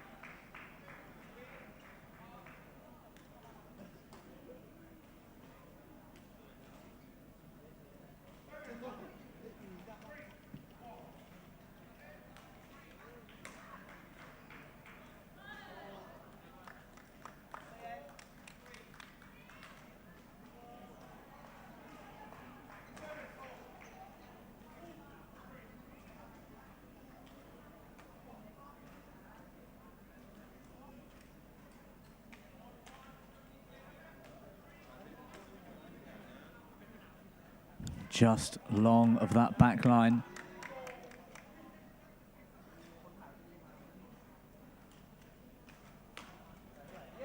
Terrific smash winner from Sagoi.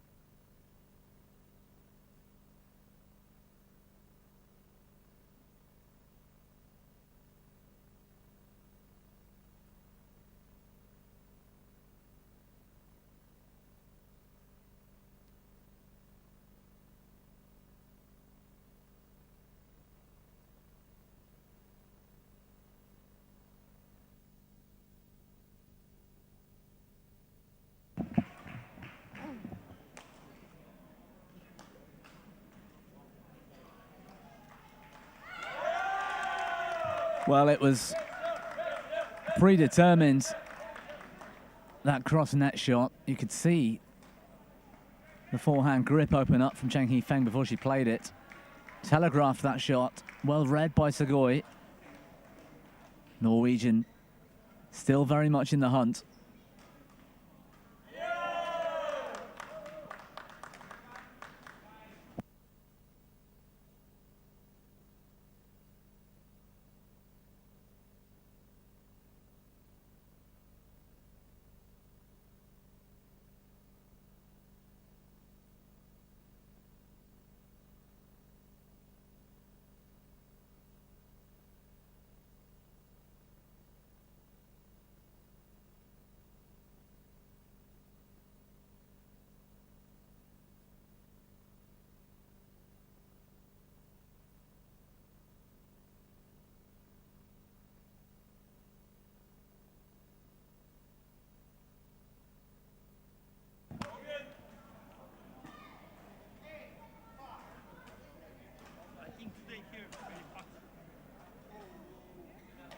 Well, it's a nervous second game so far. You can see the tension on the two faces.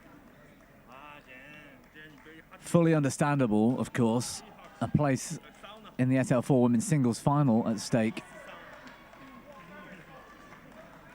Clever from Cheng.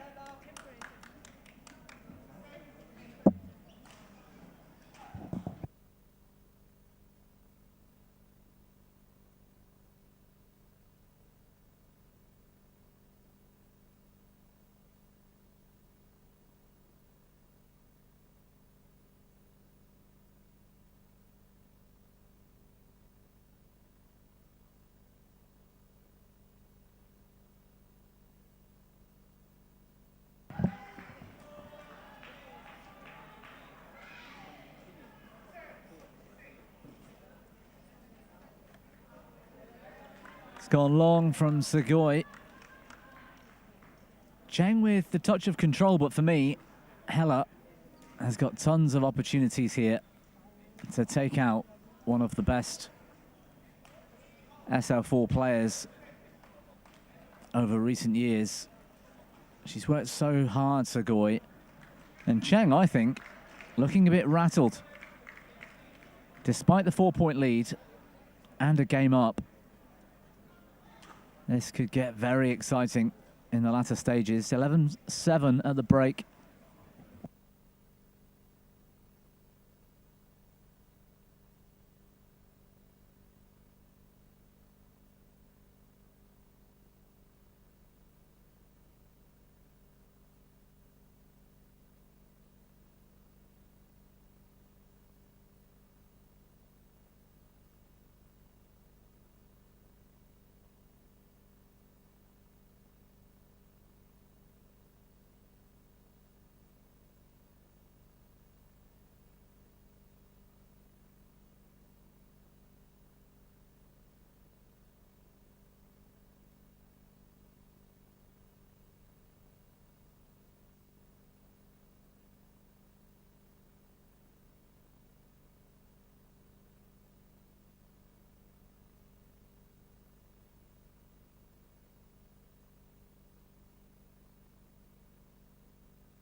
Nice building shot from Sugoi, but Cheng's defense staying solid.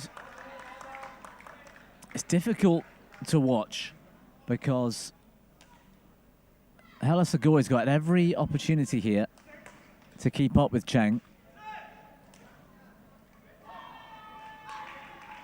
But she'll be able to take tons of pride in how much she's developed, building and winning rallies in that way. A great example. Crucial, though, the next 2 or 3 points. Hella needs to get on a run here.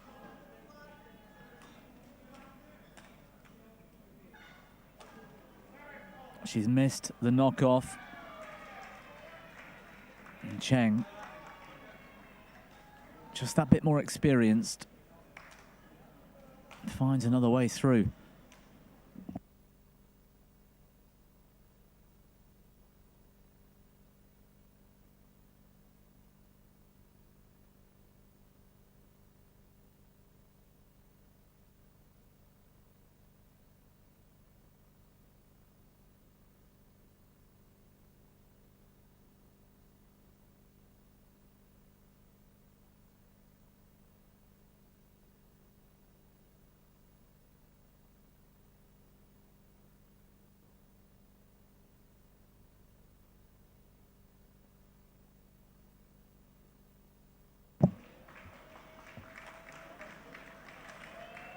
Eight points clear.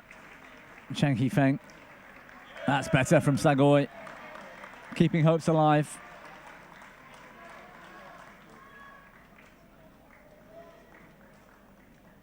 She'll need her very best and a huge amount of consistency at this point to hold Cheng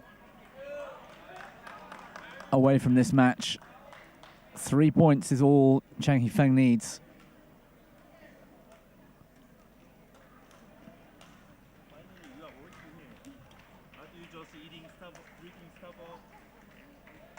It's another well-placed shot from Sagoy.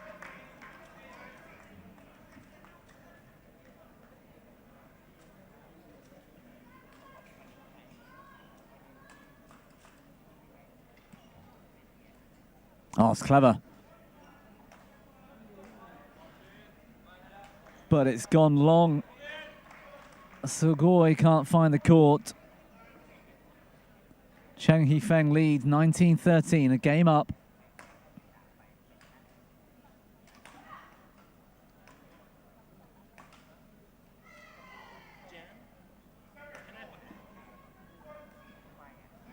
Great touch from the Chinese, taking the pace off. Hella's gone long. She's handed Cheng Hifeng match point 7. Match points, in fact. And it's looking very likely this will be a repeat of so many great finals. Cheng Hifeng's through the first time of asking 25 minutes. She's going on to face Liani Ratri Oktila from Indonesia in the final. Those two great rivals will provide another terrific final, I've no doubt. Hella should take a lot of pride and confidence in that performance. She really has showed how she's developed in recent years, and she's getting closer to these top players. The world rankings don't necessarily tell the full story, but Hella is getting close to Cheng Hifeng and Liani Oktila and establishing herself in this SL4 sport class. But today belongs to Cheng Hifeng, through to another World Championship final. We'll see her again tomorrow.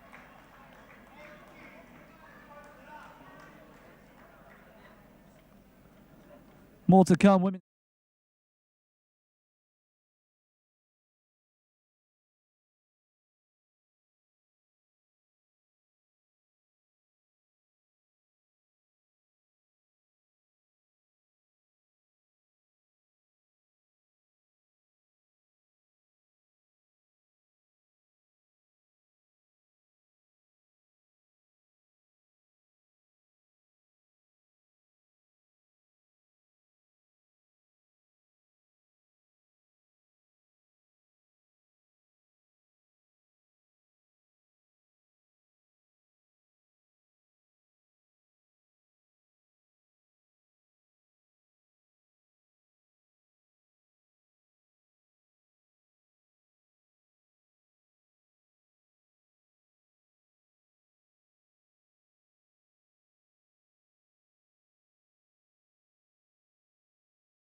Thanks for being here. Semi-final Saturday in Pattaya, Thailand. The Para Badminton World Championships 2024.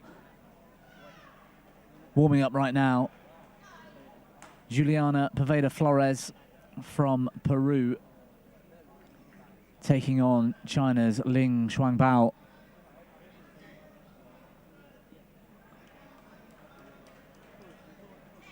SH6 women's singles. Players are short in stature due to a genetic condition often referred to as congenital dwarfism.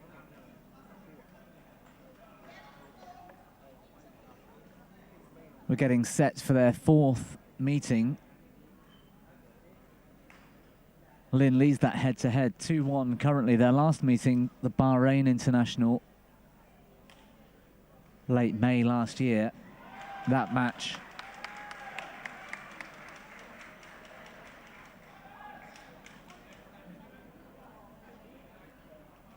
was straight games. Their meeting in singles was in Thailand here. Again in the summertime, 21-17 in the third to the Peruvian.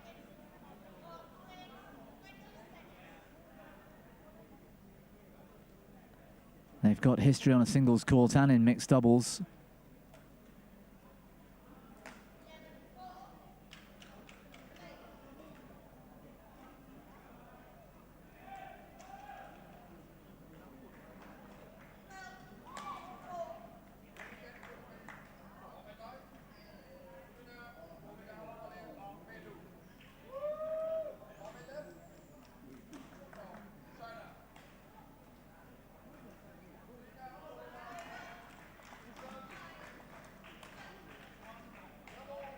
Flores, believe it or not, the more experienced player in terms of para badminton. Took that 2019 World Championship title in Basel, Switzerland.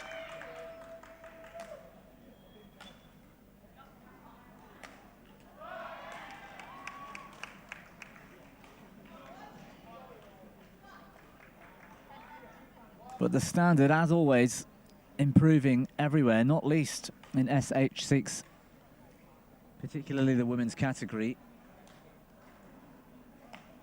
Li Fengmei through to the final tomorrow after beating Nithya Sumathi Sivan from India, one of the favourites for the event.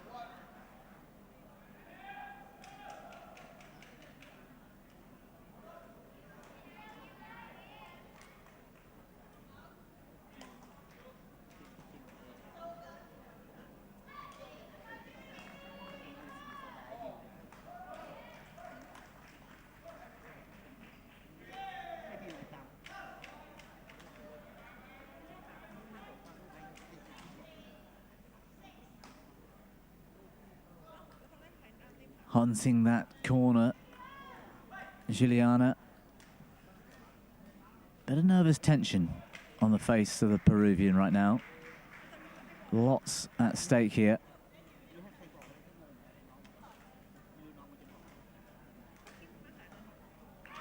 Oh, just wide.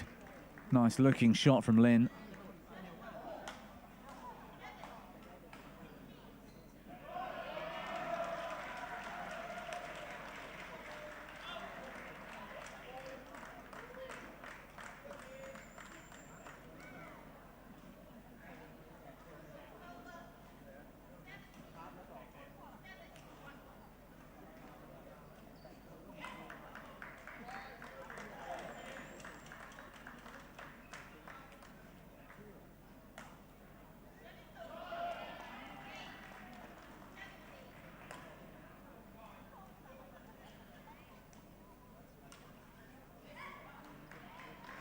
Well, it's the right idea.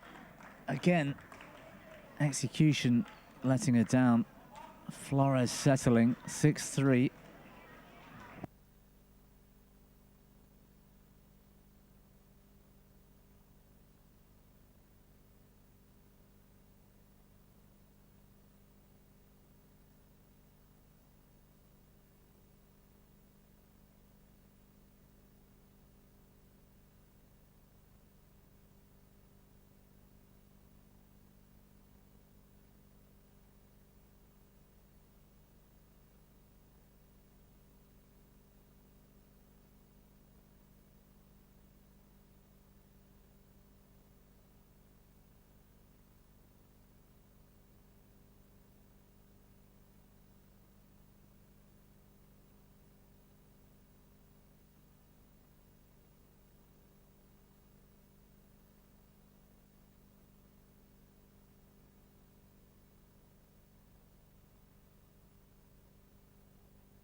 That's a superb shot. The hold from Lin.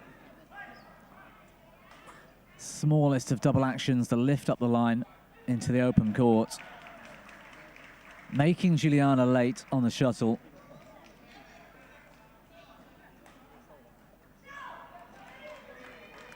Dangerous serve from the Chinese.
Hard fought so far. They're scrapping for every point here. The standard across SH6 is improving all the time.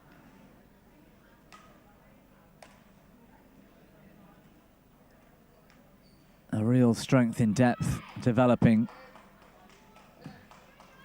Not least thanks to the inclusion in the sport's most important event, the Paralympic Games. This summer in France, we'll see women's singles SH6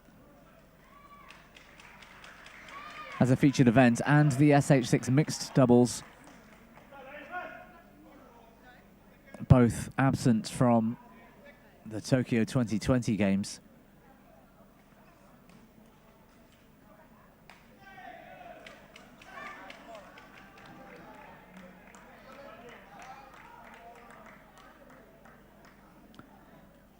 Well, 2 points split them. Poveda Flores leads 11-9, but there was a comeback on there from Lin.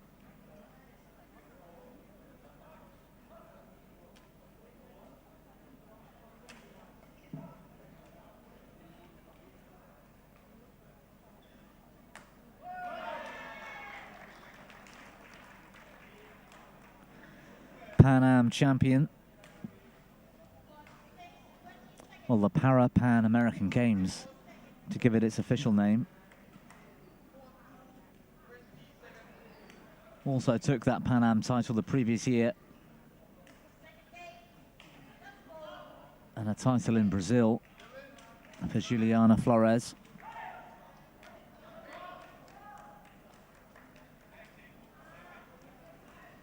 Lin Shuangbo won on the road twice last year, in Bahrain and in Thailand here at the International. It's a great shot.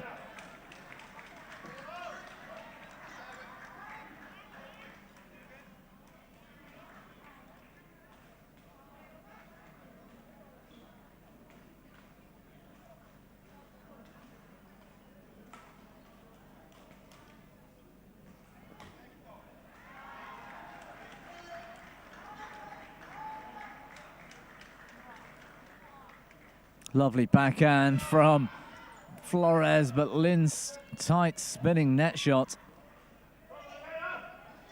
The momentum with the Chinese, although the score 11-all.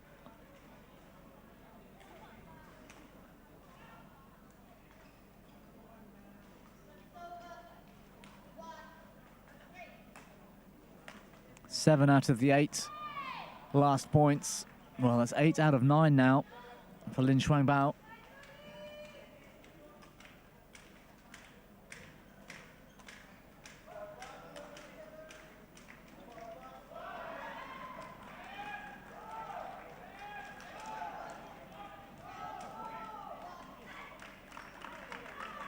Finding another great angle, Flores.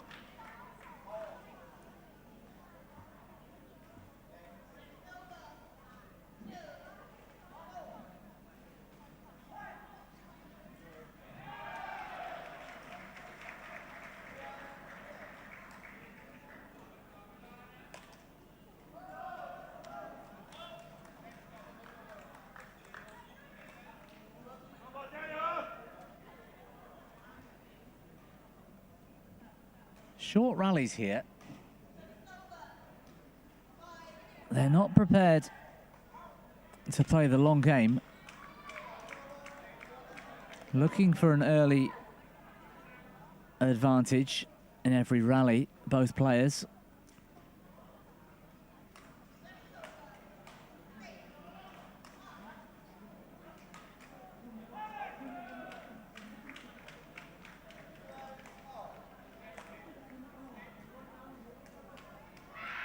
Yeah, it's really well played. Good follow-up from Lin.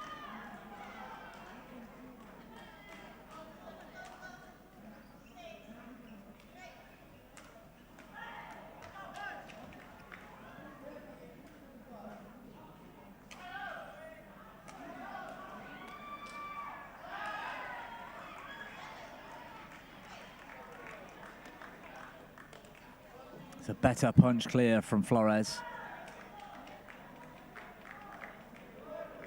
Still looking determined.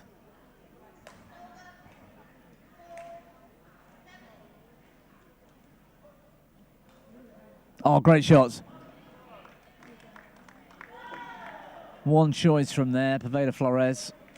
And she threw that racket through the shuttle, neutralizing with that backhand. Got a bit of luck with the tape.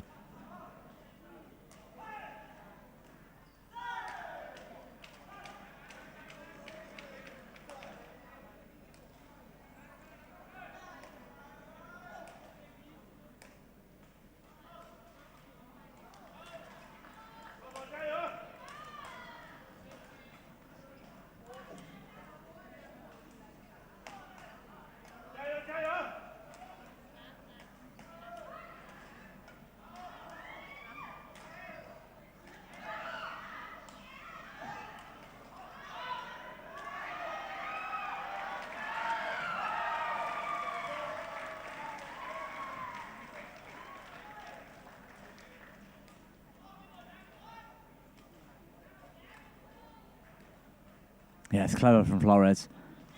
She's going back into that corner, but without the quality, allowing Lin to get herself out of trouble with ease.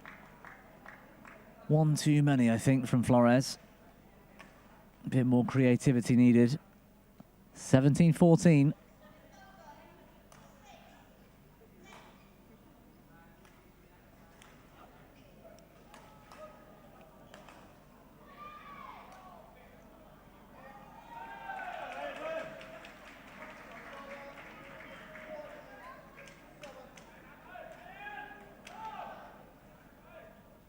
A chance to regain composure, get the breathing right. Oh, that's brilliant. Really well read from Lin Shuangbao. Taking it round the head and turning the shuttle cross.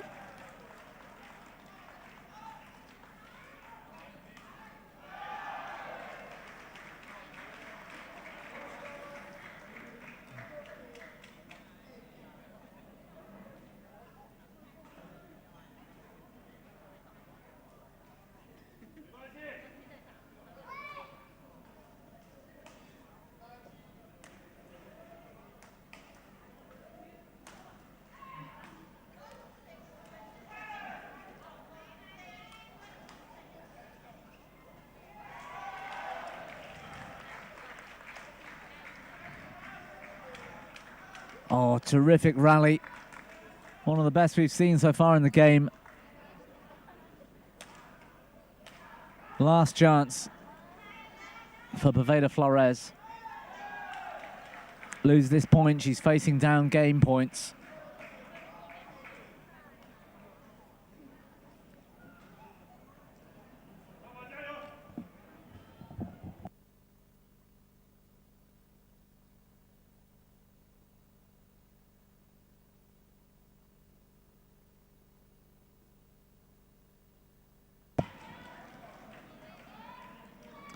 It's gone wide from Flores. Lin Shuangbao with a chance, 4 chances to close out the opening game.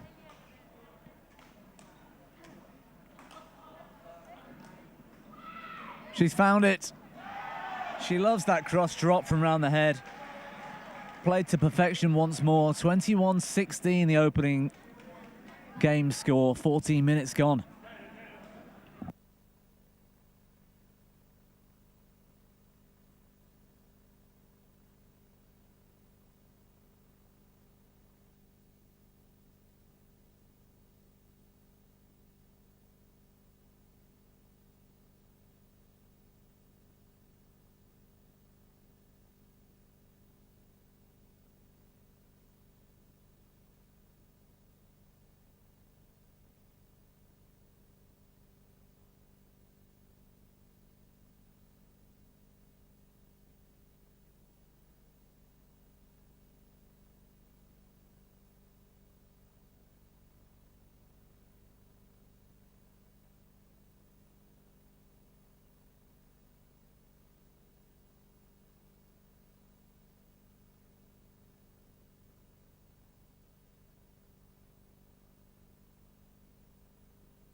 Just taking a look at the race to Paris rankings. All important right now for the Paralympic Games. Poveda Flores number 2 in that list, with Ling Shuangbao right behind her teammate.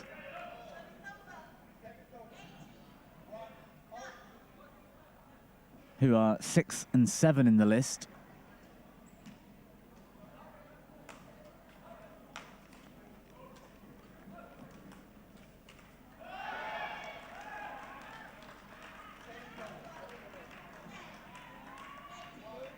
Only one qualifier really per country unless there's a bipartite application. If Lin Shuangbao can make this final,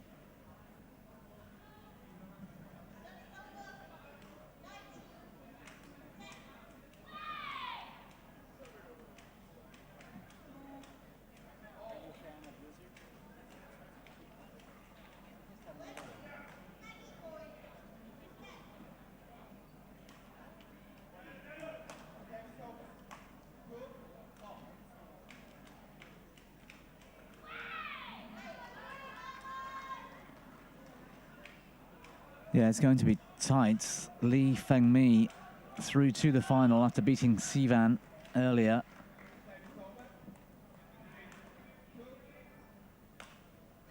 Lin would definitely need to make the final and probably win it and beat her partner to guarantee a slot in the games. The likelihood is, on the face of it right now, Li Fengmi will qualify.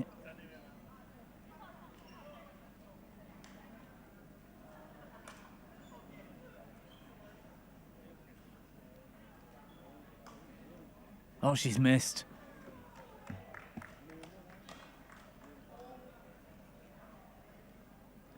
Court was wide open.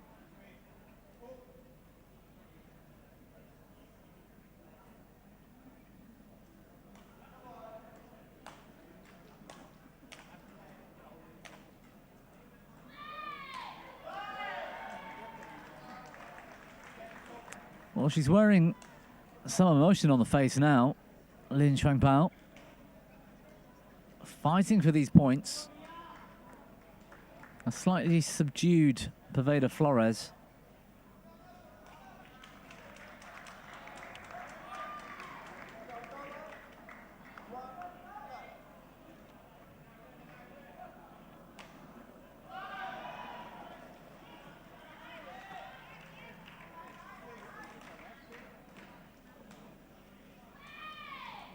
Well, it's another one that's landed in.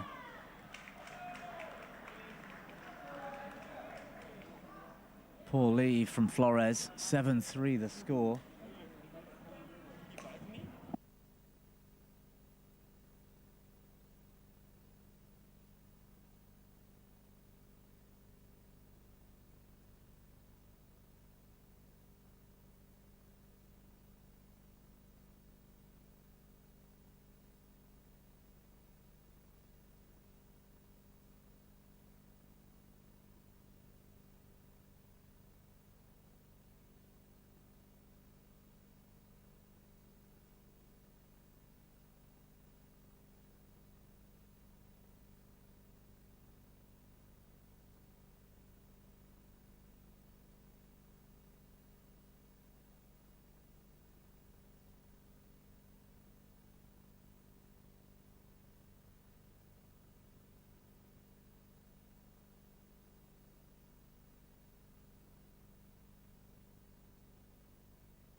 Starting to dictate many of these rallies now, Lynn. Poveda needs to play the long game a little here.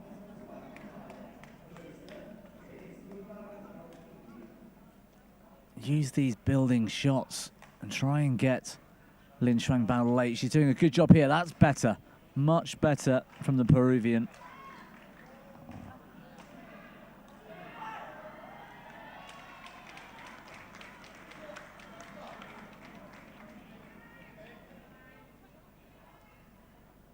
Six points in trail of Lin, however. Yeah, it's a slightly worried looking Poveda Flores.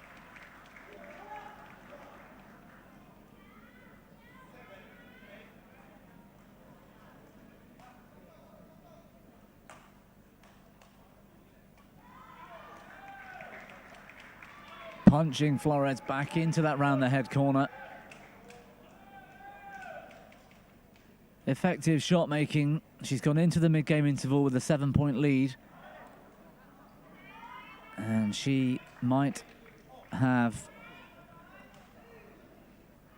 some thoughts about what tomorrow's final might look like at this stage. The scoreline flattering Lin Shuangbao.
Well, how much would the mid-game interval, the chat with the coach, begin to change the outcome out here? And can Flores continue to find a way through Lin? So far, Shuangbao's had the ability and court coverage to keep the rallies going that little bit longer and find that winning shot. Oh, it's a lovely cross net.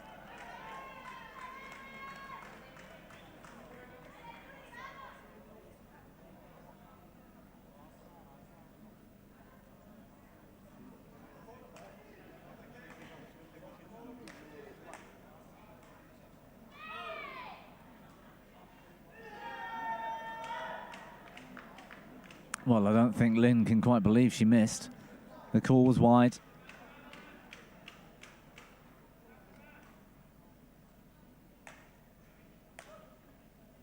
Clever shot. Touching distance again, just 3 points now.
Patience from Lin. Good use of the middle. I haven't seen a lot of that so far. These two have been trying to find that devastating attack early on in the rallies. Lin in the last couple has just been more patient, putting the shuttle into spaces where Poveda Flores can't hurt her. It's a poor leave from the Peruvian. After all that hard work, back to within 2 or 3 points. She's now trails by 5 again. 6 points needed for Lin to join her teammate in this women's singles SH6 final tomorrow.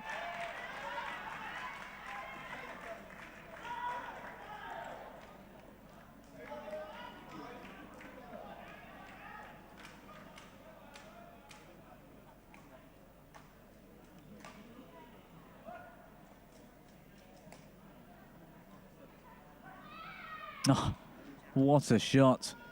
She's got that slice from both corners. The reverse she was devastating within the first. This forehand slice cross this time.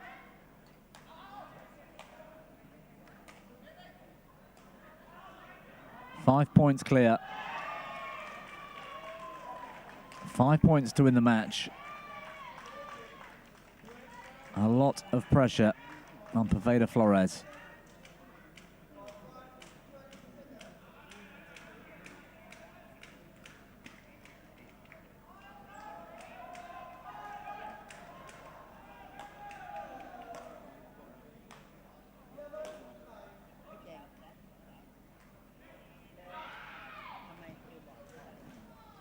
Juliana goes long again.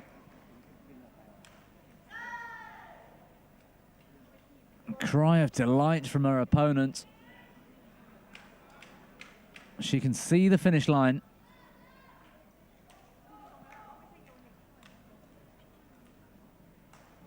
It's going wide.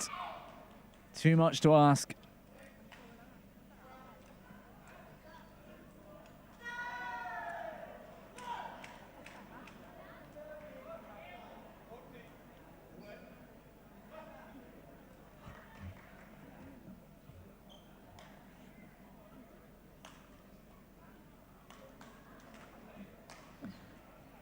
The court coverage from Lin.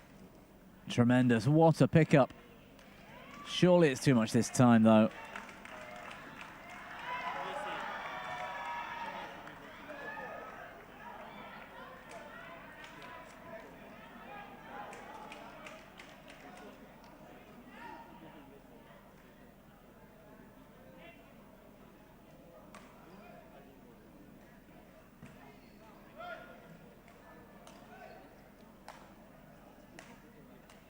Good clear from Juliana.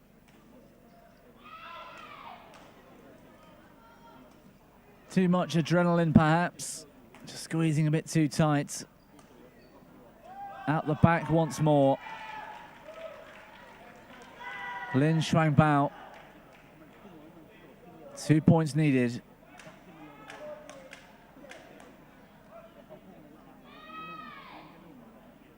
Juliana leaves another one to fall in. Shuangbao, 7 match points.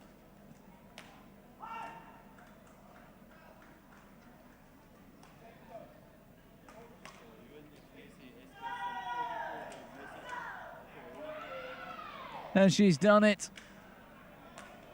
Look at that, what it means to her as well. Big cry. And then she's back to focus. World Championship finalist, joining her teammate Li Fengmi in the SH6 women's singles final tomorrow. Terrific effort from the Chinese. Some disappointment, no doubts, from Peru's Juliana Flores.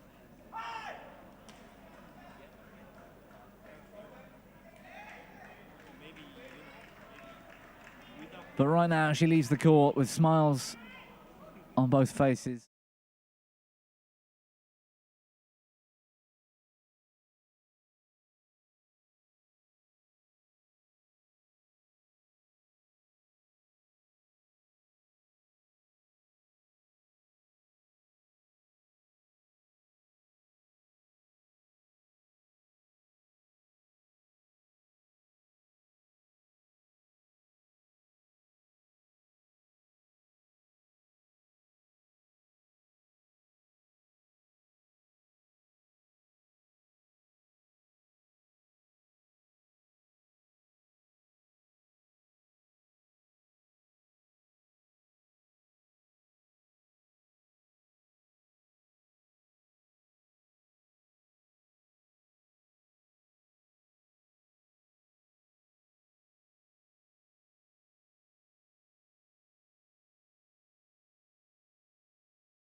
Thank you for staying with us here. Semi-final Saturday in Pattaya, Thailand. The Para Badminton World Championships 2024. What a prospect this one is. SU5 women's singles semi-final. Players in this class have impairments to the upper limb. Could be on the playing or non-playing hand.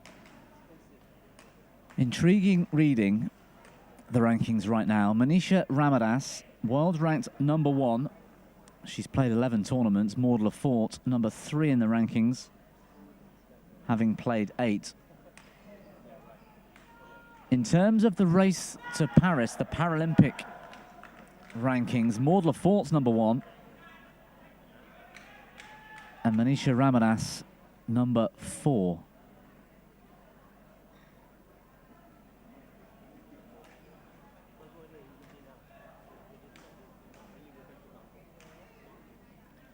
Yang Shishia from China took out Catherine Rosengren earlier from Denmark in that semi-final. Straight games, 12 and 10. She waits in tomorrow's final. They're head-to-head between these two. Trying to decipher all the different matches. They played 9 times, but that includes some doubles. Maud Lafort, in terms of singles, has taken the last 4, all of which in 2023. Straight games at the Four Nations, the British Open in Sheffield last August, 21-18, 21-14. That was the semi-final.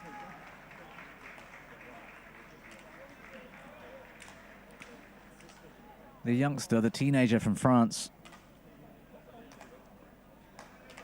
already establishing herself as a great player in SU5.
Well-constructed rally from Ramadas.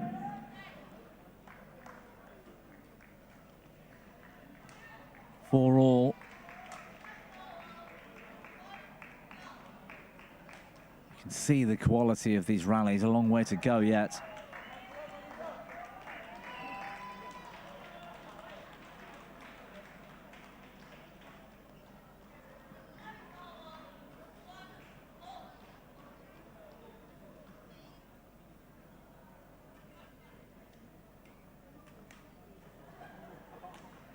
Manisha Ramadas in 3 semi-finals today. This one in women's singles, the SL3SU5 mixed doubles with Pramod Bhagat against Setiowana Sadia from Indonesia.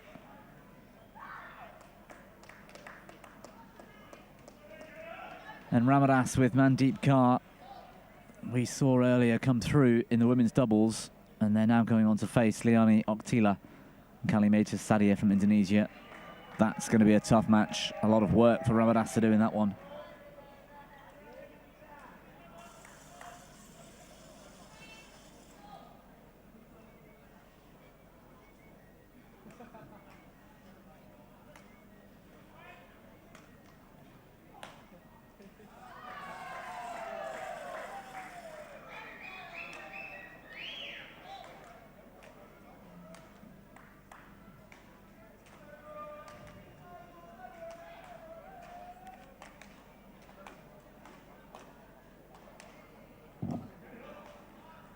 Is that her behind us?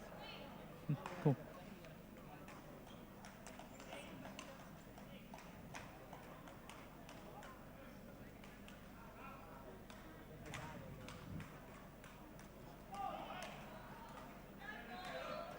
Ambitious from Ramadas.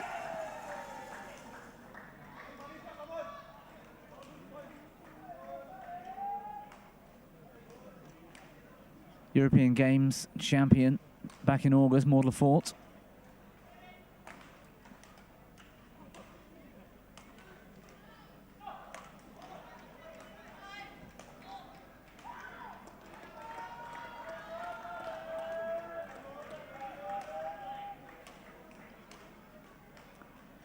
Winner of 3 other titles over the course of this ranking period. Most recently, Canada, Peru and Bahrain.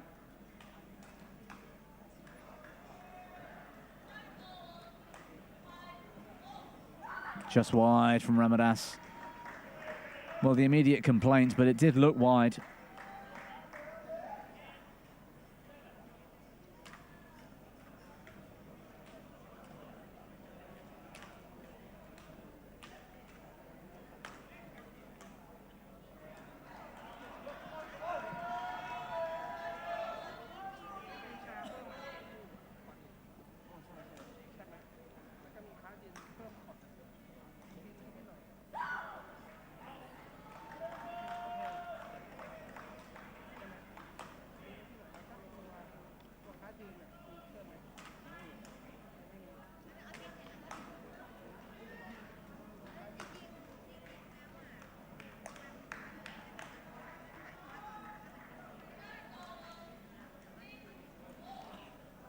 So strong in the legs, Manisha Ramadas. Staying on balance throughout the rally. Level terms, 10-all.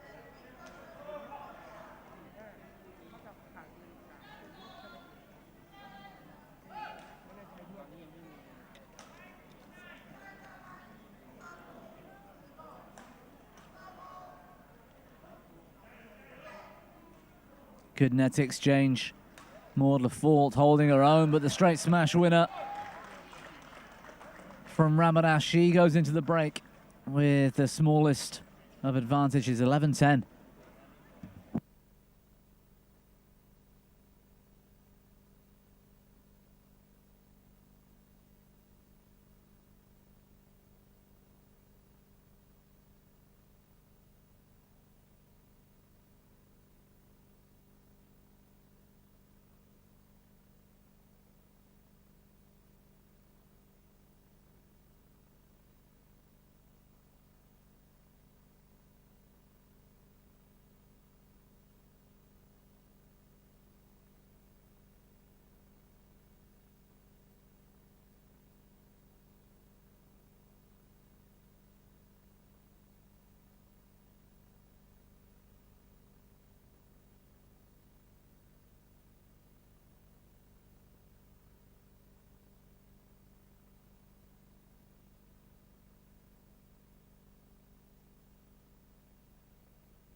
Wonderful opening rally to get the game going again. It's what we like to see from Maud Lefort. Some emotion, get that French crowd going. She'll need their support.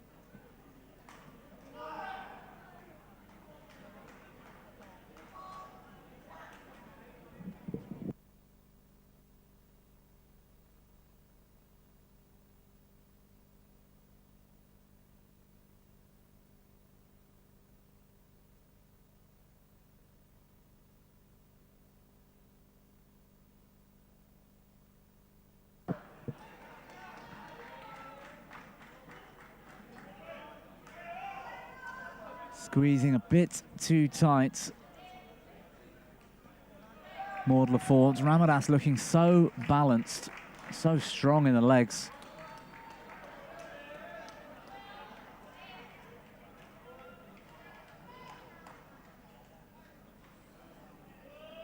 A really gritty competitor, Manisha Ramadas.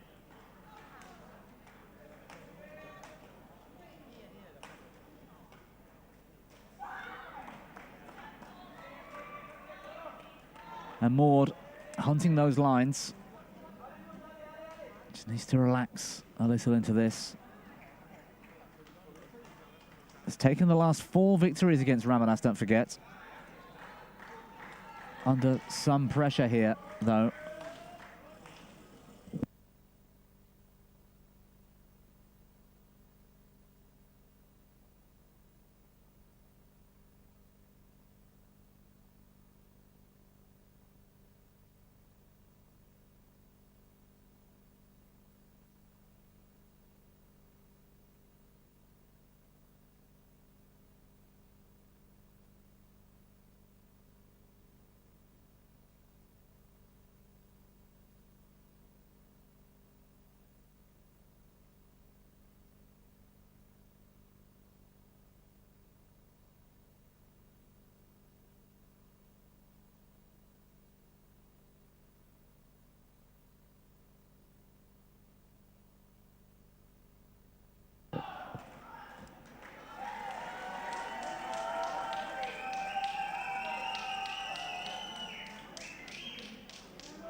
Indecision on the back line from Ramadas. Maud Lefort holds within 2 points.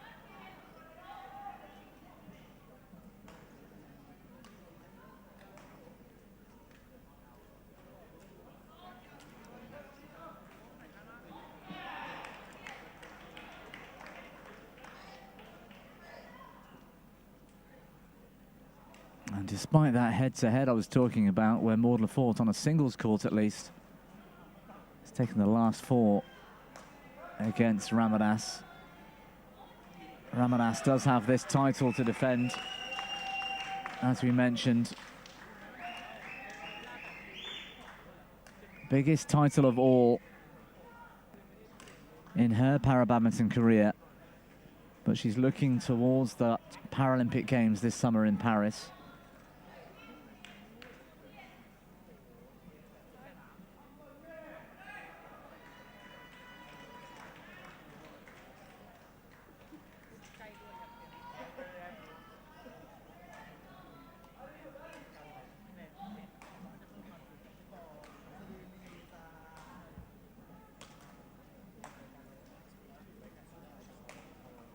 Oh, superb from Lefort. Great technique. I love the racket carriage. Technically gifted. You can see the amount of training that's gone into Maud Lefort despite her young age.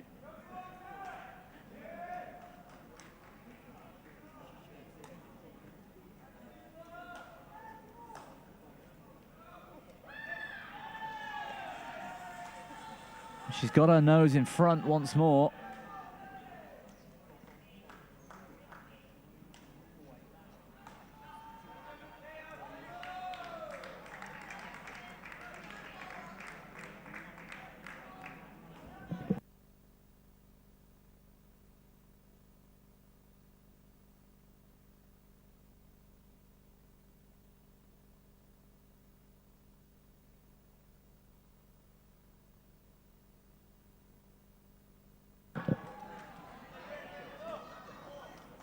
round the head, straight slice drop shot, taking all the pace off. It's been her favourite shot for the match so far, Ramadas. Not many occasions has it been the clean winner. And that's a weakness for Lafort. When she's deep in that backhand corner, she's in real trouble. Brilliant from the Indian.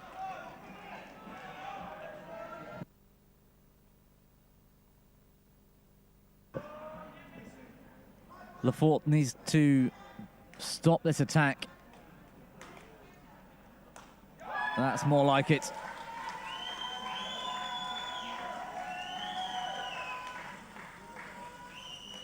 Well, you can hear the French support in the crowd.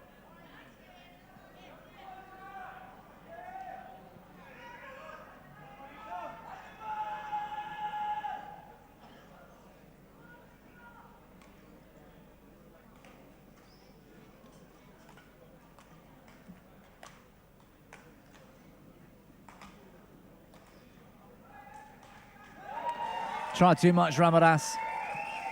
Taking it early would have been the option. Tried to be deceptive. She's let the French woman back in.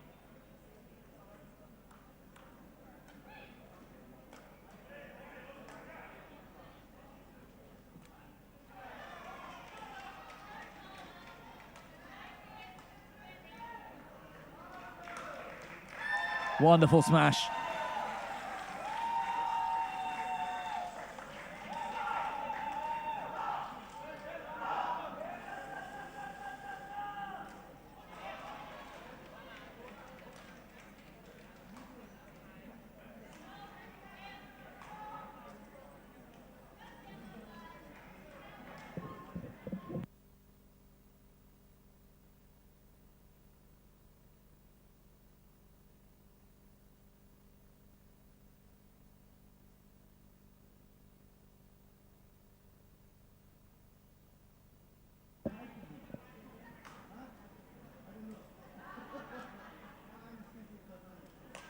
That's nice from Ramadas.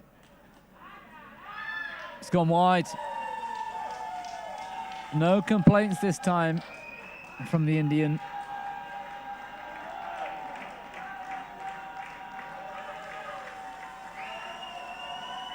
I think it had beaten Lafort if it had caught the line. Don't think she was there to defend it. 20-18, 2 game points for the French teenager. Oh.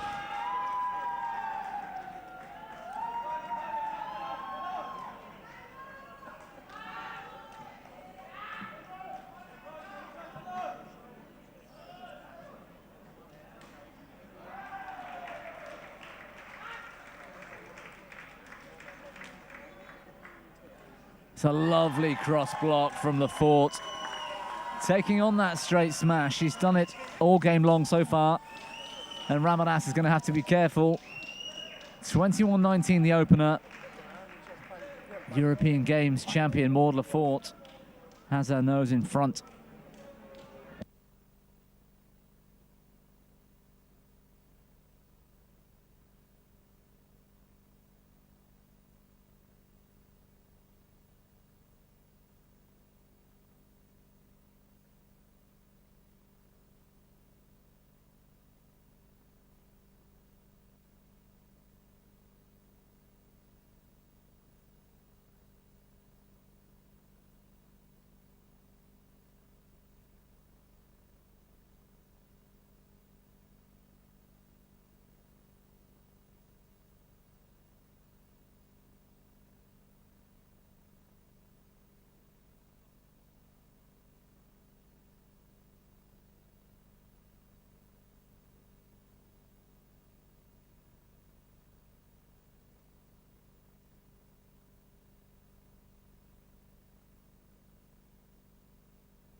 Change of ends, game 2, Maud Lefort on serve.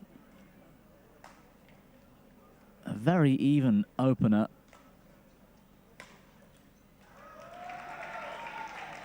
There were a couple of occasions where I think Ramadas attacked, underestimated the defensive qualities of Maud Lefort. And there were a couple of moments where Lefort, I think, took her foot off the gas. And you can't allow Manisha Ramadas to play. Great backhand.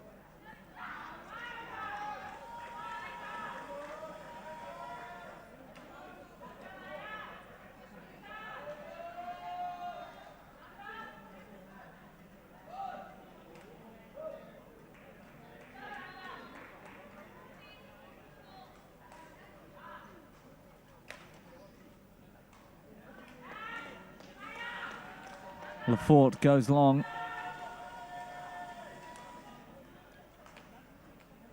We saw a few errors from each player in the first. Generally, the quality was high. Consistency was good.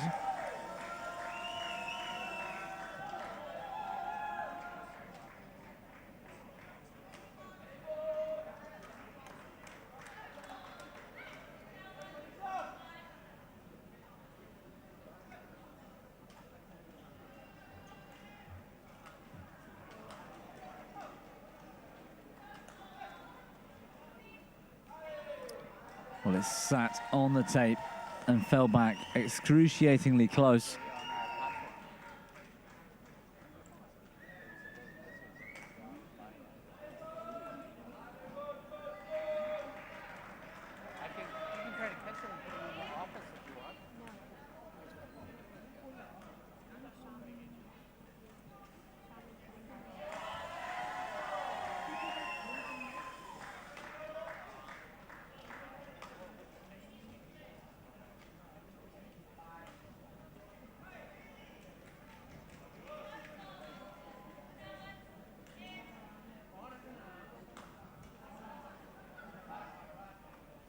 Oh, she tightened up.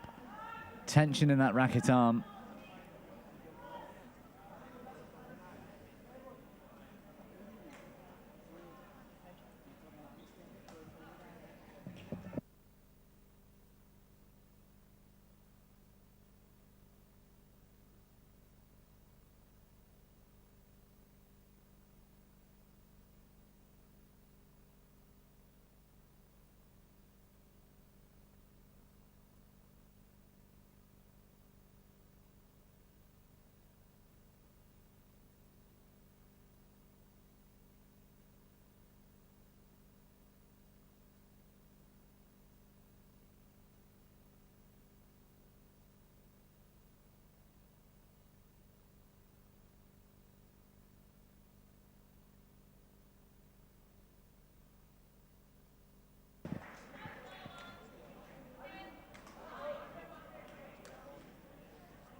She's struggling with that length at times.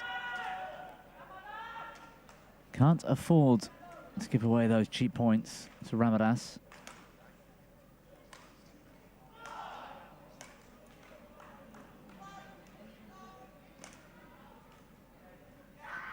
What a shot. Cutting it out of the air so early.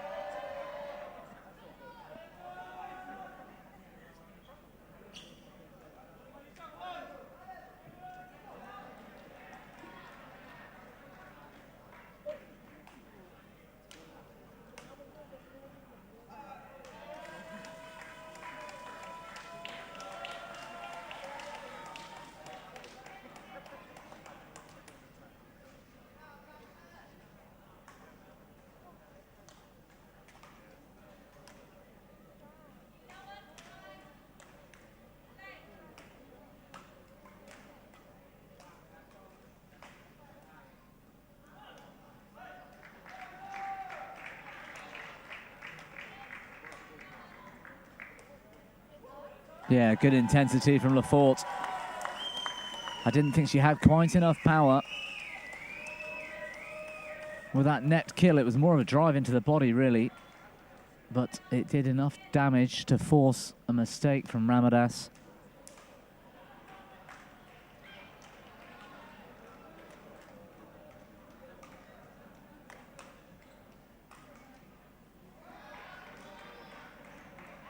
Great shot.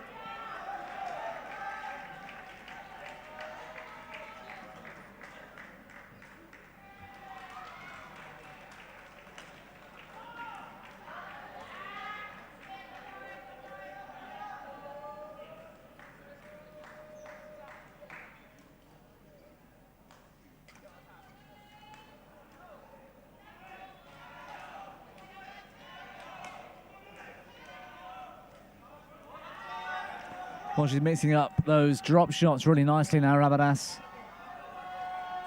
Lefort expecting power, getting outfoxed at times.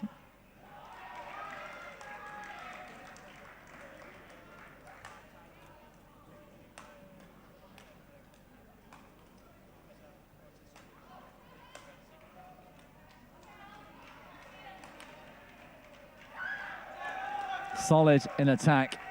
It's been a good display this second game from Manisha Ramadas. And just like that wobble in the first, Lefort needs to take the initiative here, get on the attack somehow. As I said before, you cannot give this woman, Ramadas, time under the shuttle. She's got too many options. 11-6.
Well, she's on the fight back, Maud Lefort. But that 5-point lead still in place.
a great touch from Maud Lefort. That backhand defence is actually something of a weapon for the Frenchwoman. Makes it look easy, effortless, turning it cross.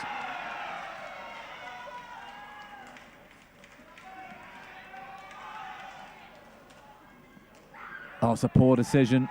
Well in court.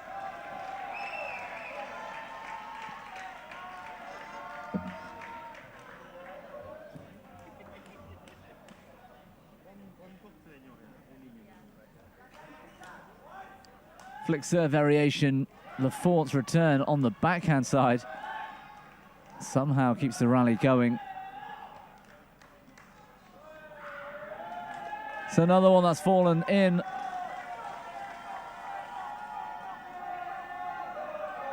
Manisha Ramadas, 3 points to level the score.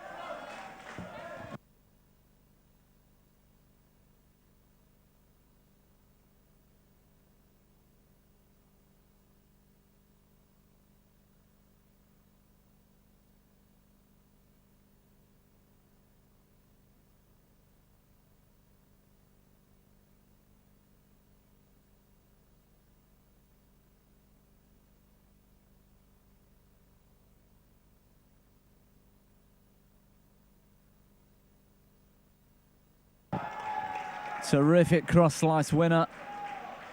2012, Manisha Ramadas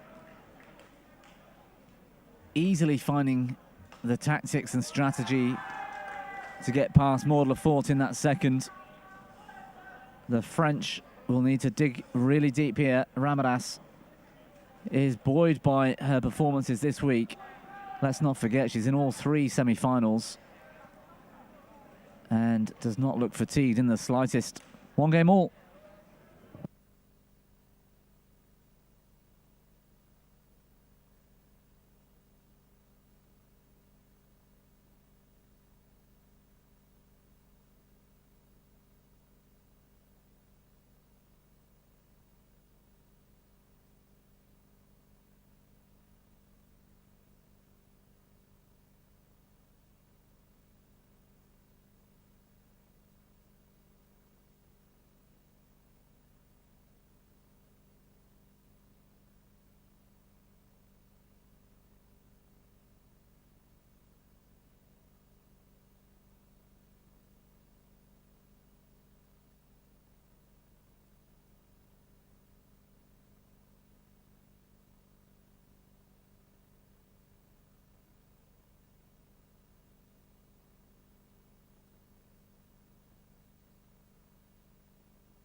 Well, story of the match so far. Semi-finals here in the SU5 women's singles.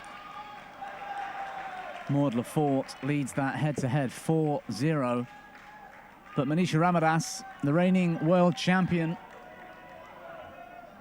will not want to relent that title lightly. Terrific opening game, hard fought. Maud Lafort just had enough. But Ramadas was superb in the second. Creative in attack. And Maud struggled to find a way to get on the attack herself in that second game. An even start to the third.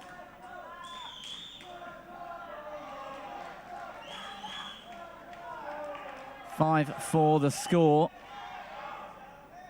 And Manisha Ramadas in all three semi-finals, mixed doubles, women's doubles, and this singles.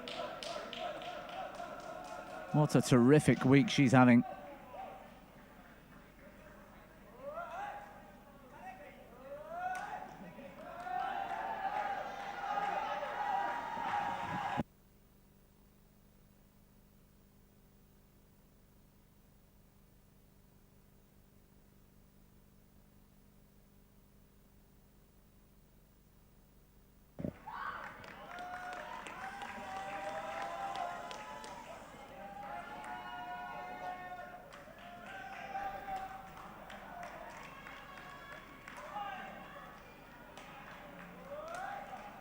That's a nice smash. But she was not in quick enough. Round the head, though. Cross slice winner.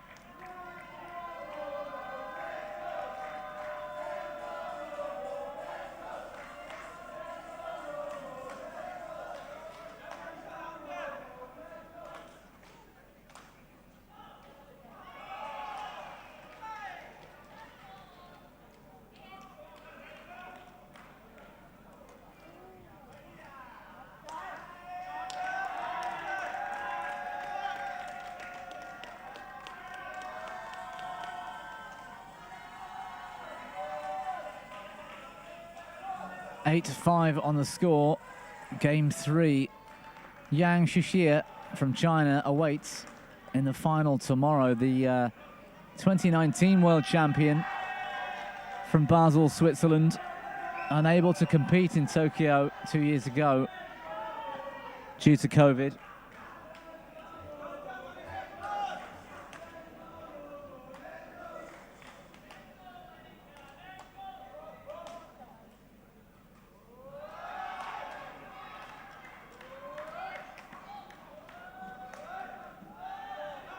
Well read by Maud Lafort. She's found a way through.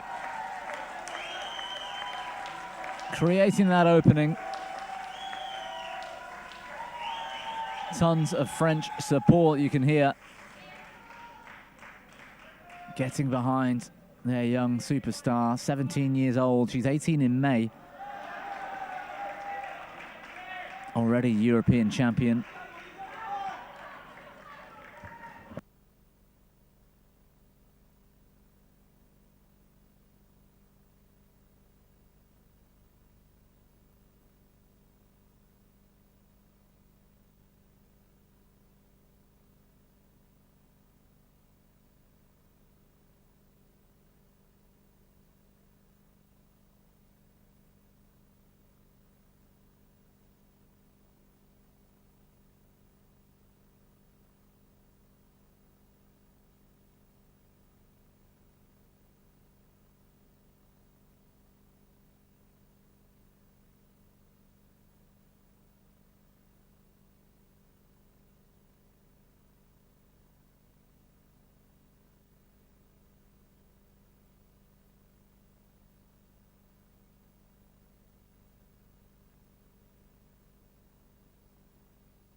Well, there's a 4-point gap at the mid-game interval in the third. Ramadas still with the advantage.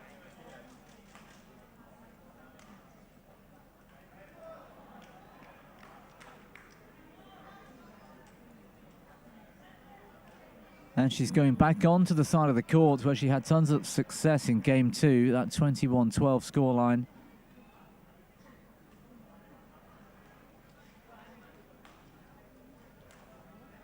Bodes well for the Indian.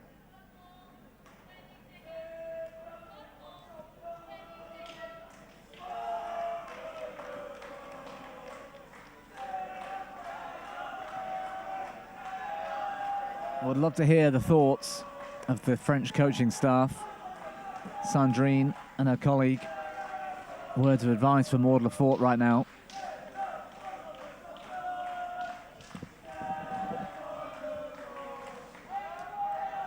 Just half a game to make the World Championship final. Oh, she created space and found the body. Maud Lefort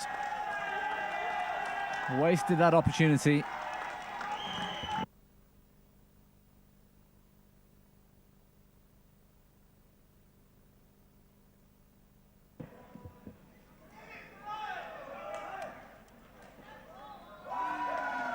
The clear was short from Ramadas.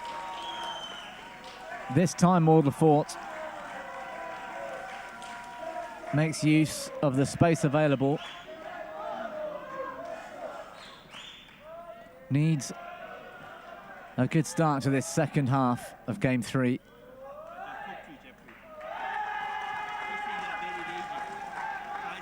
That stop drop from round the head, Ramadas.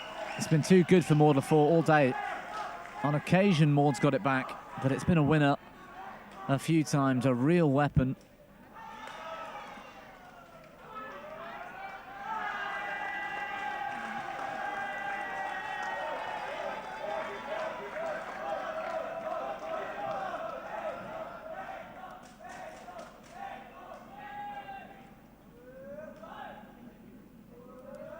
Great technique from the French.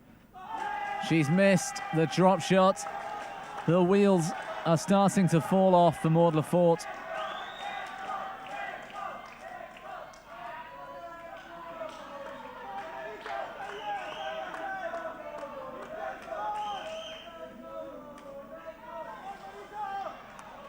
(15-8).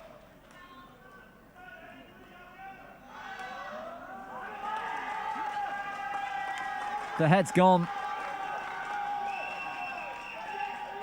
Just 17 years of age, remember. On the biggest para-badminton stage of all in her career so far.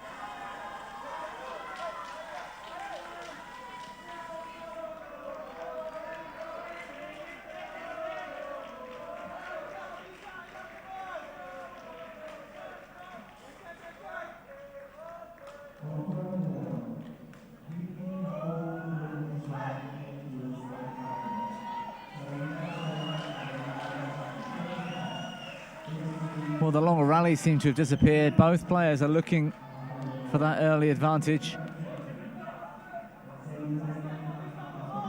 A couple of mistakes creeping in. The tension of the situation. This crowd behind. Better attack from Maud.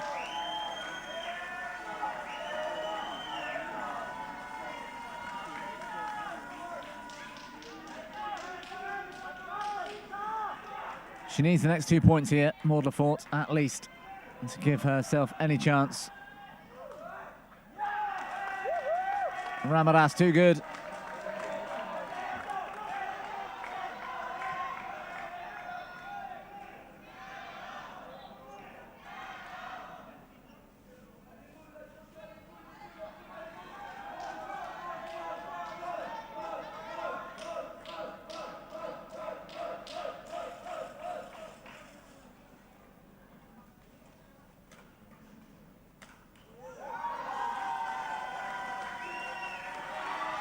Indecision on the back line from Ramadas.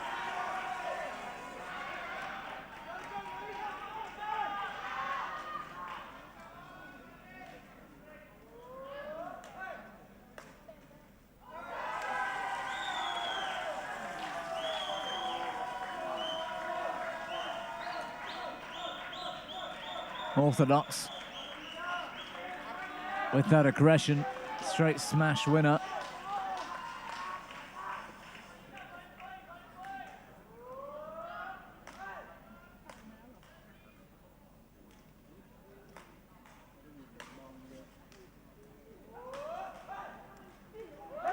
Superb, the slice drop shot. Need to see a bit more variation from Maud Lefort. She hits hard well, she defends well. She doesn't have those slices. And if she does, she doesn't use them enough.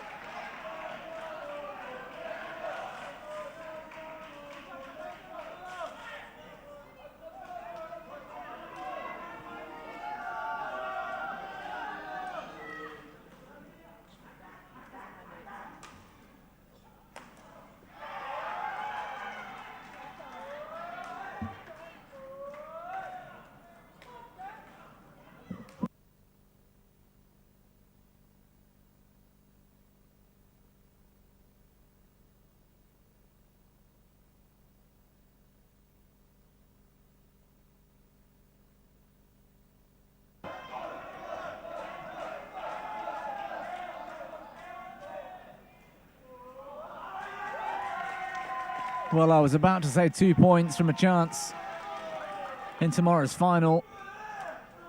The reigning champion, Manisha Ramadas from India, 2013, 7 match points in this semi-final.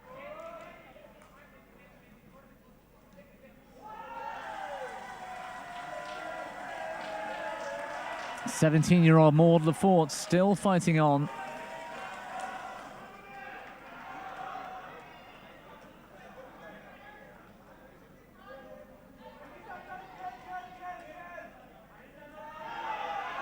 Manisha asks for a shuttle change. Maud perfectly happy with it. Still match point.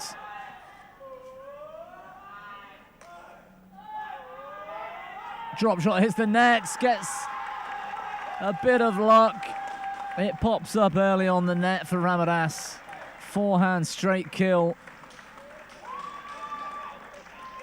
Well, Maud Lefort was waiting for the handshake and Ramadas turned to her coach. I'm not sure that's going to go down too well. 49 minutes and 3 games, 21-14 in the third. Manisha Ramadas makes another World Championship final. This time, the 2019 champion awaits China's Yang Shishir.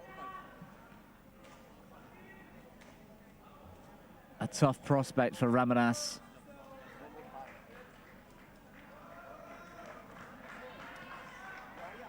A brave performance from the French woman, Maud Lefort, on the biggest stage of all herself.